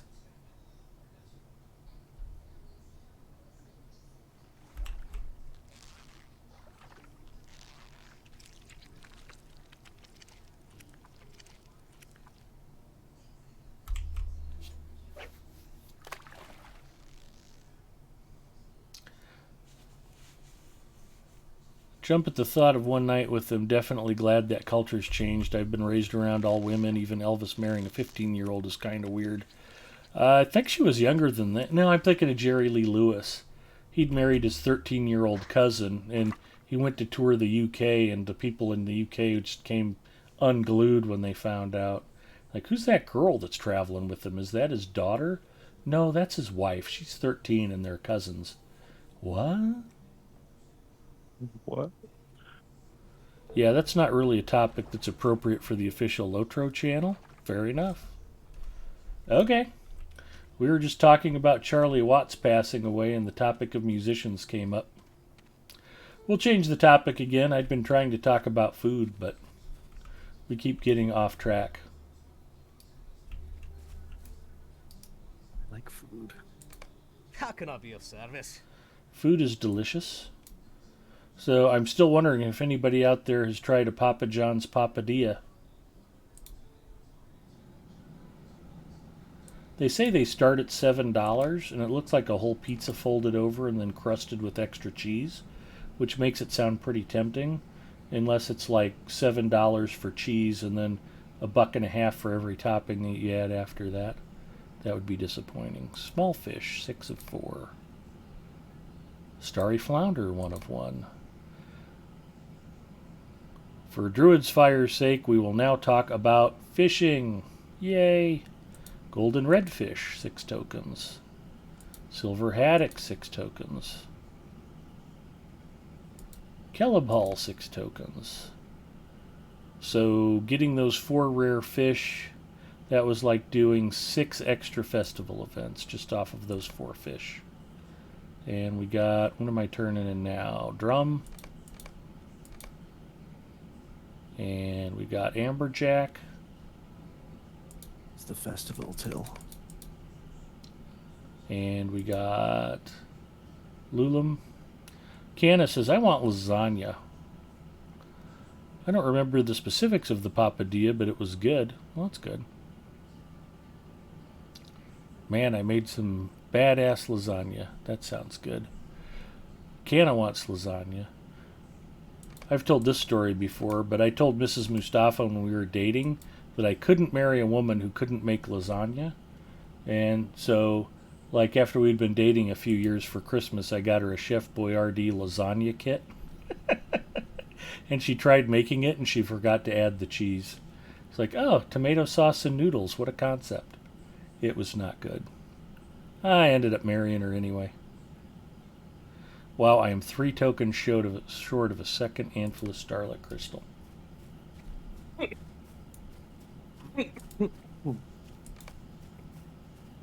Excuse me.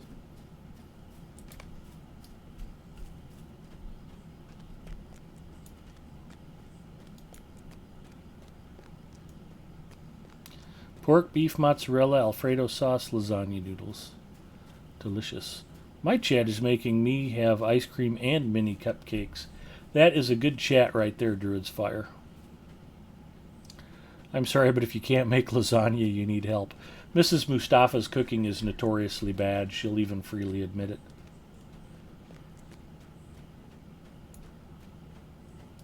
She likes eating well enough, but cooking the food seems to be something she struggles with, which is a bit of a shame.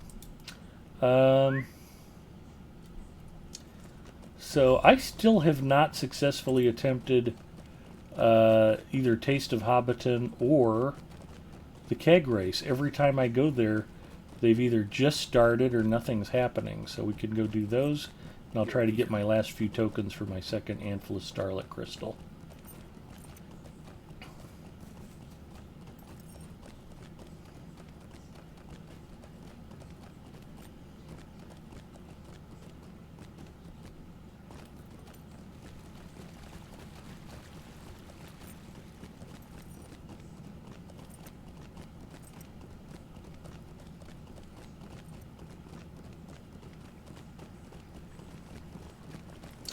Druid's Fire's got pretty eclectic musical taste. What's your favorite Rolling Stones tune, Druid's Fire?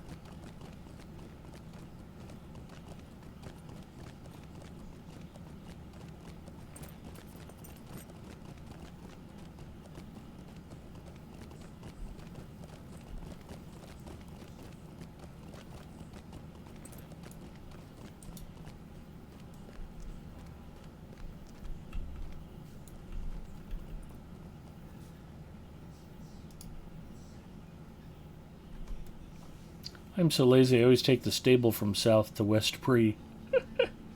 I do not have swift travel for the most part because I am free to play. So I have to do it the old-fashioned way. I am cheap, cheap, cheap. I love Lotro, but the reason I came back to it is it had gone free to play. So... Standing Stone Games has an excellent game, and they definitely deserve our support. I try to promote Lotro by streaming it. Holy cow, I caught the race. Welcome! You have come at a most fortuitous time. I keep betting on Signar, and Signar has lost 6 or 7 of these in a row. He's got to hit one of these times eventually.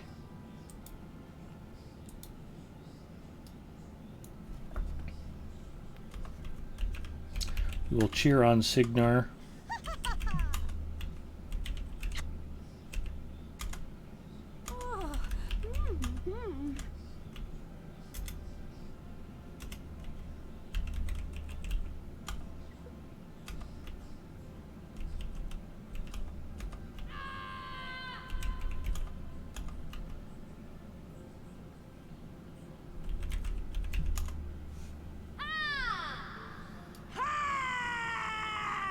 Alright, if my emotes have not sufficiently fueled up Signar's desire to win, I don't know what will help. But here goes the race. What server are you on, Ed? Tonight I am playing on Arkenstone. I have characters on all of the free-to-play English-speaking servers. I most frequently play Evernight and Arkenstone right now.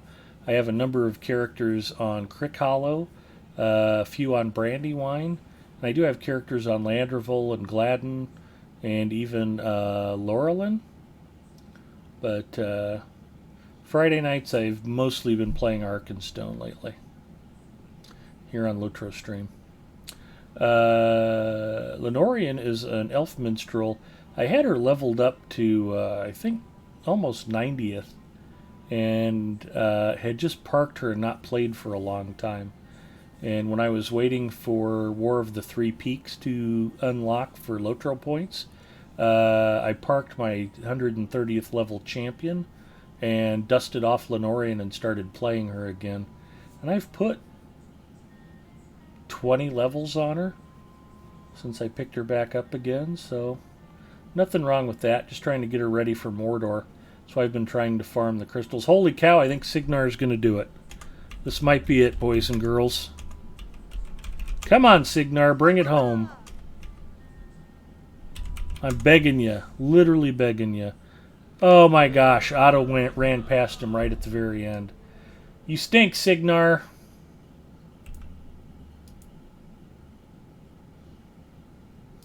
One token as consolation prize.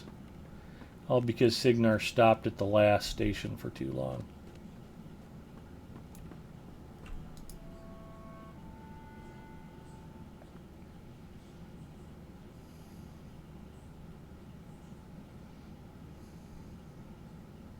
I've only played on Ark and Brandy.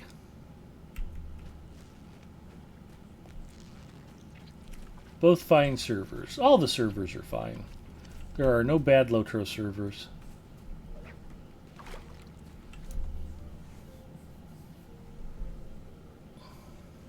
Sounds like y'all are having a good time on the legendary servers. I hope everybody's enjoying those. Treebeard and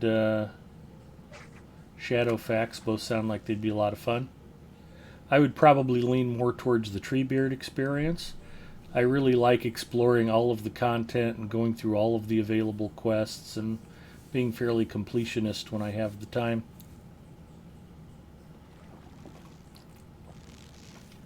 That would tend to suit my playstyle pretty well. Nick, are you having a good time on Shadowfax? Pretty good. Good.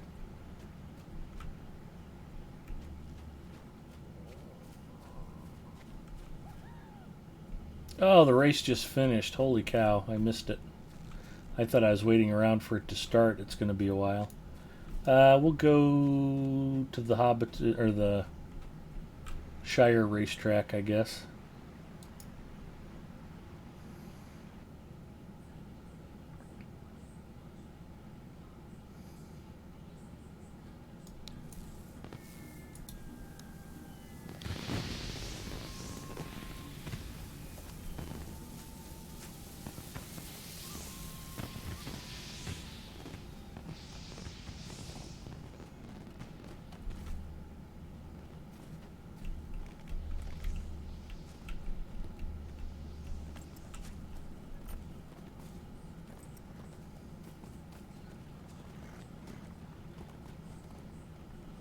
I don't think Druid's Fire ever mentioned what her favorite Rolling Stones song is.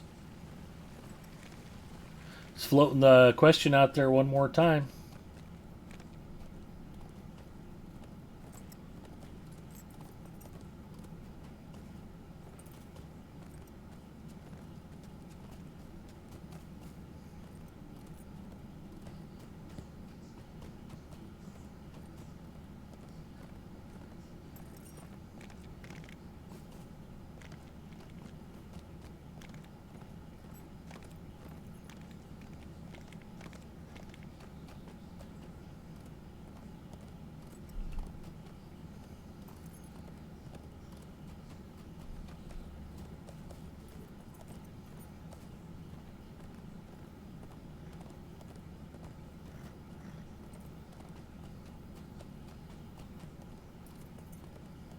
We still haven't bought any pizza rolls. I named them as the best possible gaming snack last week. I don't know if we've been to the store since then. Mrs. M tends to go without me now so she can buy whatever she wants. Otherwise I'd be yelling at her about all the carbohydrates she's buying. Do we need 4 different varieties of potato chips, honey? She'd be like, yeah. Close the bags.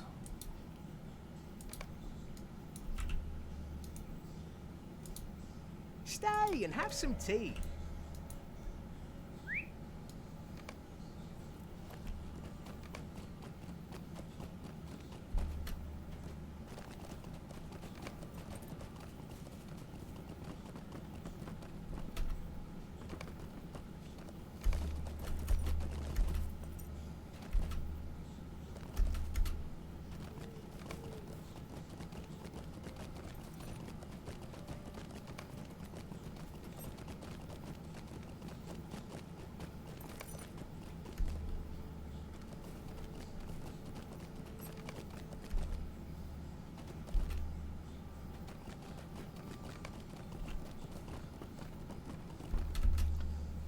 weird. I got stuck right in the middle of that for some reason. I must have a loose board that needs nailed down.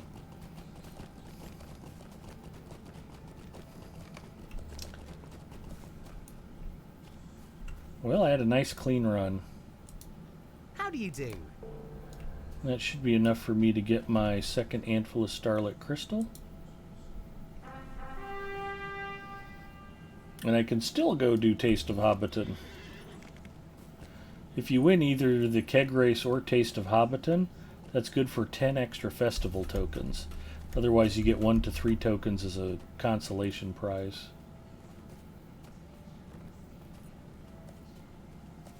Winning is definitely a good thing.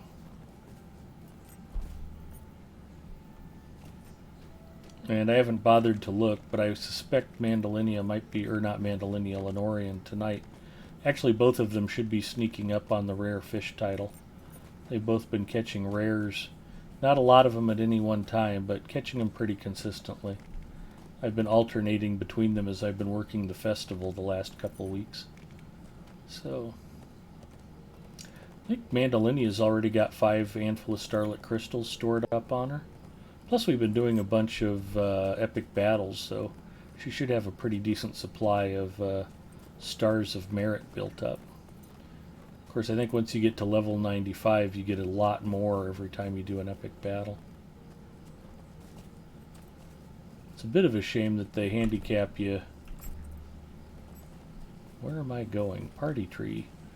I zoned out there.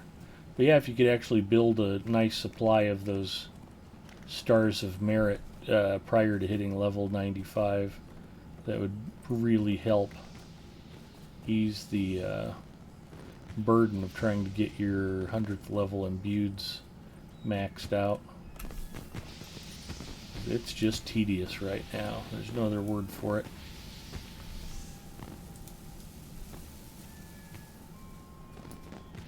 I guess I can put the fishing rod away.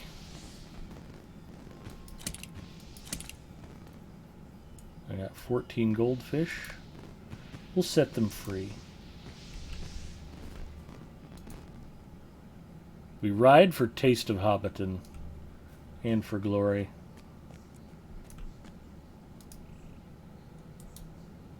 Could I take a moment of your time?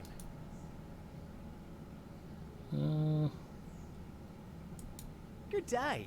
Might I have a word? We'll bet on Daffodilly again.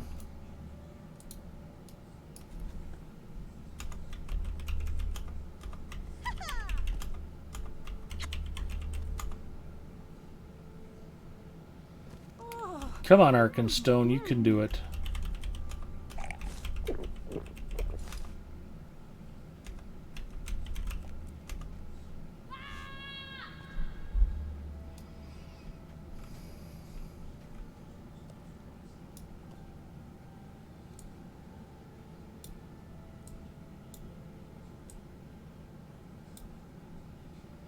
I had to move my bags because I've got this giant cup of Diet Mountain Dew in front of my screen.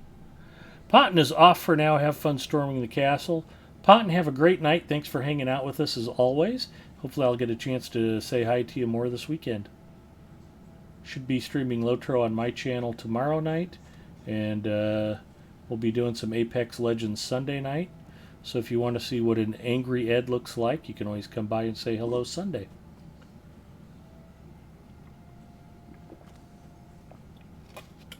Potton actually played Apex with us a few times. And Potton and Magical Ducky and I won a championship together. That was fun.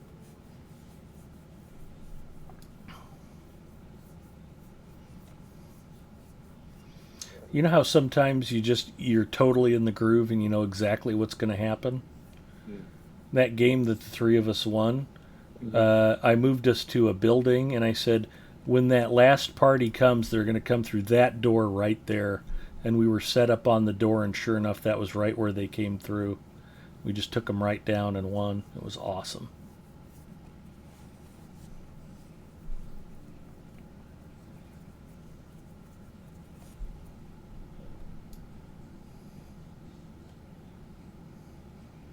And I think I clipped that I think I titled it like Old Guy Does Fairly Okay at Apex Legends.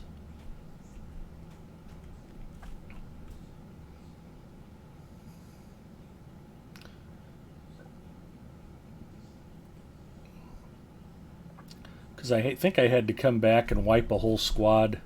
Ducky and Ponton got knocked. Yeah, not going to win this one either. Looks like Gladdy's way out in front. Cheer. Wave. Beg. Come on, Daffodilly. Earn me some tokens.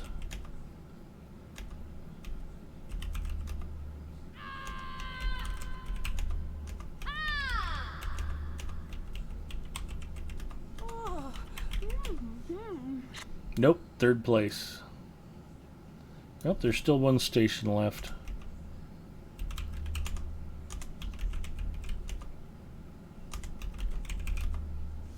Gladdy wins. Very close second, which does me no good, Daffodilly. To quote Maggie from Caddyshack, "Tanks for nuttin'." 3 Farmers Fair tokens, though, not a bad consolation. Alright, back to the party tree. Let's go buy some crystals. Ponton says, I will be out for more than a week. We are leaving early since a hurricane is heading our way, so we ain't staying here. Well, that's probably a prudent choice, Ponton. Make sure you turn off the oven before you leave the house.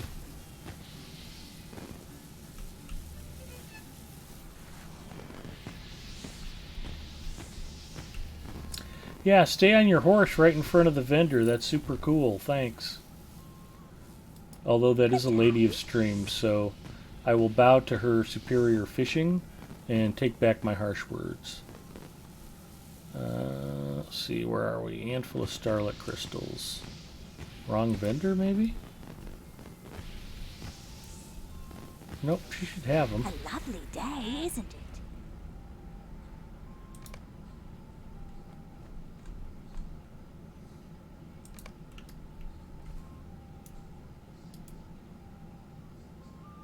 I don't want a tour of the farmer's How fair. do you do? Do you have handful of starlit crystals at this vendor?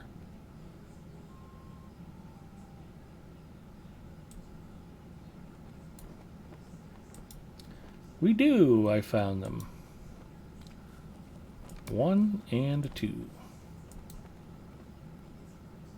Wait, why does it say 105 of 120? Thought I had 245 tokens. Did I misread that? I must have misread that. Holy cow, Nick, I'm 15 tokens short.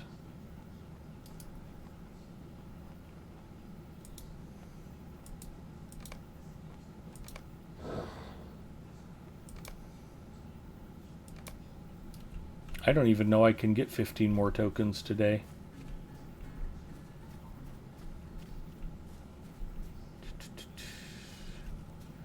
I've done Taste of Hobbiton. I've done Keg Race. I think they reset sooner if you don't win.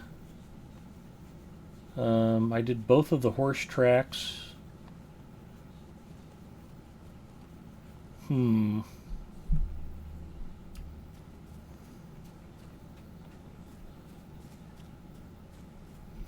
I guess I could go learn some of the Farmers Fair events that I'd never do. That could be something, I suppose. That'll be a Lotro stream first. Ed tries to learn. I'm not a smart man. Alright, let's see if we can figure out some of these Farmer Fair quests. I think it was Ponton who said you can earn a bunch of tokens just from doing the mushroom hunt. Nick, walk me through the mushroom hunt. What do I have to do? No idea. I knew you wouldn't know. It was a trick question. And Ponton left. He's got to bug out because of the hurricane, which means he won't even be around to watch me play Apex badly. Oh no.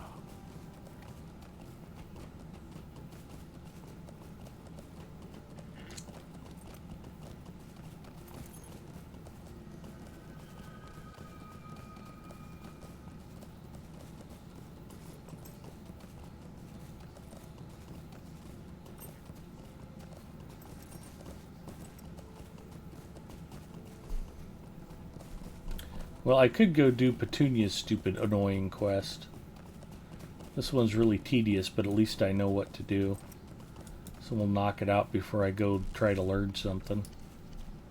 Yeah, stupid, I'll go get bait for you. Of your time?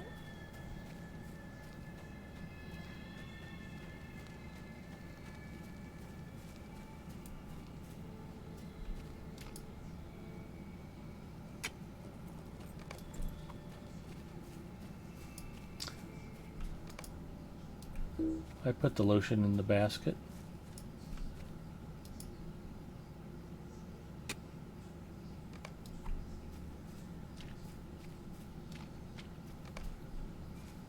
See, if I'd have just gotten a little bit better fishing results, I wouldn't be trying to scrounge for these last 15 tokens.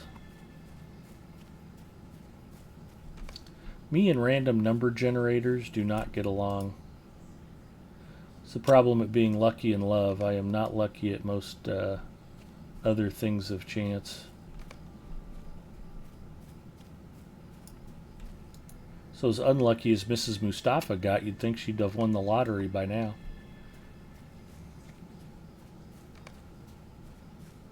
I cannot imagine looking at me and being like, yeah, he seems like a good catch. I'll marry him.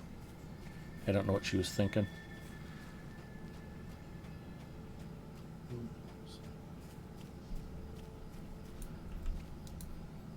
How do you do?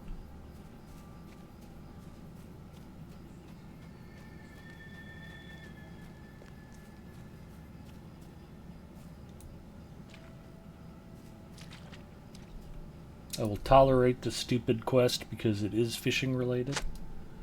But this juice is definitely not worth the squeeze on this one.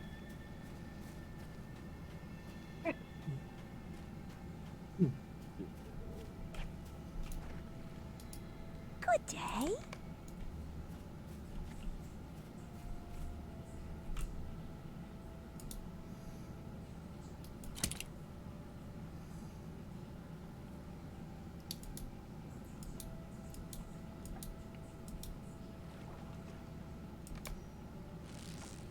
There we go.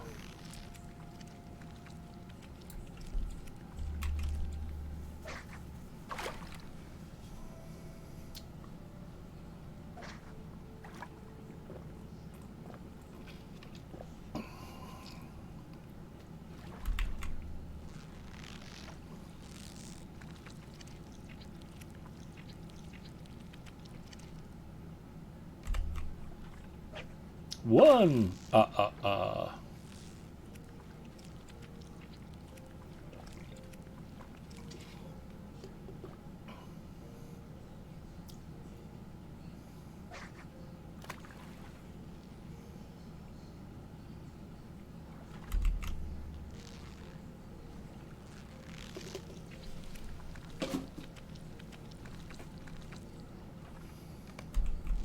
Two. I'm out of Diet Dew, Nick. It might be Coke Zero time.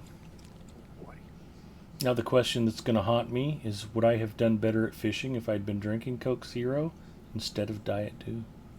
Never know. I'll never know. Maybe we'll do that tomorrow. I'll fish with Coke Zero and see if I do way better. Clearly, it's got to have to do with my choice of sodas.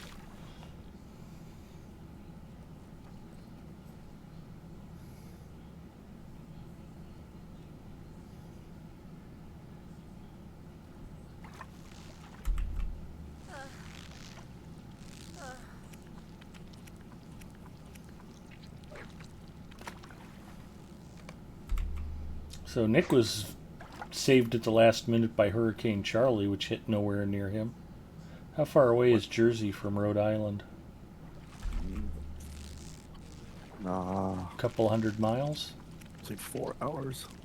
That's about right.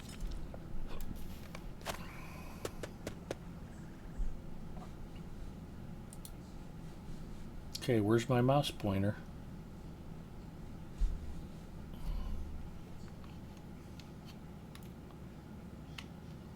This Razor Basilisk is okay, but it ain't a G305. Oh, you Logitech fanboy. Well, I hate to be that way, but yeah, it doesn't even bother me from a gaming standpoint. It's been fine, but some of the work stuff I've been doing, I have to manipulate very fine database screens, and it's just not as precise as I'd like it to be. I think it's more of a feel thing than it is an optical issue with the mouse. Or in my case, lack of talent, lack of skill, maybe. I think I just had a battery go out while I was fishing. But we're back in action now. The Basilisk does have a nice handy little magnetic battery cover. Just pops right off and then snaps right back into place. And it is a comfortable mouse. It's been good to use, but it was actually $20 more expensive than the G305. Maybe that's what I'll get while I'm in South Carolina. A I'll buy mouse? new mouse. Maybe.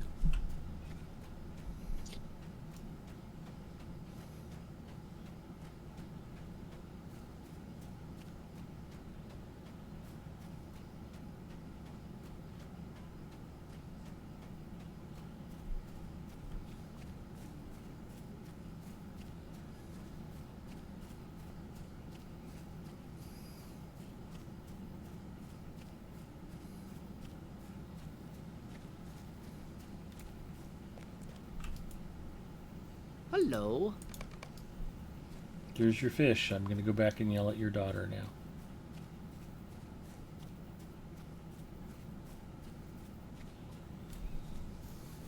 That's kind of...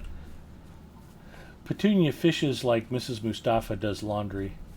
So I'm going to do laundry now. Okay, honey. Let me know if I can help. Yeah, pick up these clothes and carry them to the laundry room. Okay.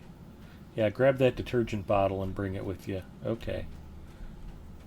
Alright. Go change the clothes from the washer to the dryer. Okay. Go haul in the clothes. So her version of doing laundry is directing me what to do.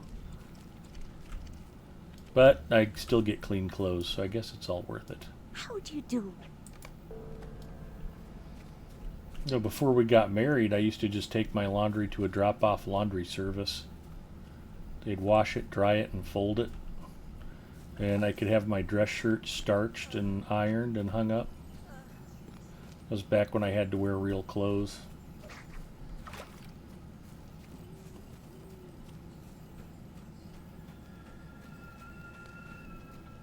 I really ought to dig all the suits and ties out of my closet and donate them to the Goodwill, but I'm afraid they're old enough nobody would want them anymore. Want the Logitech Ergo? There's that little ball on the side. Yeah, they still make trackballs. They should, especially for like secretaries and stuff. There are people who swear by them if you're used to using them. Some folks really like them. Everybody used to make trackballs, and now Logitech's probably the only ones. Alright, nobody's volunteered any information about this mushroom hunt. So I'm just going to have to poke around and see what I can figure out for some of these other quests.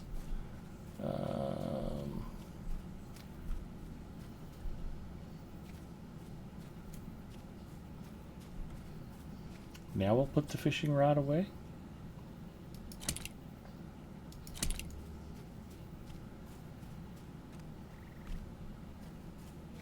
Got Gamgees, farmers, lazy workers.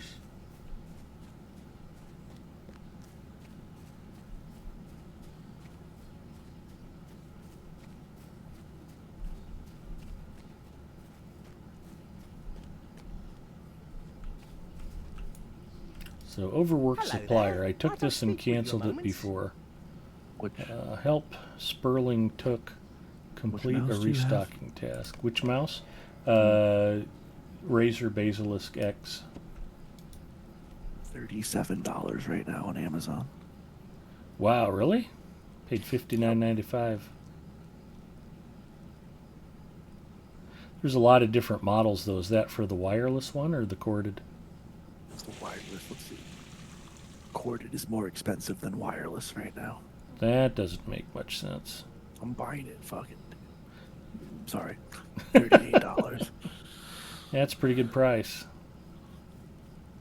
That's the same price I could have gotten the G305 for. one other one that hold on. The other one that I'm looking at is the Death Adder Good day. V2. Might I have a word with you? It's a little more standard, I guess. Collect the basket of apples. Eat pie for a burst of energy. Alright. Where do I go to eat pie?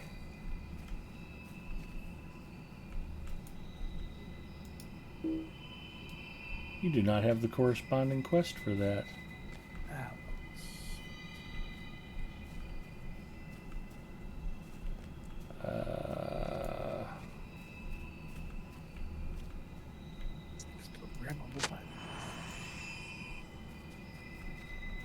Okay, where's the apples?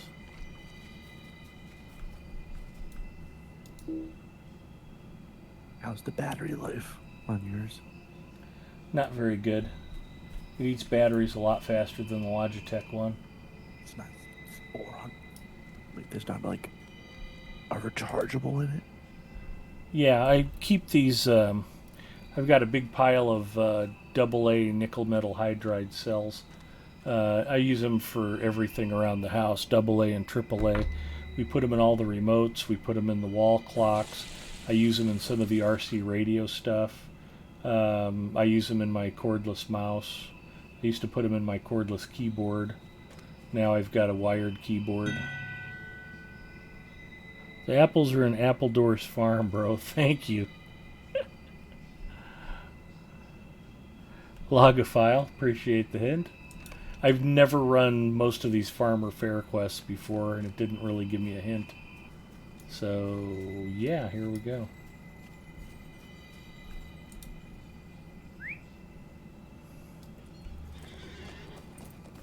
Yeah, why wouldn't you want to have to run all over the Shire to get this done? Ed, do you have your own channel? I do. If you hit exclamation point streamer, it will give you the link to my personal channel. And I did mention I'll be streaming Lotro tomorrow night. And we stream Lotro on Wednesday nights.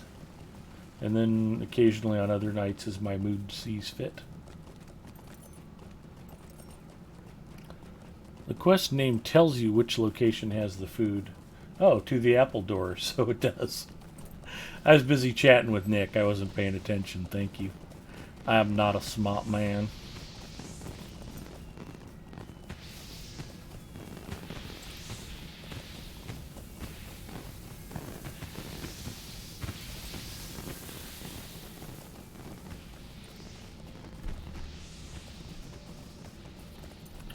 So somewhere out here there's a basket of apples to find. Like here. Fresh picked apples. And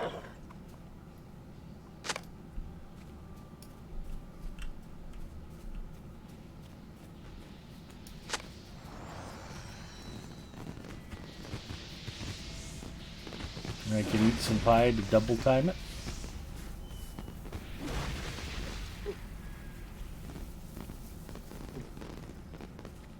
Thank you.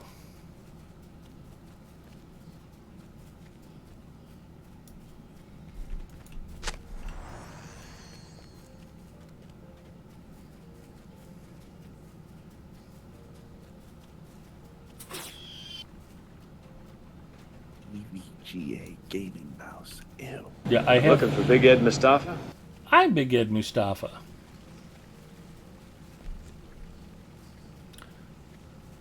Arvindor Gaming, thank you for the follow. I will warn you, as I have often said before, my personality changes a bit depending on which game I'm playing. So if I'm playing Lotro, it's like, hello gentle viewers, welcome to Tolkien's Middle-earth. Today we will explore the Shire. And then when I'm playing Apex Legends, it's more like, must kill, must dance in a fountain of their blood, must destroy. It's a different experience, so. Which Logitech do you like? The G305. G403. Nice, clean, simple, straightforward mouse. It's got a couple of extra buttons on it, but it's not loaded with a bunch of features you're not going to use. Very fast wireless response. One of the other things that I'm a little disappointed with this Razer Basilisk, the RF range on it is much shorter than the G305. I had to move the wireless receiver practically next to the mouse in order to get it to pick up consistently. It was not liking where I had the G305 sensor. Okay, well that was pretty quick and easy. It's on sale for $50. I've seen it as low as $39. I'd buy that. Yeah.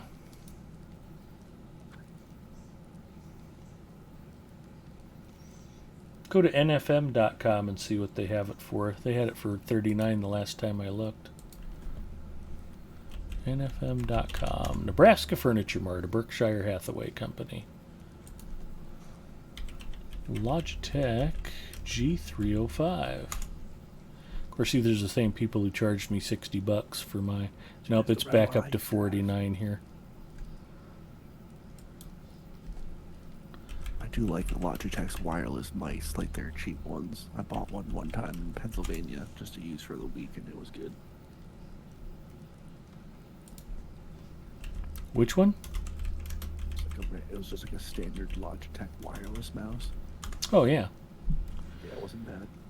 No, they're pretty much my go-to for keyboards and mice, whether it's wired or wireless, gaming or non-gaming. I like Logitech peripherals. Got a C920 webcam.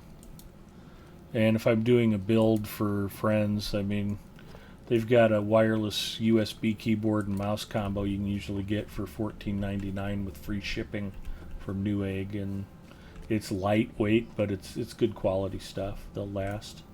They feel good to type on. So I can only do one of his quests. He had a whole list of stuff. That's crazy. All the rest of those quests are locked out until that timer expires.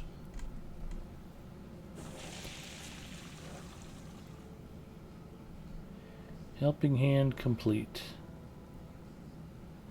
Well, how many tokens was that worth? I get a mystery pie. For a Logitech M510. I might do that. 20% off. I feel like I'm stupid if I don't do it.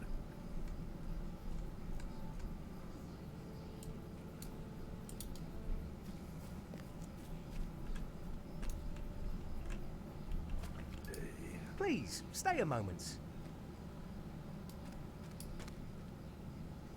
I remember this being a total pain in the tuchus. I never did get it figured out. See what Daisy Boy needs. there, give me a moment. Help as many newcomers as you can during your shift. Alright. What would you like?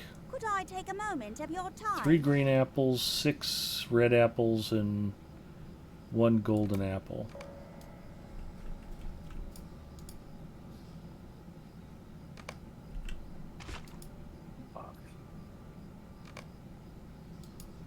I want this for $20.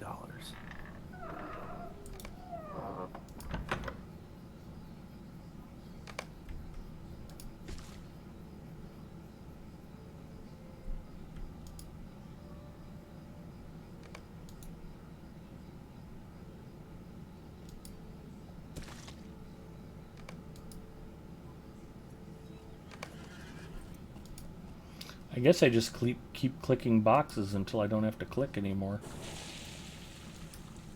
I'm guessing that golden apple's not very easy to pick.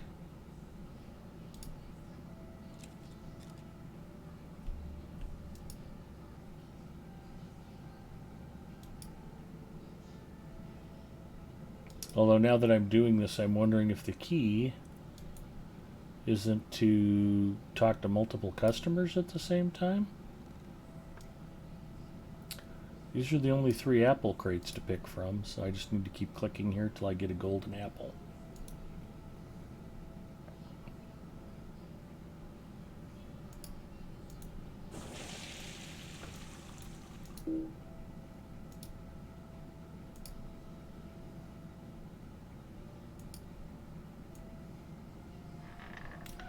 the good news is I think I'm less berserk when I play Apex than I used to be. I think I am finally starting to chill out a little. I do still get stressed sometimes, especially when we're getting stomped on over and over. Or if I have randos that I'm playing with that are just doing inexplicably dumb things.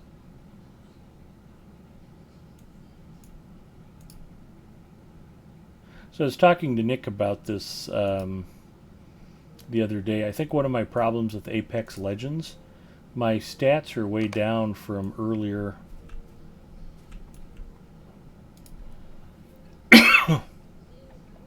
Like Season 5 and 6 were much better than Season 7, 8, and 9. And I think one of the reasons for it is... Good day. Might I have a word with you? fresh savory mushroom stew. Okay, what am I doing here?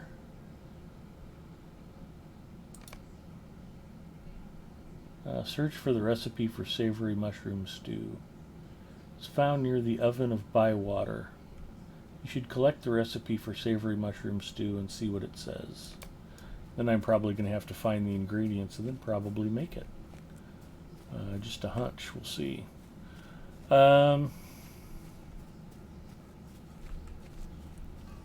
Did I miss the oven? No, here it is. Nope, that's the forge. I walked right past the oven.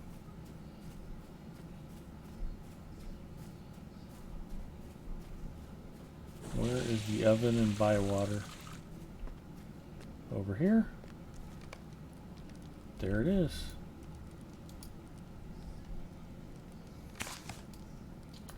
Read the recipe.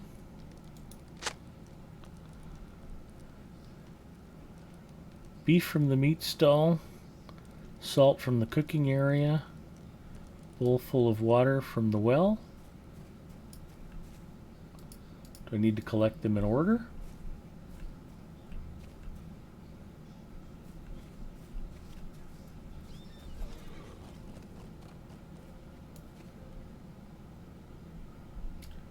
Read the recipe to find the ingredients. Okay.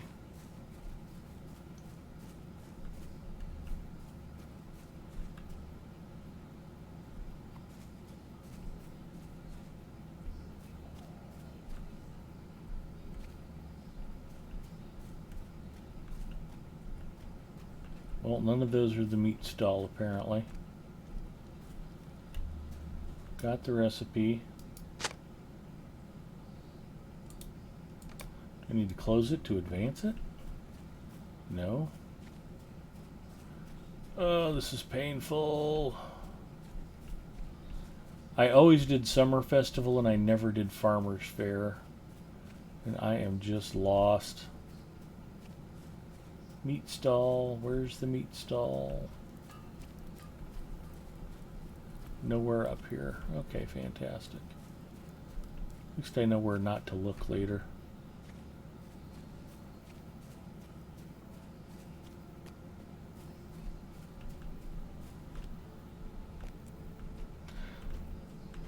So remember, never try to do anything new or learn anything different, because it will only make you miserable.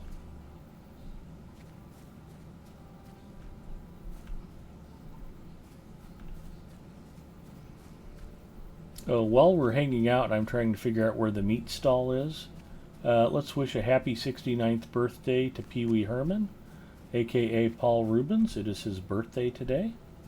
And also, on this day, Johann Goethe passed away. He's the man who wrote the play Faust. And his the quote of the day, which I thought was pretty good. Why look for conspiracy when stupidity explains so much? I was rather amused when I read that. I figured he'd be good for a few good quotes. Faust is a play about a man who sells his soul to the devil in search of one moment of pure satisfaction. And he gets his moment of pure satisfaction by helping others, which is a good lesson for all of us.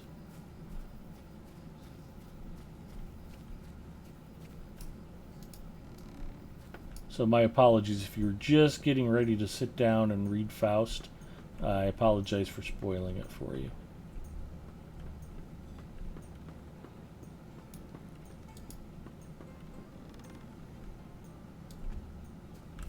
I don't know where to go to find the meat. I'm lost. I don't see a meat stand here.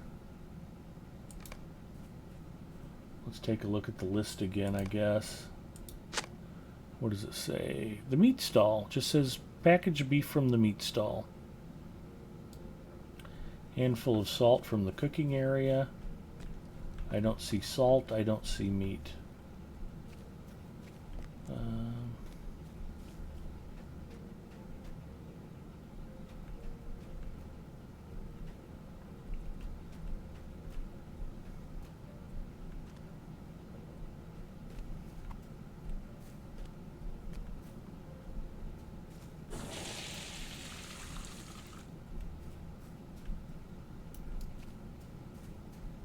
Yeah, and I'm running out of the timer on manning the market too. This is taking way too long because I'm not making any progress. I do not know what I'm doing.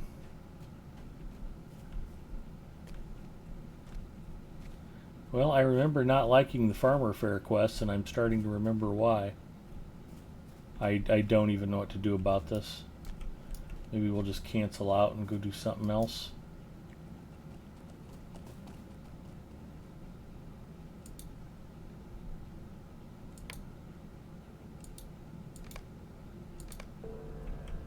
Thanks, but no thanks. See what else we got. Hello there. Collect Might I speak with ingredients you a on the moment? market list. Okay. I need an onion, just a plain old onion, please. Alright. One plain old onion. Oh, I picked a delicious red onion. Well, that's the delicious red onion. That should be the plain onion, which is the one I need. Apple, a deliciously tart apple, not the sweetest variety. I've got piles of apples. Bread, seedy brown bread is delicious. And certainly is a favorite of mine. I'm not feeling particularly hungry for it today. So I want a plain bread will do, nothing. So the key to this is hovering over them.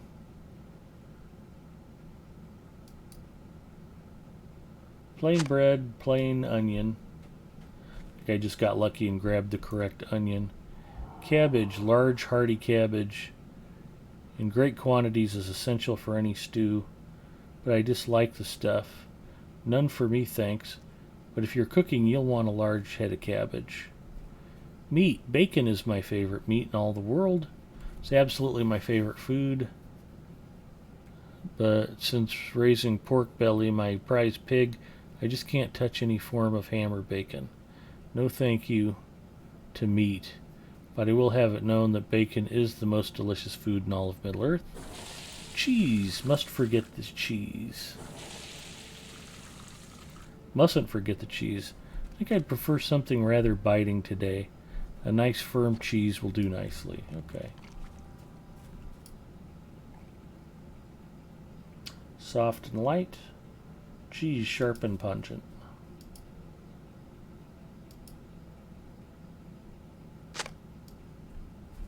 Okay. That's a problem. What am I missing?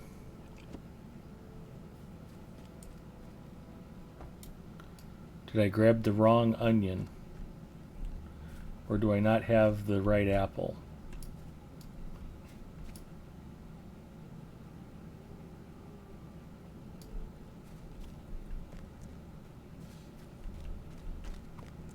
I have to come over here to pick the apple. So we want a deliciously charred apple, not the sweet red variety. So we probably want a green. Well, that's easy enough. Okay, now I can turn that one in. Nope. Oh, yeah, I can turn that in. Okay. It's been a foul day, it has. And let's see what she needs. Good day. Might I have a word with you? Collect the ingredients. A red apple. Okay. Easy peasy. Ran out of time. That was not on the list, really? Sure looked like it was on the list. Stay and have some tea. Alright, reading is fundamental. There's a lot of reading on these little quests.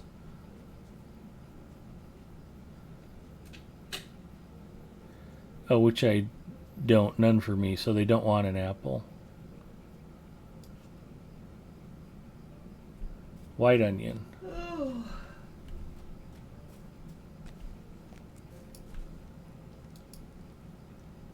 Are you getting sleepy, Pookie? I fell asleep. Geez, sharp as a knife.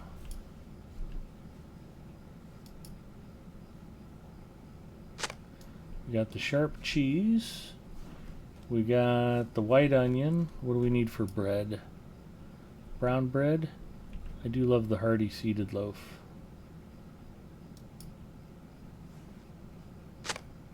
Got it. Cabbage. The biggest head you can find. I have a giant cabbage head.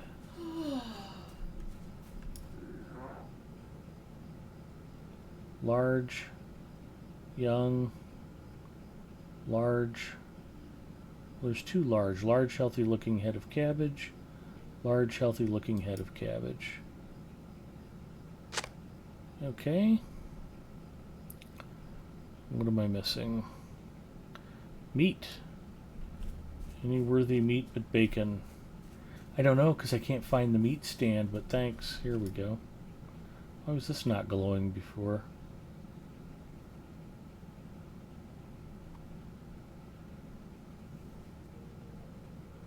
Bacon?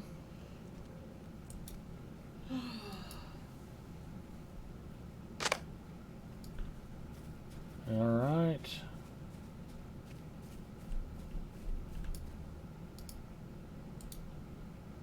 How rude! I don't think I'm going to get any more done, but we'll give it the Hello old there. college Might try. I speak with you a moment?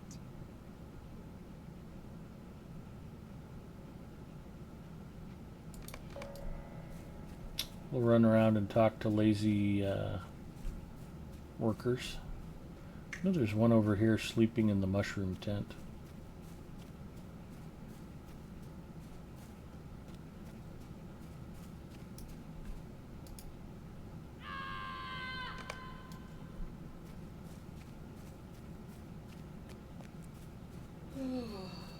And I'm done in about 6 seconds, so this is not going to finish. That's okay. My shift is ended.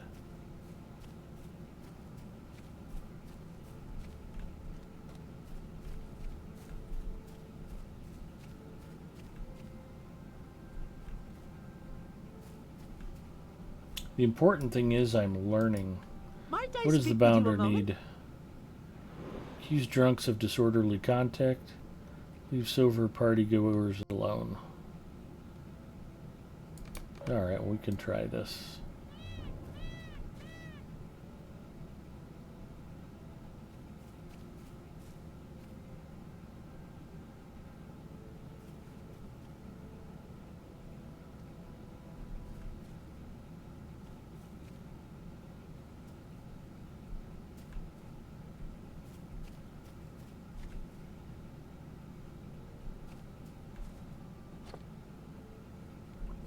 The tough part about this is actually being near a crowd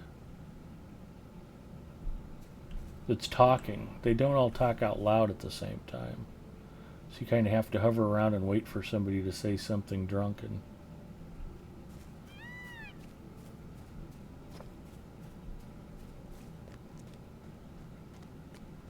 There's a group over here. I don't know if anybody's saying anything yet. Here we go.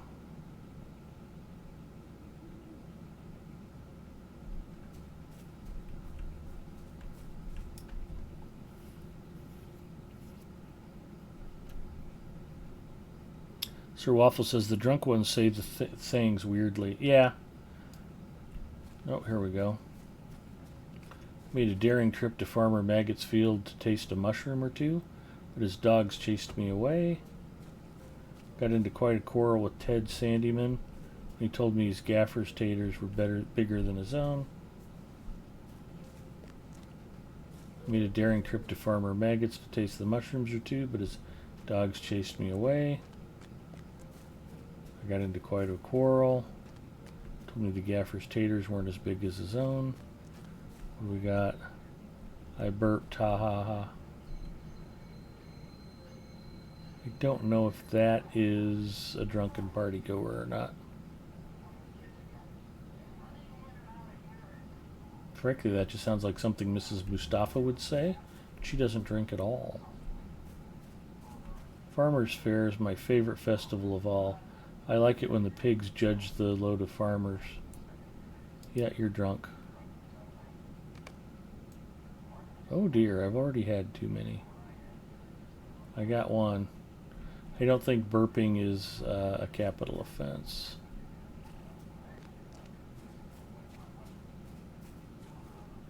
Look at me go, you guys. I am learning.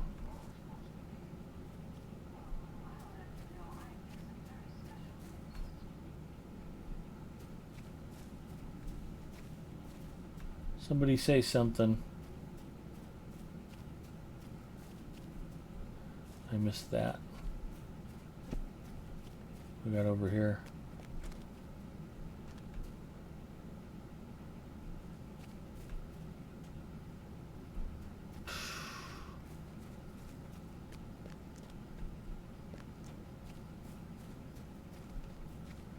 Somebody else is doing a much better job of accusing these people than me.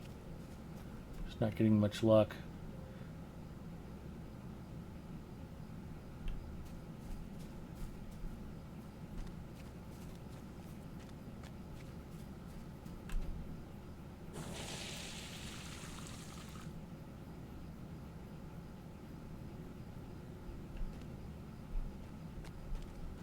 Fiddles at the Farmer's Fair.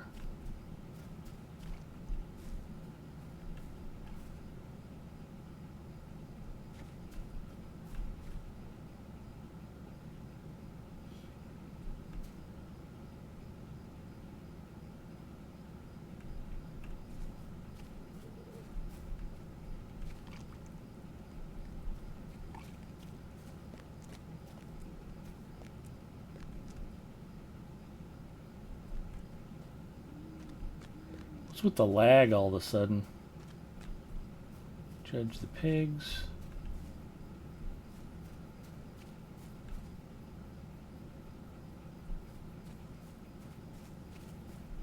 A couple of people burped.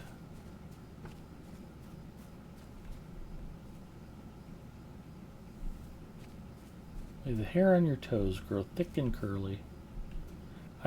Nobody's drunk. I've gotten one so far.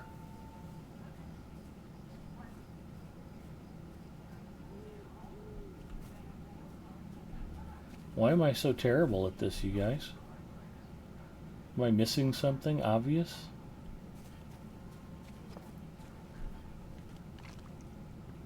I'm standing by, everybody quits talking. There's got to be a trick to this that I am missing.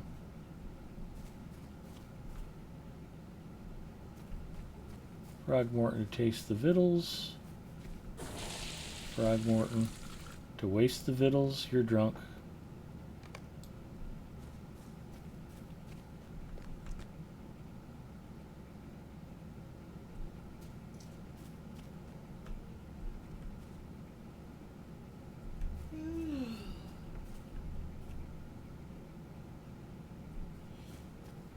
Tasting the victuals, not wasting the victuals. A lot of these, it's funny how many of these quests are reading comprehension based.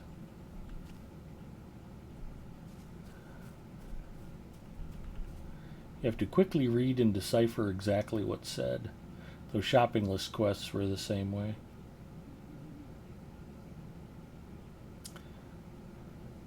Hey, Lenorian's here. Let's quit talking.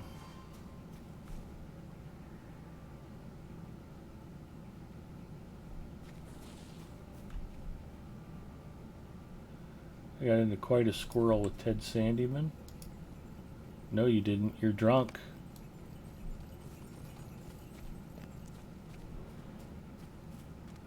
Got into quite a quarrel. Reading comprehension.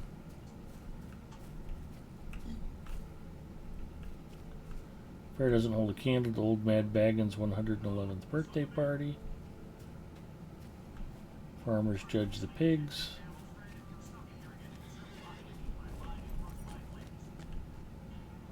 Made a daring trip. Dogs chased me away.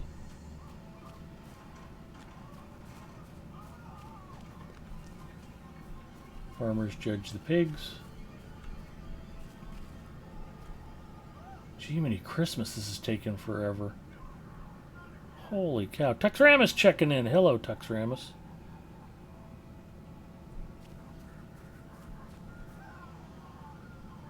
Taste the victuals. Farmers judge the pigs. What do we got over here? I missed that.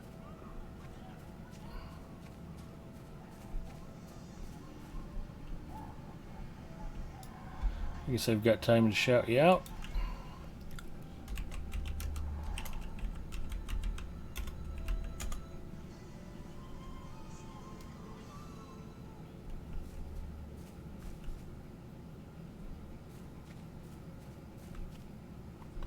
Farmers judge the pigs.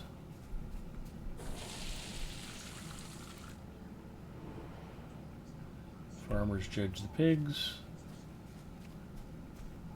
Fresh licked vegetables. No, sir. No fresh licked vegetables here.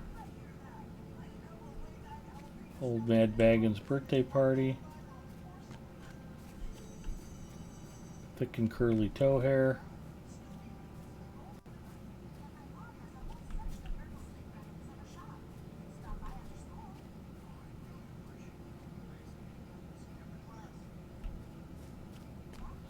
Somebody say something.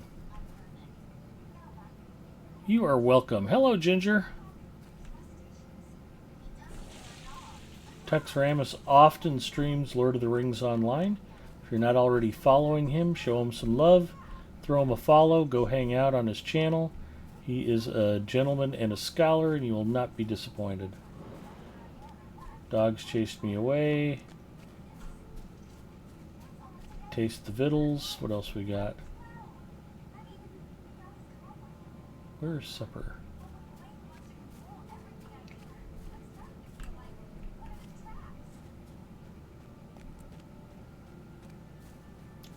Quite the squirrel. I'm out of here. All right, Nick. Have a good night, bud. Peace. Talk to you later.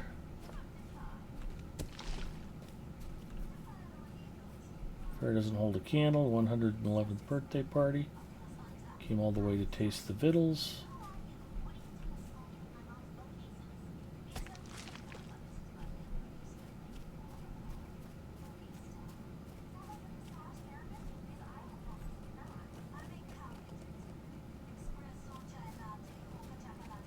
Fresh licked vegetables. Let's get there. Quit licking the vegetables. That's weird, dude. Need one more. This is excruciatingly tedious.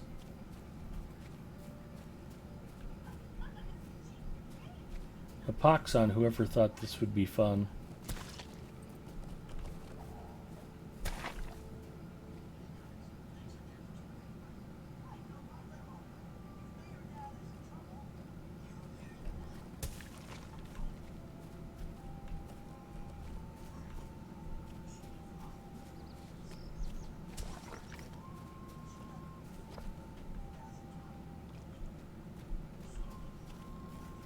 Fair's delicious. They're thick and curly toe hair. Come on, somebody give me something. Quite a quarrel rather than quite a squirrel. You're legit.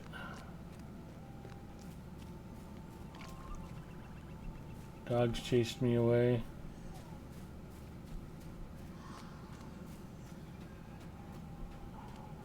That faded way too quick.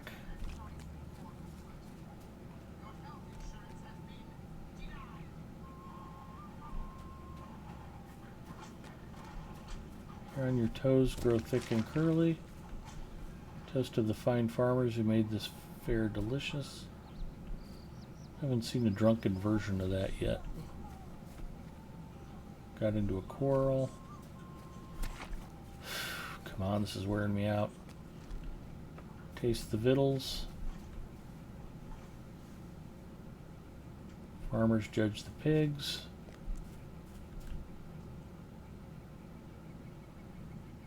Haven't seen a drunken version of that either.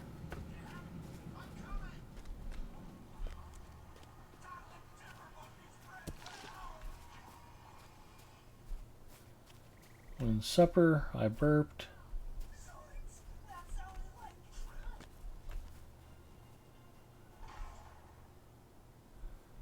Mad Baggins' 111th birthday party.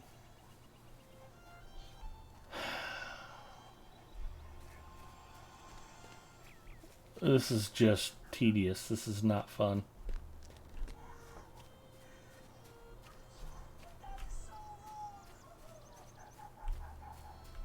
Come on, guys.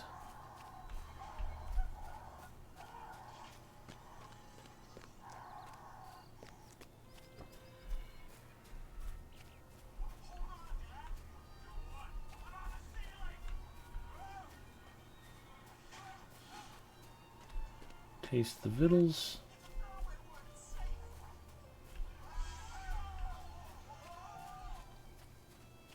I mean, how long have I been running back and forth on the stupid quest? I mean, this is just stupid. Farmers judge the pigs. I don't think the one in Lothlorien is nearly this tedious.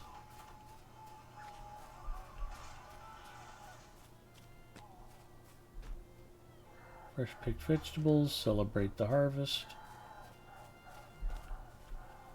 Where's the slapper? Slupper. Okay, you're the last drunk.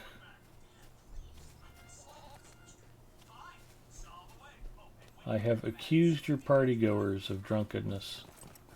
You are welcome. No false accusations. That was a lot of work for 4 tokens. I mean, that was stupid. That just ground out way longer than necessary. And it stopped being fun 2/3 of the way through. Well, 1/3 of the way through. The last 2/3 were just unnecessary. That should have wrapped up much more quickly.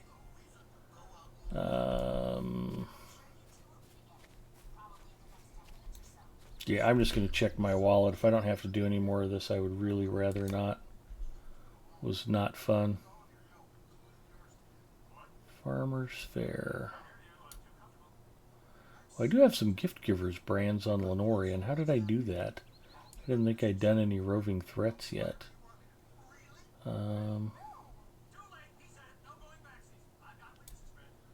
Farmer's Fair tokens, 129. I have enough. Let's go get another handful of Starlit Crystal and leave the Farmer's Fair to the more patient who actually know those quests, because yikes. That was mind-bending how long it took to find 7 drunks.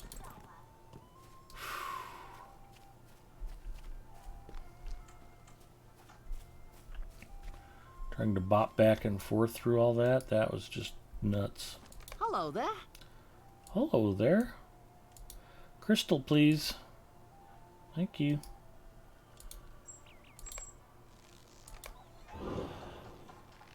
So the sword needs 3 or 4 more. Let's take a look.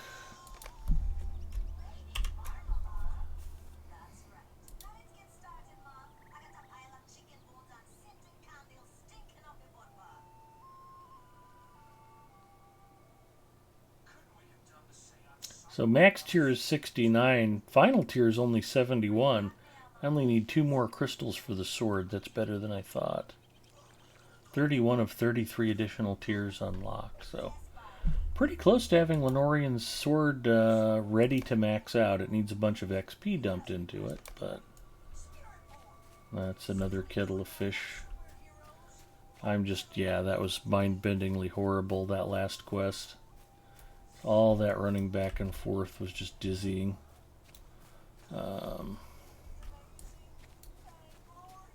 So, just ditch the apples. We'll just ditch the apples. It's too easy to grab them out of the crate for them to be useful for anything.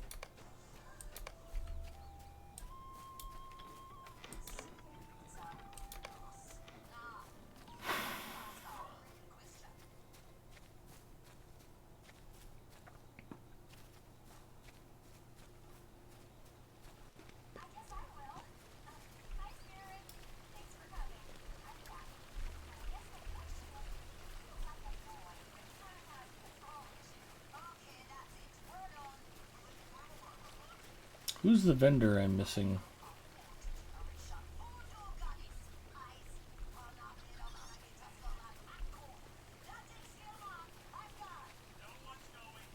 Not the stable master. Oh, the tavern keeper in the ivy bush. Okay. Linda Tepler says, "Hi, Ed. We couldn't figure out what to watch, so Tux and I compromised and we decided to watch you." Well, I'm glad that I am the mediocre solution that appeased you both, and welcome. How are you doing? And how come you're not Sorceress Zero? Can I help you find something, friend?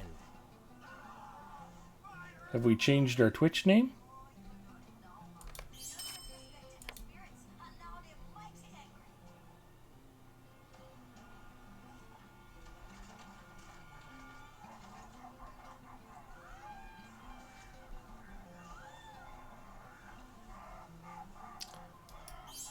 Massive pile of copper scrap. That's pretty funny. I can't decide what to watch. Me neither. I guess we'll just watch Big Ed Mustafa.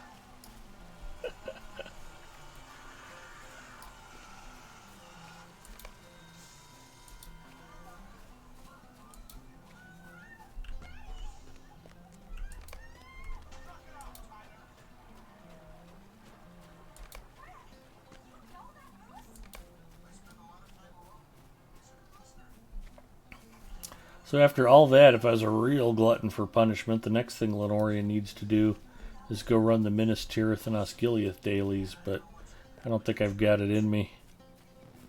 Sounds like a horrible way to end the evening. I know the armor's not in bad shape, and we've gotten the sword pumped up. You know, we could do just for fun.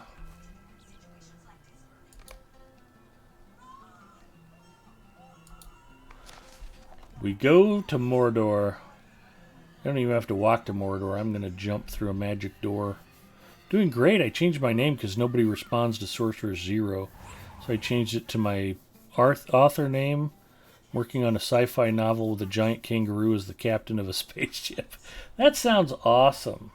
Those of you who do not know Linda Tepler, she is a published author. She has books available on Amazon, and I've actually given a couple away on stream, and that was a lot of fun. So if you are looking for a good read, particularly if you like the Kindle edition of books, check out her published works on Amazon.com, and you can get some great reading material for a good price and help support one of your fellow Lotro players who just happens to be a published author.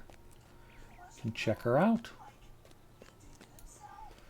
That does kind of make sense, because if you search for Sorceress Zero on Amazon, nothing pops up. So you might have made a good choice. Where the heck was I going? The Kin House. I don't know why I get so used to it. Well, I can do task item turn-ins. That's always a thing. Kind of blanked on that. We've definitely gotten our fishing done for the night. I hit every fishing quest in Farmer's Fair and Summer Festival. So I've probably fished for 2 solid hours tonight. It was glorious. Let's just unload some shattered spears, I guess. Bunches and bunches of them.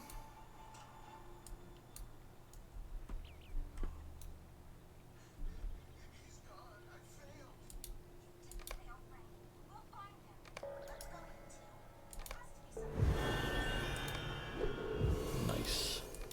This will pump some item XP into that imbued sword, too. Takes a little extra time to just do all of the same item instead of turning in a variety of things. The advantage is I'll end up with 2 extra pack spaces open, so bear with me here, boys and girls. Thank you, you are too kind. My pleasure.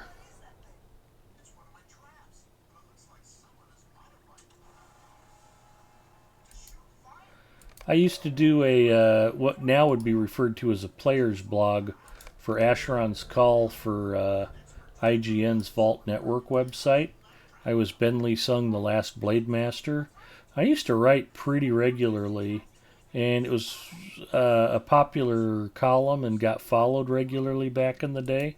But yeah, I know what it's like to try to hit a deadline and to publish something and to proofread it and to make it comprehensible.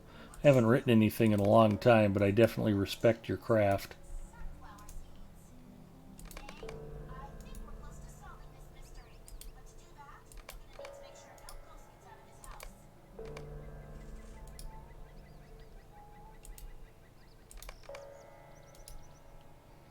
It's just amazing the diversity of skills and talents that we have here in the Lotro community. You know, if you've watched some of Eldalus art streams or some of the things that other people do. I know Stina does a lot of crafting streams, or she did before the baby. I don't know if she's still doing them regularly. But I know a couple of the streamers do cooking streams occasionally. Alapenya and Maiden of Rohan used to do the Red Salt show. That was always fun. You know, people are doing a lot of fun, creative things. Magical Ducky's dad, Desert Owl, has he does custom-made jewelry. I think he's got an Etsy store where he sells some of his jewelry designs. And, you know, people are just doing cool, fun, creative things. In fact, I think Maiden of Rohan, a.k.a. Simply MJ now, she changed her Twitch name. I think she sells some miniature stuff on an Etsy store as well. And they're like Tolkien-themed miniatures. She had some really cool stuff. Lotro Ladygun, who is streaming, I'll shout out Lotro Ladygun as well. The lowered community is great, really awesome. I think it's just Ladygun. Let's see. Was playing Minecraft. She does fantastic miniature work for like dollhouse furniture and things like that. Just really a lot of very cool creative things that Ladygun does. And yeah, if you're not following her on Twitter, check it out. Ladygun posts a lot of her miniatures projects and things like that. And just really does some very cool stuff. You know, Tux Ramus, I've talked about it before, but he's a very passionate Linux user and actually plays and streams a lot of Windows games without using any Microsoft products at all. He's got an all Linux setup where he plays and streams on a Linux PC and has gone completely Windowsless. And I think that's terrific. He's just a font of knowledge when it comes to Linux-based questions for gamers and streamers. And just, yeah, check out Tux Ramus if you're not following him. It's just great to hang out in his stream and you know, the back and forth and the questions and answers and stuff. Just always enjoy hanging out with him. I'm so glad you guys settled on me and are willing to put up with my stream tonight. Glad you both joined me. And all of you. I'm glad everybody's here. It makes my Friday night to come out and hang out with y'all and talk about food and talk about rock stars behaving badly and talk about more food and talk about fishing and talk about how bad Mrs. Mustafa's cooking is. What did she do? One of the problems I've had, I do COVID-19 contact tracing, and we've been really busy lately because of a resurgence here locally. So I think I've had 2 or 3 cold dinners, so I can't really judge your cooking. It might have been good when it was still hot and fresh. But I had some pretty cold, dry pork chops the other night. Not Mrs. Mustafa's fault, though. I think my food sat. I worked an extra hour and 20 minutes after my shift was supposed to be over, just because we still had so many COVID-19 patients to contact. But How can I be of service? I like the work, but it's kind of draining. It takes it out of me, which is okay. It's good to put in a full day's work and feel like you may have accomplished something.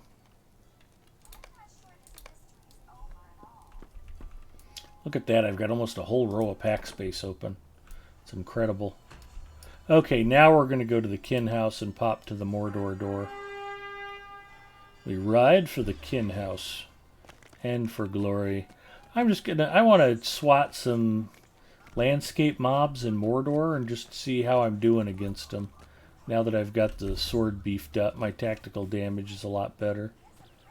I could use some better essences for my armor, but I think what I've got's okay. You can tell I don't have decorating rights to this hot kin house, because otherwise I'd have fish trophies everywhere. Maybe I do. Let's see. And will they kick me out of the kin for hanging them? That's the question. Darter group. Oh, baby. Done. Small wall. They will rue the day. Never let Big Ed Mustafa have decorating rights to your home. Now I'm more motivated than ever to finish Darter Master. I can go get those 50-pound salmon turned in too. Those will look good up on the wall. That opens up 2 more pack spaces. It's glorious. Okay, anyway, we're headed to Mordor. I'm sidetracked enough for now. So I've shown them off before at my home. Nemini and Galandriel here on Arkenstone have previously gotten the trout group. We'll zoom in on that so you guys can see it in its glory. Trout group, and the other one was Darter group. These are both great looking wall trophies. There's one of each species of the different kinds of fish up there.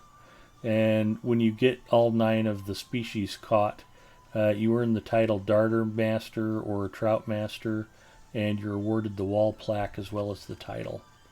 It's pretty cool. So that makes me happy. I get to hang up fishing trophies in here. They must have forgotten. Big Ed's going to come to the kin house and slather it with fish. Bacchus says, slept in late this morning, but glad I caught at least some of the stream. Hi, Bacchus. Most people come here to fall asleep, not to try to wake up. It's a lot of freed up inventory and bag space for you. Absolutely. Okay, so we're here in Mordor. I'm level 110, so I've got the chops to be out here.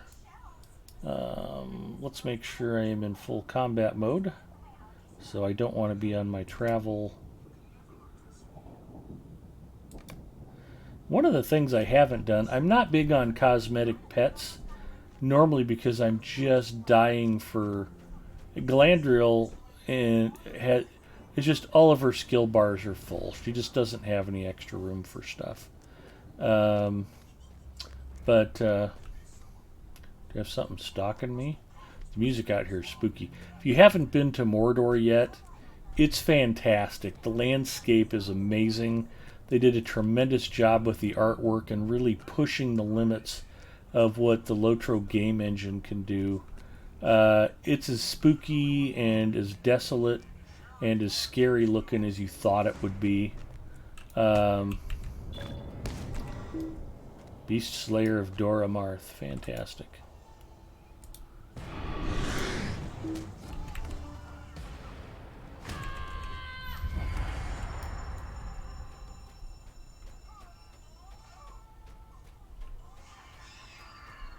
But one of the cosmetic pets that I'd like to get, I've heard you can get a wormling.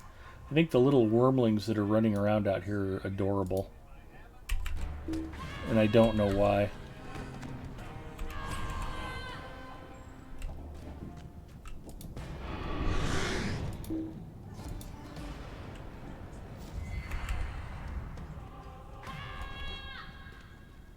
But hopefully I'll run across a wormling and you guys can see what they look like.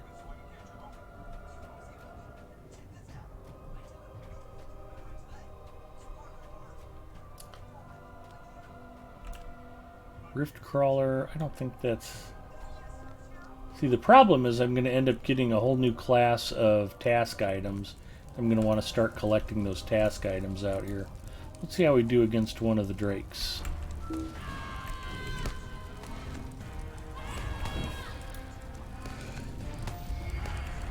These are more of a medium grade. Okay, I rocked him pretty easily. Not a big deal. Fire Grims kind of stink. Let's see how we do here. Although I think with them counting as an ancient evil, I think my light damage is gonna... Yeah, that worked out pretty well for me. I'm not taking big hits. I'm not taking a lot of damage. As long as I'm out here fighting stuff one-on-one, it looks like I'll be able to wreck it pretty easily. I just have to make sure I don't end up getting swamped. Udun's really tough because there's a lot of mobs. They're close together. They tend to respawn quickly. It was fun on my champion. It's not a lot of fun on other characters. You really need to be able to hold your own. Which is why I've really been concentrating on getting Lenorian geared up to come out here. But yeah, the first time I came out here, I was like, oh, I'm definitely not ready for Mordor. And tonight, these fights are quite comfortable.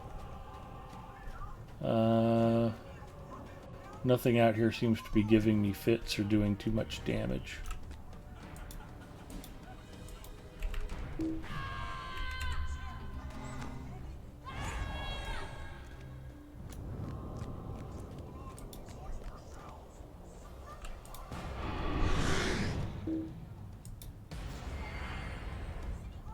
That was lucky. I thought I might draw that goat too.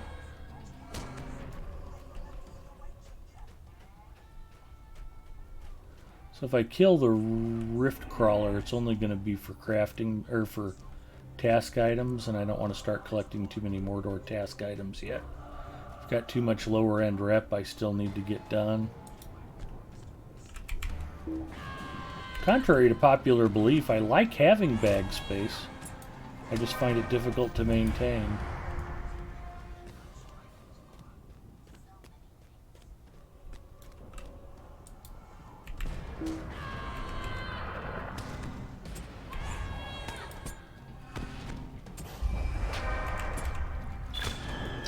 Where are the wormlings at?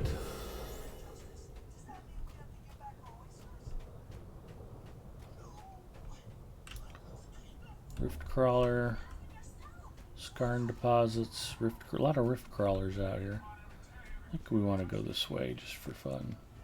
You notice what appears to be a dwarf and a goat lying still beside the causeway.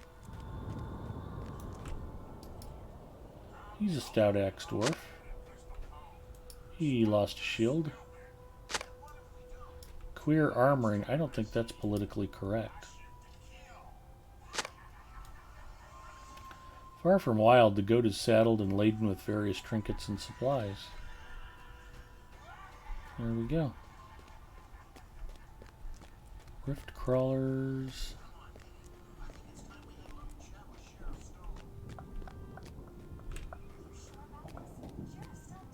Direhorn goats.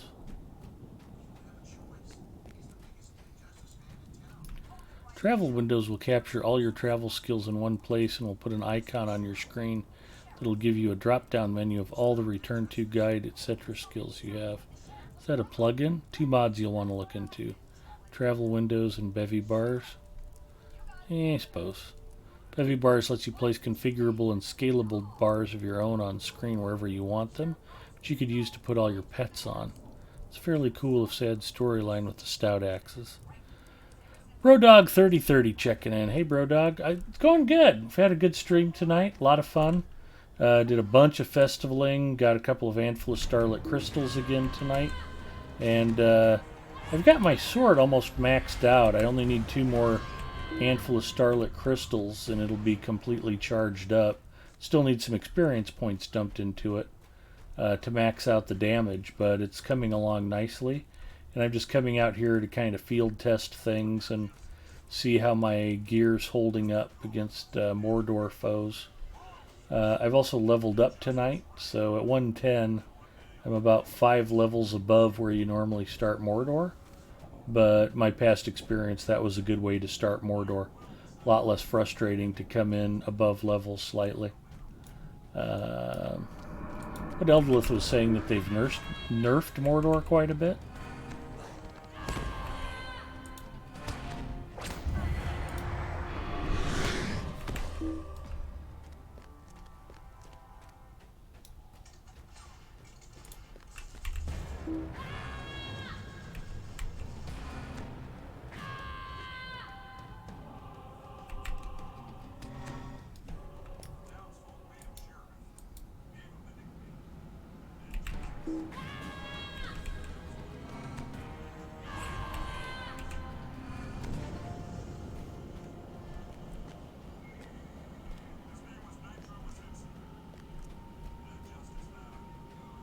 They toned the mobs down a lot after launch. Yep.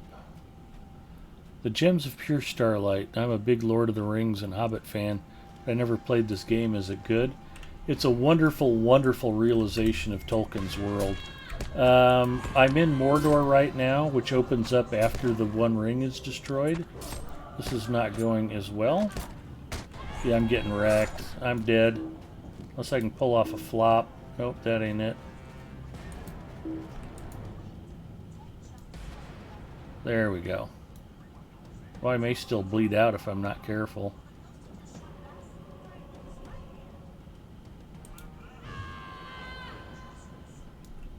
Keep running.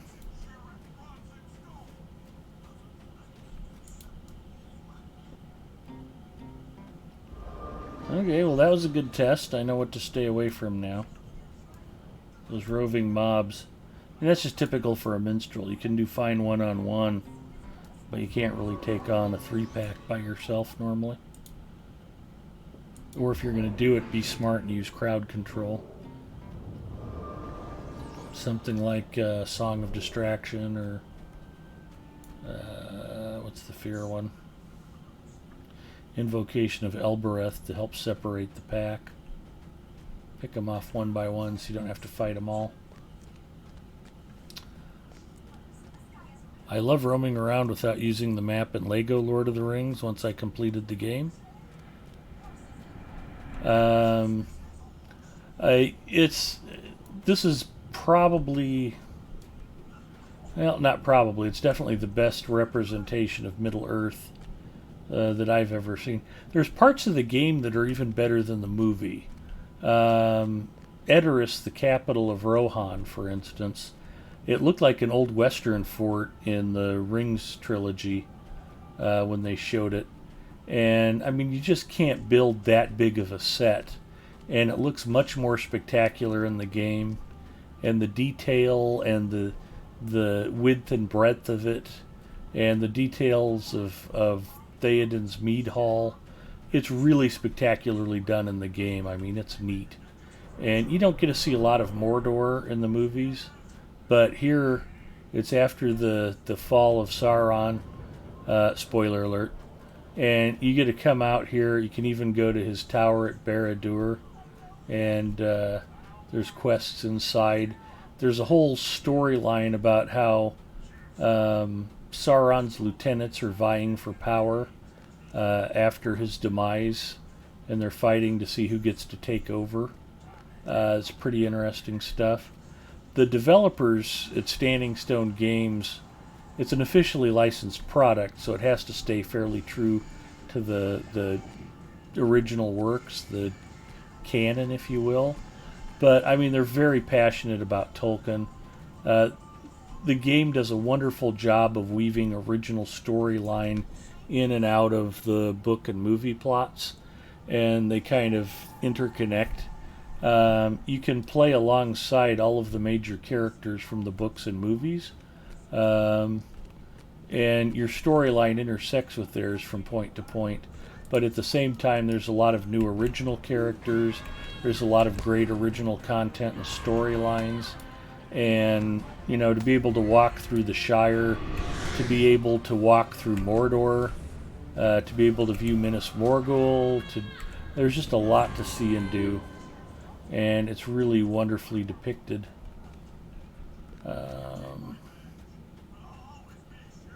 And there's some great cinematic instances in the game.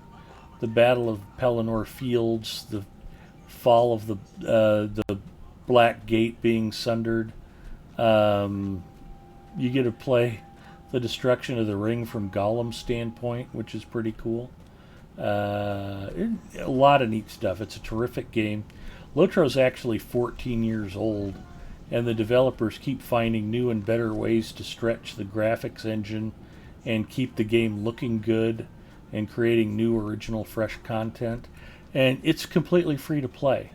You don't have to subscribe. It's not pay to win. There are very few things that you have to pay to do in-game. Although I will say, speaking as somebody who doesn't subscribe, the subscription money is money well spent. If you get into the game and you like it, it will maximize the fun of your gameplay. I spent a bit of time outside of regular gameplay just doing what I call character maintenance stuff and working on some things that the VIP players don't really have to grind on. But it's still a great, enjoyable experience. I actually played clear back in beta over 14 years ago, and I came back after the game went free to play, and I'm really glad I did. There's a lot to see and do here. Here we are. I don't know why I like these things so much, but these Gorgoroth wormlings, I just think they're adorable and I want one. So I was told you can actually get one of those as a pet from the vendor, but I haven't bothered to do it on any of my characters yet. Although Lenorian does not have a lot of pets, so maybe she'll be the character that gets one, I don't know. There's these great big menacing towers out here on the landscape, mountains and lava flows, and there's still shrines to Sauron on the landscape. And there's Barad-dûr in the background there. You can see the cracked remnants of his stronghold, his fortress. You can see lava dripping off of Mount Doom after it erupted. El Galadwin checking in. Hello, El Galadwin. Did we get raided? 9 raiders from El Galadwin's stream. Delarfin checking in. Hi, Del. Got to get some shout-outs going here. El Galadwin is that's the word I'm looking for. Man, my mind just froze up there. Is a fellow word was the word I was looking for. A fellow member of the Lotro stream team. And it's always a pleasure to talk to El Galadwin and catch her streams. El Galadwin. I'm having trouble spelling tonight. I've been streaming for a while. Not coincidentally, she is, words are hard, exactly right, was streaming Lotro herself. And we'll also shout out my friend Delarfin, who probably wasn't streaming Lotro the last time she streamed, but also fun to hang out with. If you haven't given Delarfin a follow, Delarfin, I've spelled that wrong too. There we go. Last seen playing Final Fantasy XIV. Delarfin plays and streams a variety of games. Longtime member of the Lotro community and just fun and cool to hang out with. So both of those ladies definitely deserve a follow from you. If you like RPGs, if you like Lotro, if you like quality streaming content, give them both a follow. Absolutely encourage it. And if you hang out and watch me play Lotro, it will only get you more excited about watching Delarfin or Algaladwin. You're like, oh, finally some good content. But I mean, the smoke effects and the burning, and it's just great what they did out here with Mordor from a landscape standpoint. I mean, there's industrial sections where Sauron built his war machine. There's desolate sections. And I don't know if it'll ever come to pass. Mordor's got 5 big subregions in it. We'll zoom out a little bit. So I'm in this section here, Dor Amorth. You can see me right there on the road walking past the northern edge of Mount Doom. I'm heading for Barad-dûr along the road here. But you've got different subsections. And I think at one point there was some talk that they would add additional sections to Mordor. There's some expansion directions they can go with the content. Nirn and Lithlad and some areas that haven't been fleshed out yet. And it's possible that we might see that, or they might never get to it. But I mentioned Minas Morgul. That's in game. It's a small area, but there's a lot of cool content they built around this. And I went through this on my champion a while back. I thought Minas Morgul was very, very good content. I enjoyed that. And there's a lot to see and do in Mordor. We've got a Barad-dûr. Not Barad-dûr. Oh boy, it is late. Oh, Ed. What's the new expansion that's coming fall or spring? Gundabad. Oh man, you want to talk about a brain lockup? Gundabad and Barad-dûr don't even sound alike. Sauron is the best architecture. Hi, Herky Mad. Oh man, I'm throwing out shout outs and I haven't gotten to Herky Mad yet. Shame on me. I just raided Herky Mad the other night. Much love to Herky Mad. Another great Lotro streamer, and I just typed Herky Mad wrong too. Herky Mad. Oh, boy, you can tell I haven't had any caffeine for an hour or two. Sorry about that. Third time will be the charm, probably. Nope, got it on the second effect. Herky Mad frequently streams Lotro, was last playing Mass Effect Legendary Edition. Harky, a new nickname. If Herky Mad gets any more nicknames, we'll have to publish a book with them or something. But, yeah, we were talking earlier about what a vast game world Lotro has. Middle-earth is really widely depicted. I was doing some festival stuff in Arid Luin over here. Now I'm all the way down in Mordor. That's about as far apart from one another as you can get and still be in the game. And I mean, there's still Harad and Khand. I mean, they could flesh these out in the future. There's a lot of extra content that can be added. There's a lot of things to do and explore and still stay true to Tolkien's original books and concepts. And it's a very innovative game. If you're not playing Lotro, well worth the download, all 23 gigabytes.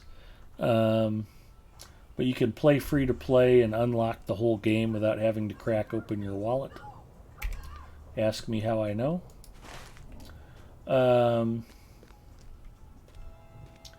But that doesn't mean you probably shouldn't subscribe. Particularly if you just want to take one character and level them up. You're not going to get it done without cracking the wallet. Doing it free to play requires patience, and it's generally best to level a lot of characters up together. That's how I did it, not intentionally. I just kind of stumbled into that method of play because I wanted to check out all the different classes, and I basically started rolling up one of each, and I had a couple of different groups on a couple of different servers, and I leveled the characters up together in crafting circles so they could help each other out.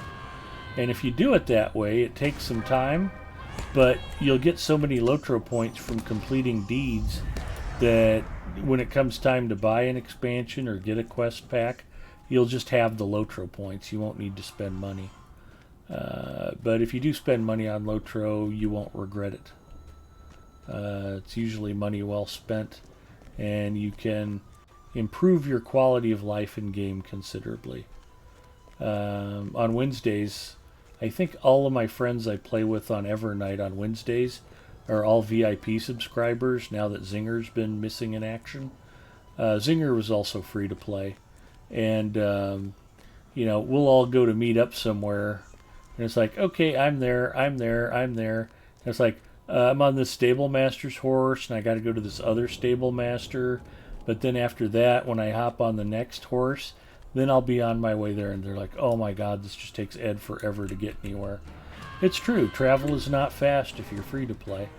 But it can still be done. And I like long stable master's horse rides, because that's a good time for bio breaks and reloading your snacks and Coke Zero.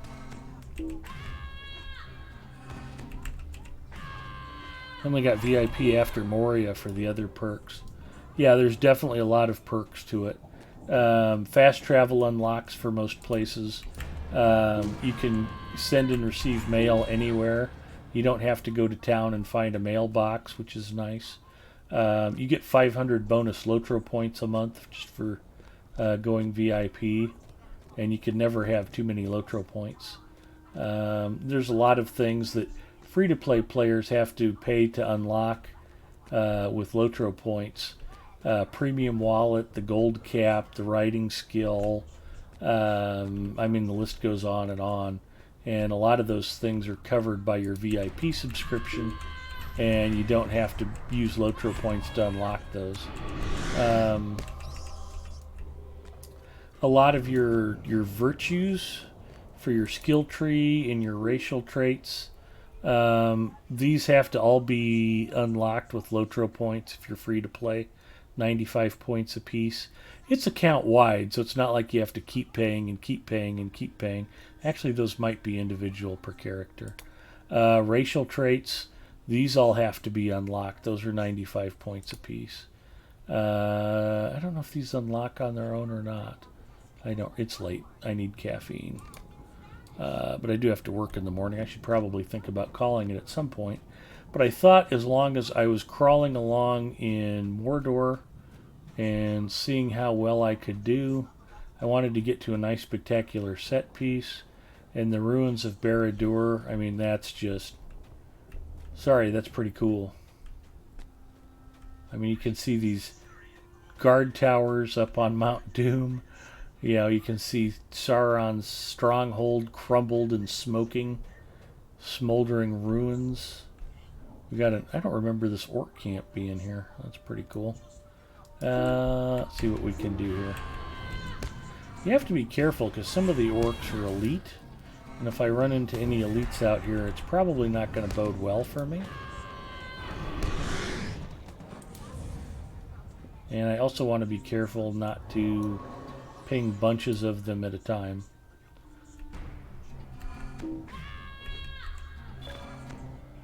Orc and Uruk Slayer of Dor Amorth.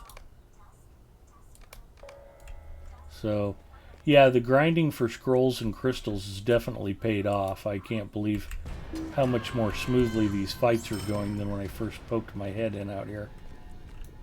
We've got a captain. He's a signature. He might be a little tougher. See if we can take him down. If not, hopefully my flop is cooled down.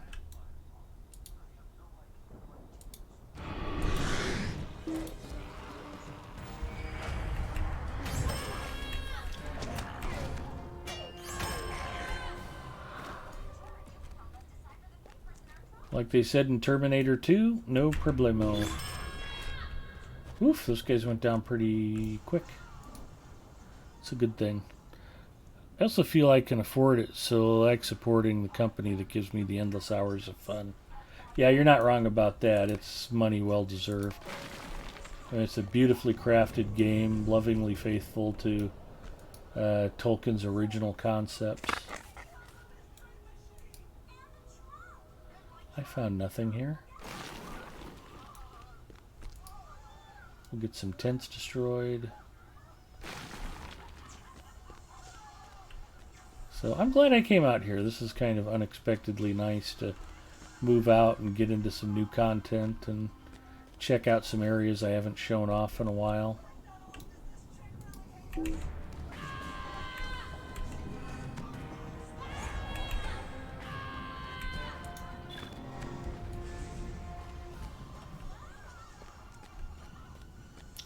There should be some more small orc encampments around here. And fire grims.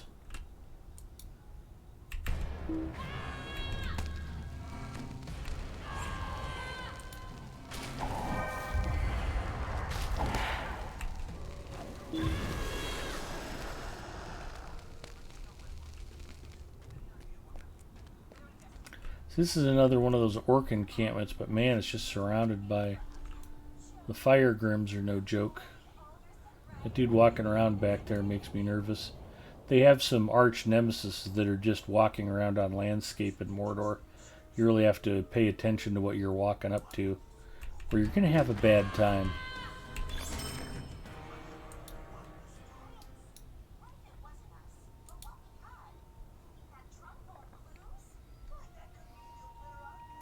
This is why you dual box with the pet hunter on follow, Ed.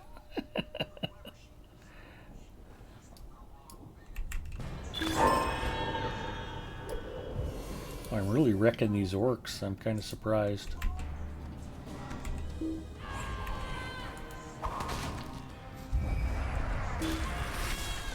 Well, the item experience seems to be adding up pretty well.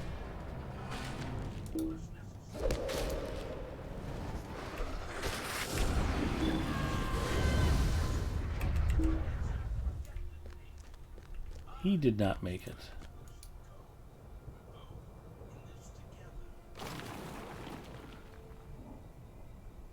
El Galadwin said, I've got 2 accounts, so one is always VIP.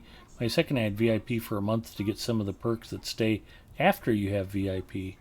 Not letting myself always have 2 VIP accounts. Sub for me is a bit more than a bottle of whiskey I usually drink. I can go through 2 of those in a week, so no problem. So when I'm playing regularly, I don't mind subbing. I certainly get value for the money I spend. Wow, whiskey must be pretty affordable. Unless you're talking about an annual sub. In that case, whiskey's pretty expensive.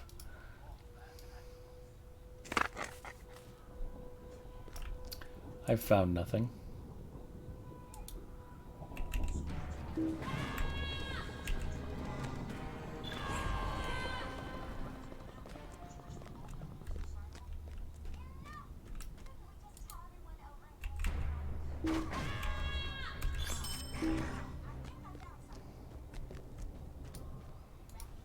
Look at me grinding out Mordor.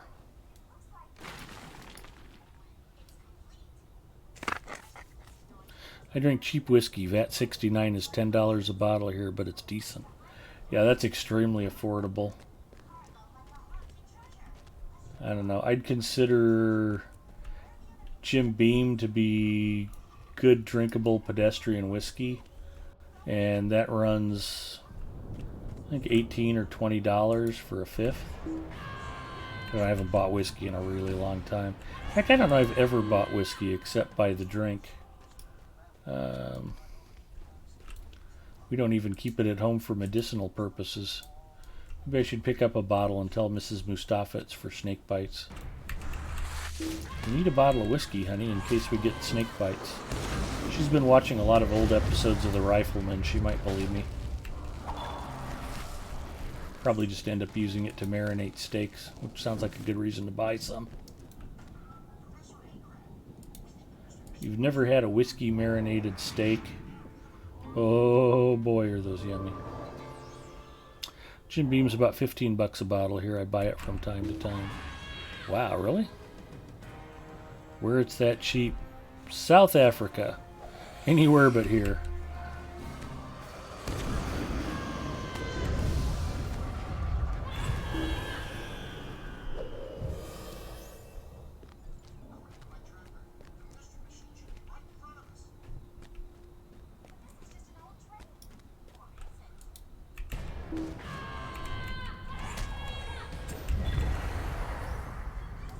There's one of those adorable wormlings.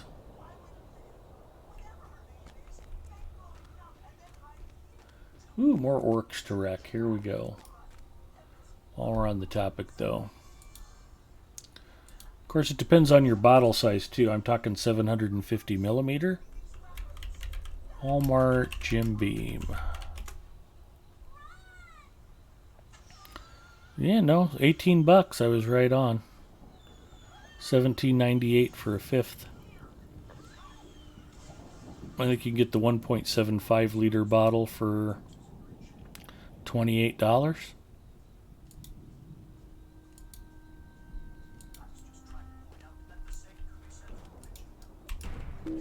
I have no idea why an American whiskey would be cheaper in South Africa than it is in the United States.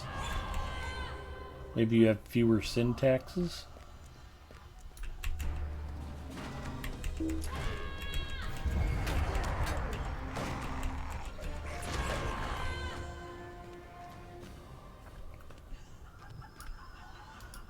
Our governments have a bad habit of taxing themselves out of their own revenue streams. They've done it with gasoline. Now more and more people are driving hybrid and electric vehicles. So the gasoline tax revenue's drying up. And then they've done it with cigarettes to where, the revenue from smokers was filling the coffers of a lot of state governments, and also the settlement from the tobacco companies. And now the tobacco company settlement's settled, and people are smoking less and less. And it's like, where's all our money? It's like, well, I don't know what to tell you. Not that people burning less fossil fuel and smoking less is a bad thing, but the problem is government's got to figure out where to make up that lost revenue. Because it would never occur to them to quit or cut their spending. That's just not an option.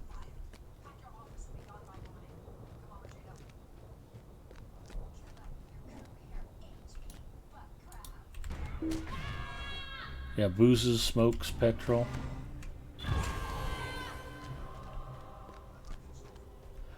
That's one of the reasons why I figure eventually marijuana will probably be legal in all 50 states. Gives them something else to tax. People are buying and selling it anyway, so... Of course, you could say that about other things too. I won't get specific. But,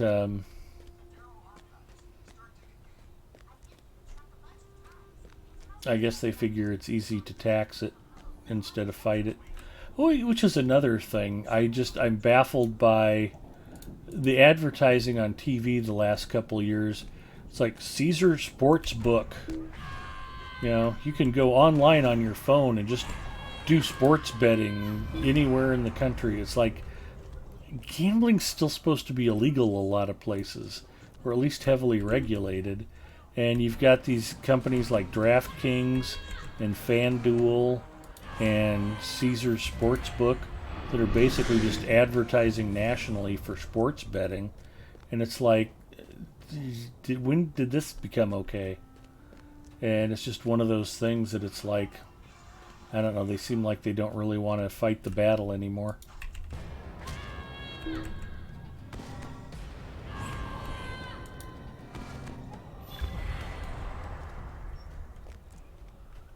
Okay, there's one of the elites that I don't want to run into right there. He's got 500,000 morale, and he cons red to me. So, yeah, if he spots me, I'm going to be insta-wrecked. Not anybody I want to tangle with right now. Run away! Run away! I'll do my Sir Robin imitation.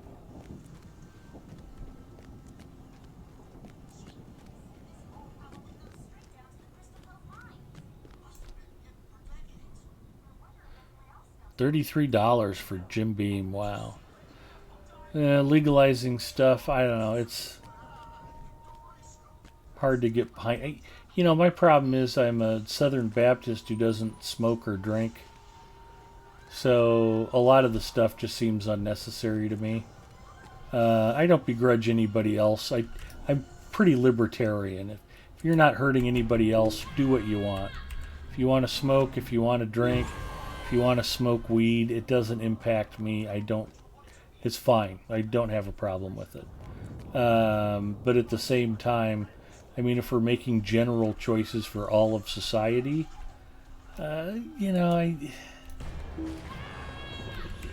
there's a lot of things that just plain isn't good for everybody. Some of the nanny state stuff, mandatory helmet laws for motorcyclists. There's two sides to that argument. When a motorcycle rider gets injured, it's society that has to pay for their hospital bills. It's society that has to bear the burden of higher insurance costs. It's society that has to care for them after they've been injured and can't care for themselves. I mean, I've known people who've been severely injured in motorcycle accidents, but lived, and it's affected the rest of their lives. So I mean, there's an argument to be made that it's like, hey, YOLO, it's up to them. If they want to ride without a helmet, they should be able to. But at the same time, is it right for society to bear the cost of their choice if they do get injured? So you can go back and forth on that stuff for a long time. But, yeah, one of those topics is something I don't really want to touch, since some of the moderators weren't happy with the earlier conversation. But normally if something's not legal already, there's a reason for it. Gambling addiction. I mean, families get divorced, families lose their homes, kids go without because parents gamble. Who does it benefit, The people who run the gambling outfits? It's like,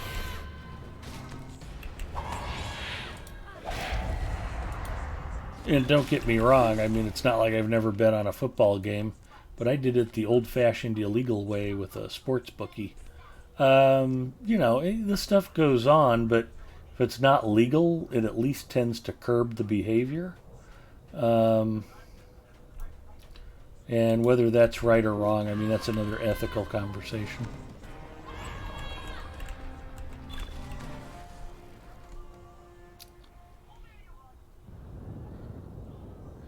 Weed is legal here, and now there's a big problem with the illegals being basically slave labor on the reefer farms. That's not good news. Greyjack says, I rarely drink hard liquor, but I do have a bottle of Johnny Walker Blue that I take a shot of now and then. Yeah, that would definitely be celebratory. Johnny Walker Blue is at least a couple of $100 a bottle, and I haven't looked in a long time. Let's look and see. Walmart, Johnny Walker Blue.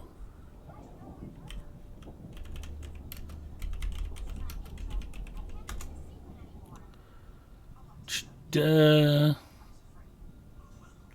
don't think it's pulling up for Walmart, but I'm seeing prices in the... well, that doesn't make a lot of sense. Prices are all over the place. Johnny Walker Blue Label Scotch Whiskey, $19.99. That can't be right.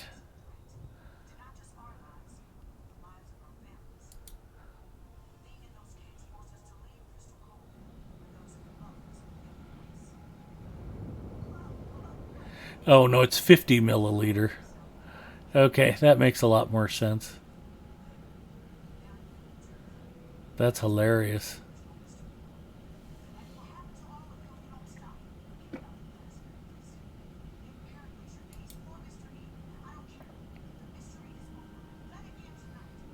You can get 6 of those 50 millimeter bottles for $125.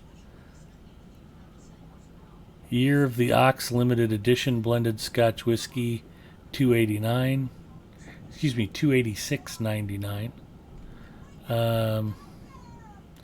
That's a special version of Johnny Walker Blue, but that's for a 750 milliliter bottle. So yeah, that's the good stuff. I think that was Dave Letterman's drink of choice. But it came in a fancy box. Yeah, mine cost $300-ish. That would be pretty typical. Oh, you can get an airplane bottle for that much. $20, yeah. Better come in a fancy box for that much.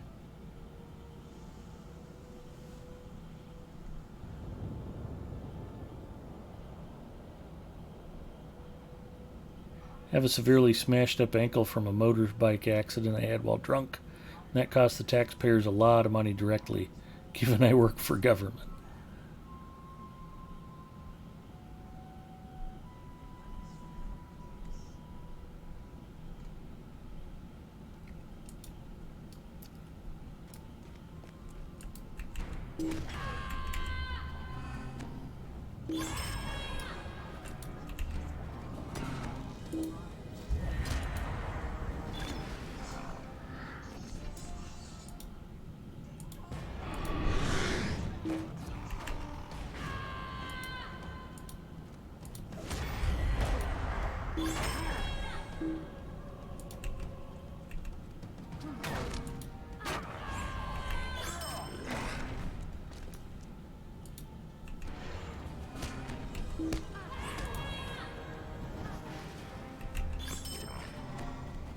Hey, 15 to 15 orcs defeated.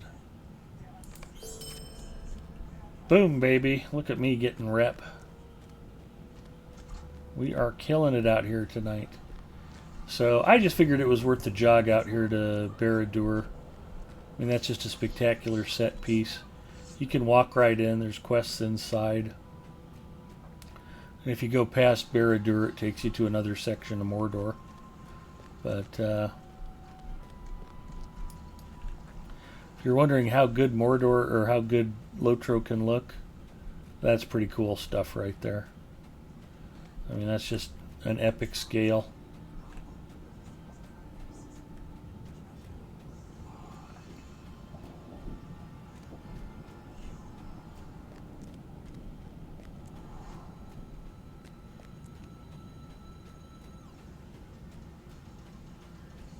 I don't often drink beer, so I do it the other way. I spend a decent amount of money on a good draft beer or two with a meal.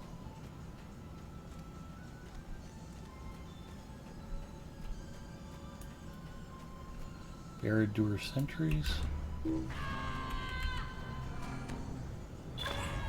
I'm not gonna lie, it's nice just being the heck out of the Minas Tirith cisterns.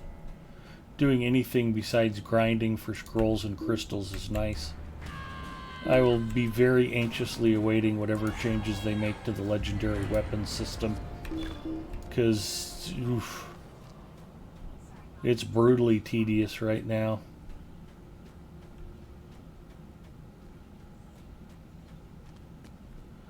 So we can just walk right up to Barad-dûr. We're blasting through these black Numenorians well enough.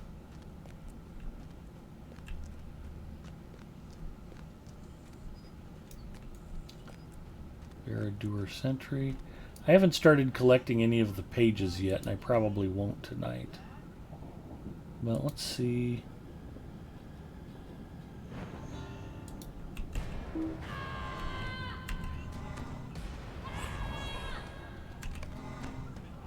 Nice.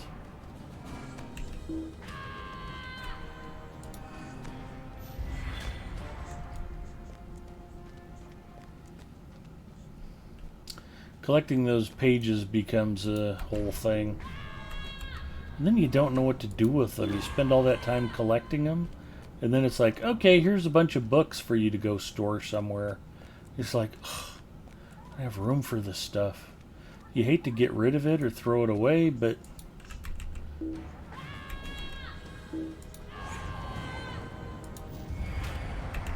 unless you have your own kin house with a bunch of extra storage chests. I don't know what you're supposed to do with all of that black book lore that you collect.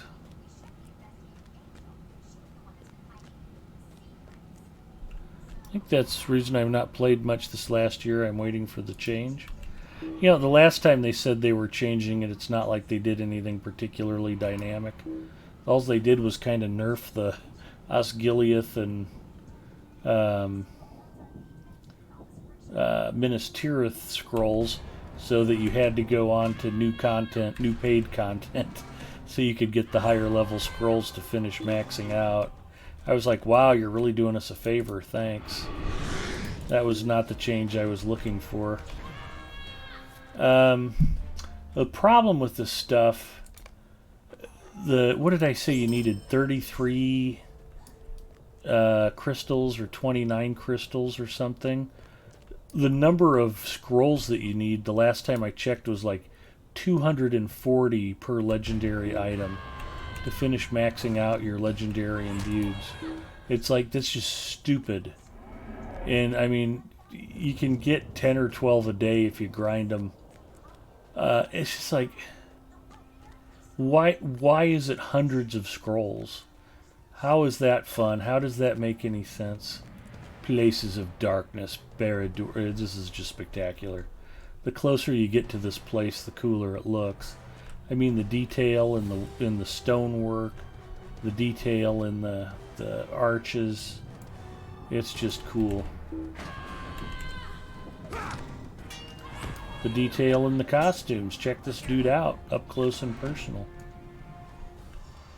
We can look at him more when he's dead. But the Black Numenorians, I mean, just a lot of detail work and everything. You've got these horrific looking statues. You've got these imposing looking gates. Hello. Special delivery for Mr. Sauron. Is Mr. Sauron at home? And, you know, we can just walk right in and open the door. Who knew? I could get 20 scrolls in 90 minutes with dual boxing. Yep.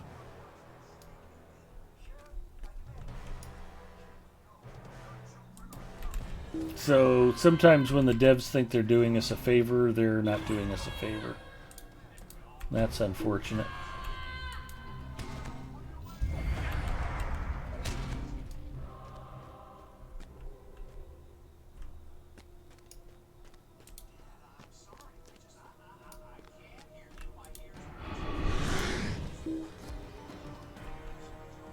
Sorry, Mr. Troll, the pain train's here and you were going for a ride. I'm punching your ticket, big boy.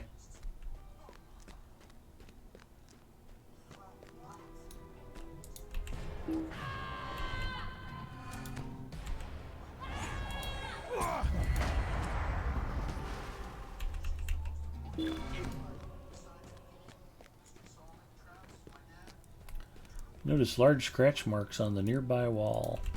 I also noticed this black Numenorian sorcerer coming right at me. Take care of that. More book pages I'm not going to notice. Not going to start the scratch mark quest. I'm just poking my head in here, just having fun looking around, guys. These guys are a pain in the tuchus. Let's see how we do. Ineffective against that target. I probably can't fear him either.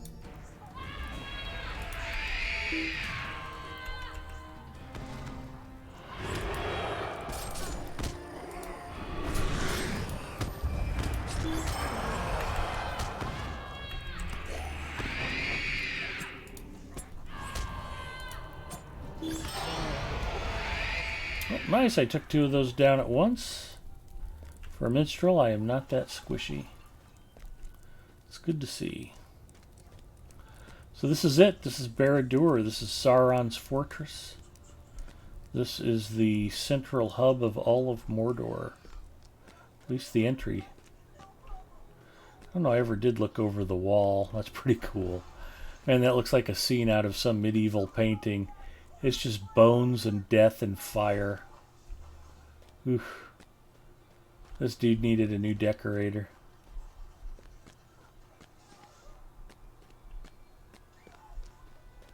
I mean, that really is hellish looking down there. Probably doesn't smell that good either.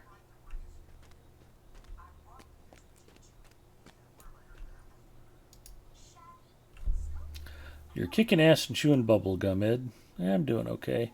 Might have a Ring doorbell cam. That's alright. The detail is insane. Isn't that cool? I mean, look at the way the door glows molten hot. There's great lighting effects everywhere. The cold bluish flame coming off the braziers. The detail work on the walls back there. Sauron's got all of these necromancer statues. The red stained glass. I mean, it's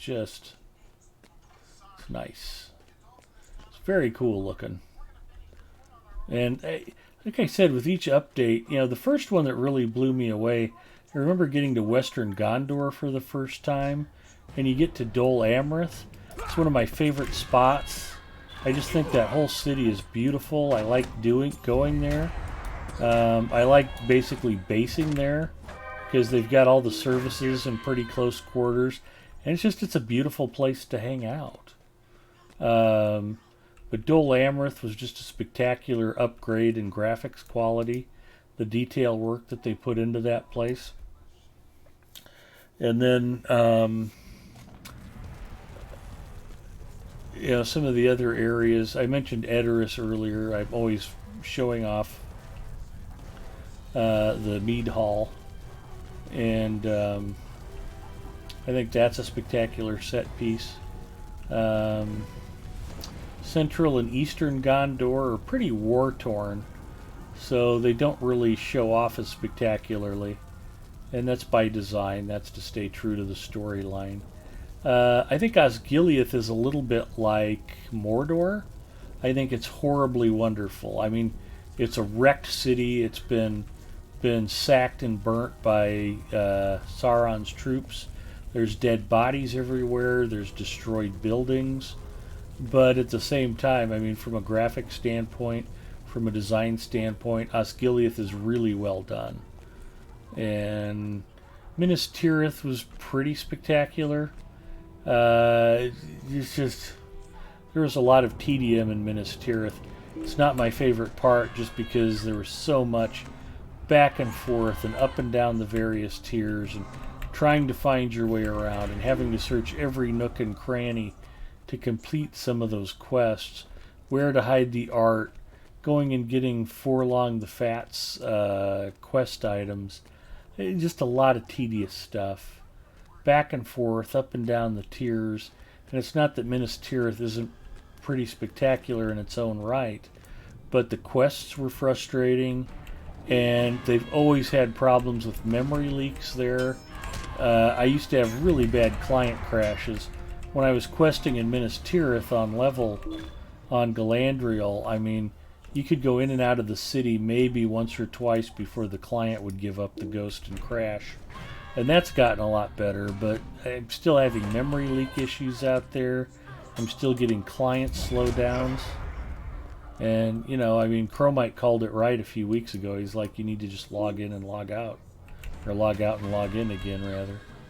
And that clears the memory leaks. But if you have to port in and out of Minas Tirith, you might get away with it once or twice, but after that it's just going to drag itself down. And those Minas Tirith dailies, it's, you know, instance, and you're in and out of Minas Tirith the whole time you're trying to get your dailies done, and it just drags down the client. That was another problem with the way they designed the imbued process. You know, that's such an important part of getting your Handful of Scrolls of Empowerment, and it's the buggiest area of the game. It's like, that's just, I mean, I realized when they were designing it that wasn't intentional. That's just really unfortunate, and it would have been nice if they could have fixed the memory leaks. So at least questing there wasn't such an exercise in tedium with the client crashes and the memory leaks and the slowdowns. It's like, why does this have to be right where I need to be grinding for scrolls? And to get the 240 or so scrolls that you need, if you did your Minas Tirith and Osgiliath dailies every day, it would be 2 months of that. You're taking it over 60 trips to the North and South Ramis, crawling through the cisterns, and going to Osgiliath to do your 6 dailies in Osgiliath. That's just a huge grind. And to have it in the buggiest part of the game client, it's just like, this is just awful. That wasn't by design. I realize that was just really bad luck for everybody. But it doesn't change the fact. So, surprisingly, Mrs. Mustafa has not woken up and punched me for talking so much. So I'll count my blessings there. I'm not going to go on to the next section. I think the swampy area is past Barad-dûr.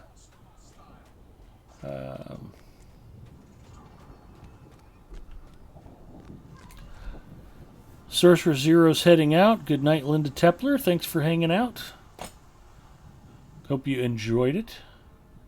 Beauty-wise, Vales of Anduin. Moria is my favorite area in the game, but I totally get that. Zone fatigue when I can't wait to get out of there and get into the sunlight. They need some air ventilation. They do.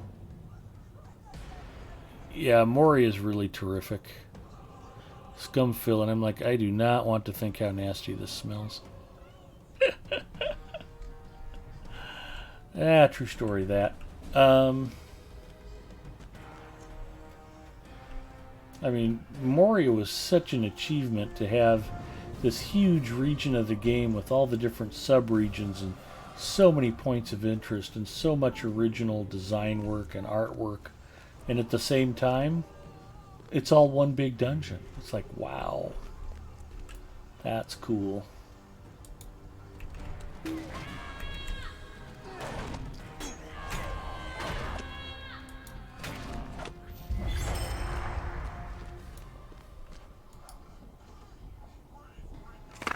Sure, Mrs. M is dreaming along your sultry voice. Who could blame her? I'm frequently amazed at what it must be like to be her and to wake up every day next to me. I mean, can you imagine what a treat that is? She must pinch herself every day just to make sure it's real.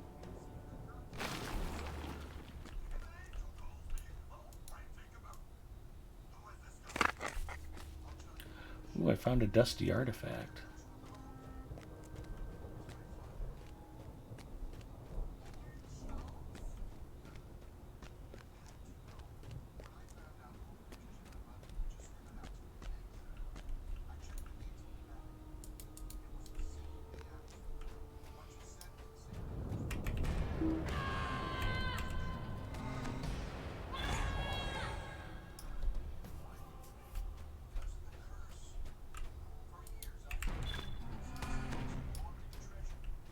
Those bats are soft targets. Forget what this little fortress is up ahead. It might not be a little fortress. It might be... I think that's a big complex. Well, there's a bunch of quests in there that involve running around back and forth. And we definitely don't want to visit that tonight. Look at how adorable that little wormling is. Look at it shuffling along.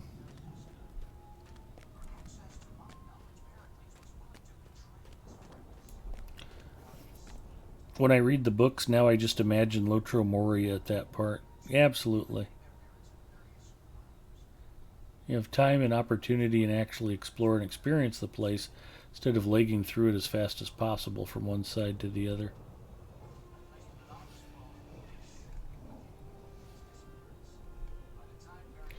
Ginger laughed at that.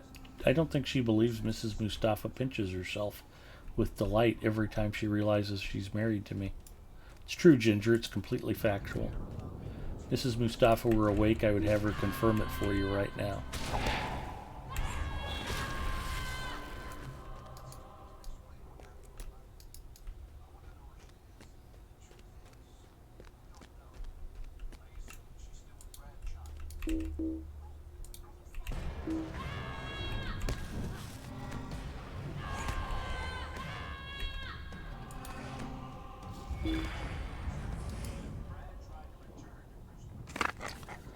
But it was impressive game-wise for a zone. Too dark for too long. If you haven't been through Mori in a long time, they revamped it. They brightened up most of it.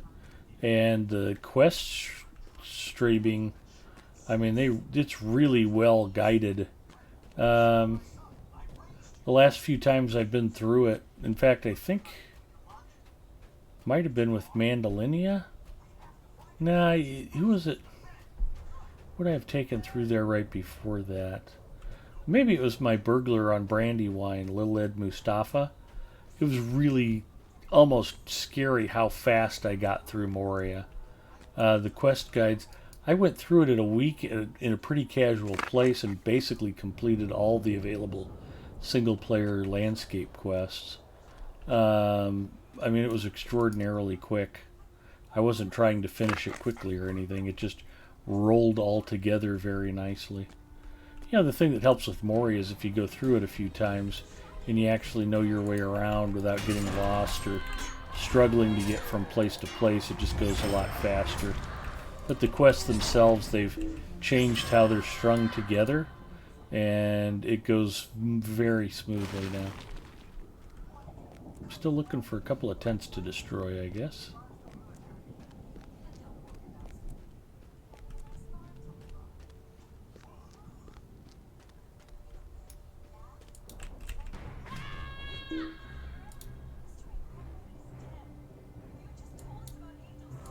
Ooh, Traveler Steelbound loot box. Remember, whenever you get a Traveler Steelbound loot box, boys and girls, go immediately to the Lotro store and buy a key. These are filled with only the best things, and basically you win the game by opening those. So you don't want to miss out on all the great stuff inside of there.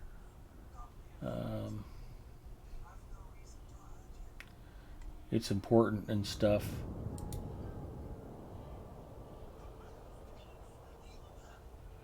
Do I want more 100th level stuff? Well, I'm not a rune keeper. One of the problems, I keep switching between Mandalinia on Evernight and Lenorian on Arkenstone, and a lot of times I'll forget which character I'm playing. Like there I was like, ooh, a rune keeper item. Do I want to keep that? I'm like, wait, I'm on my minstrel. I had to think about it. I'm not a smart man. What do we got here?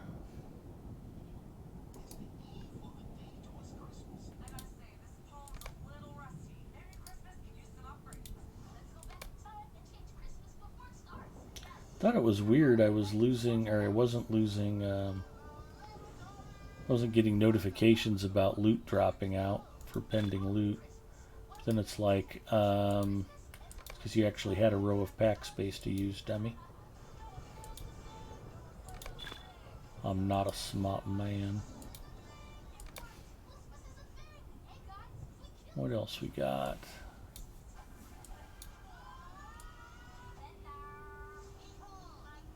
That's it. Everything else is pretty optional.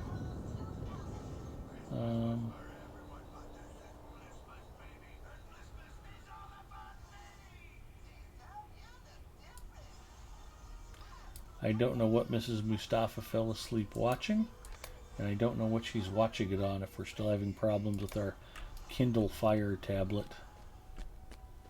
She's very concerned that our 5-year-old $29 Kindle Fire 7 tablet may be broken. It's stuck in a boot loop and it can't get past the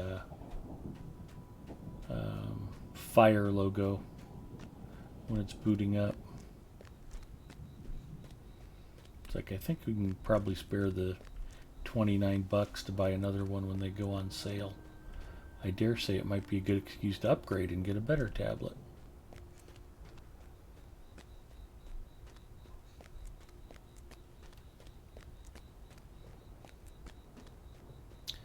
Haven't played in 7+ years. So even just sneaking everywhere on foot instead of riding is much faster because you're not in combat every 2 to 3 minutes. You ain't wrong. Oh, they did? I'm just heading in there. Oh, cool. Yeah, you should like it quite a bit better, Greyjacks. the dark areas aren't as dark, and the quests string together really nicely. I've already blathered about it, though.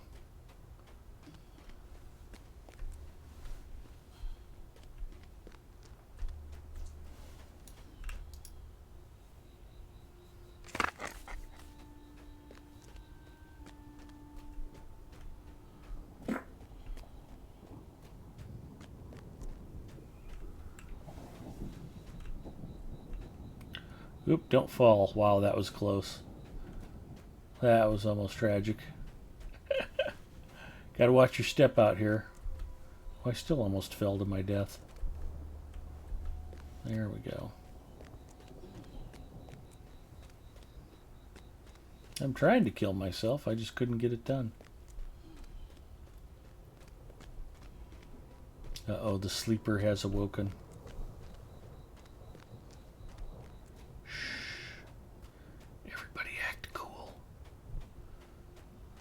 Maybe she won't notice me over here and want me to rub her feet.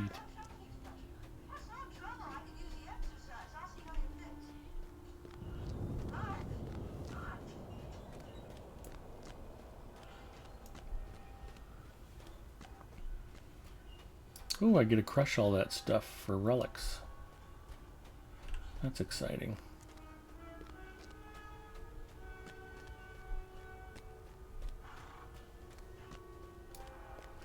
I suppose for the sake of brevity, I am out of ambition for the evening. We'll just head back to Bree, and I'm going to call it a night, guys. Let's see if there's anybody who's still up streaming that we can raid.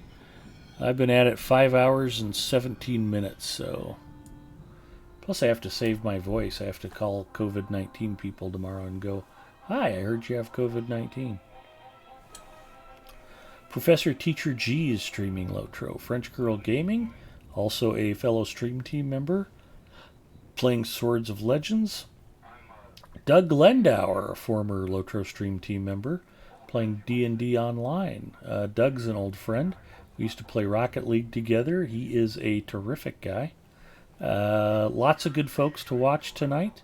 Our friend the Buddha Fist is playing Apparition. I am going to go ahead and raid Professor Teacher G, because she's playing Lotro, and we only stream Lotro on Lotro Stream. So show her some love if you're not already following her. Throw Professor Teacher G a follow.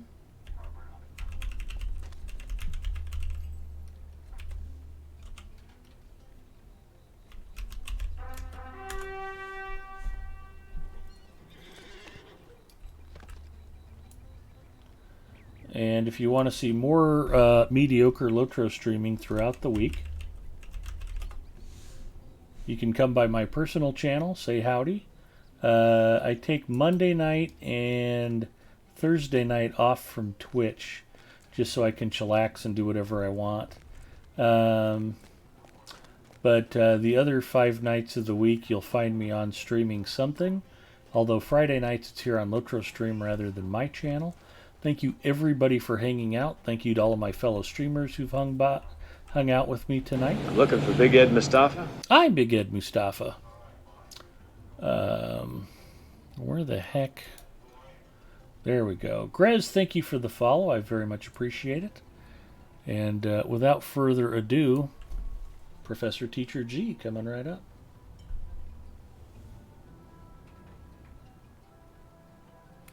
As Dr. Nick would say on The Simpsons, goodbye, everybody. Goodbye.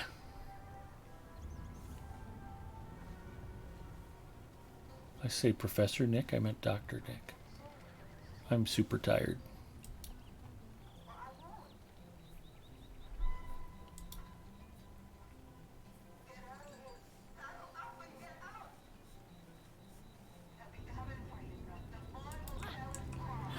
Come on now. Cool, Lotro Stream, thanks for the raid. Welcome, everyone. Welcome, welcome. Perhaps the key will work here. It did work! Oh wait, why are they dancing? Oh, snappage. Intruders? You could tell? Damn. Not cool. No, keep dancing. I bet it was wonderful. Come on. Don't give up. Thank you so much for the raid. Welcome, everyone. We're in Angmar right now. Trying to get these bad guys.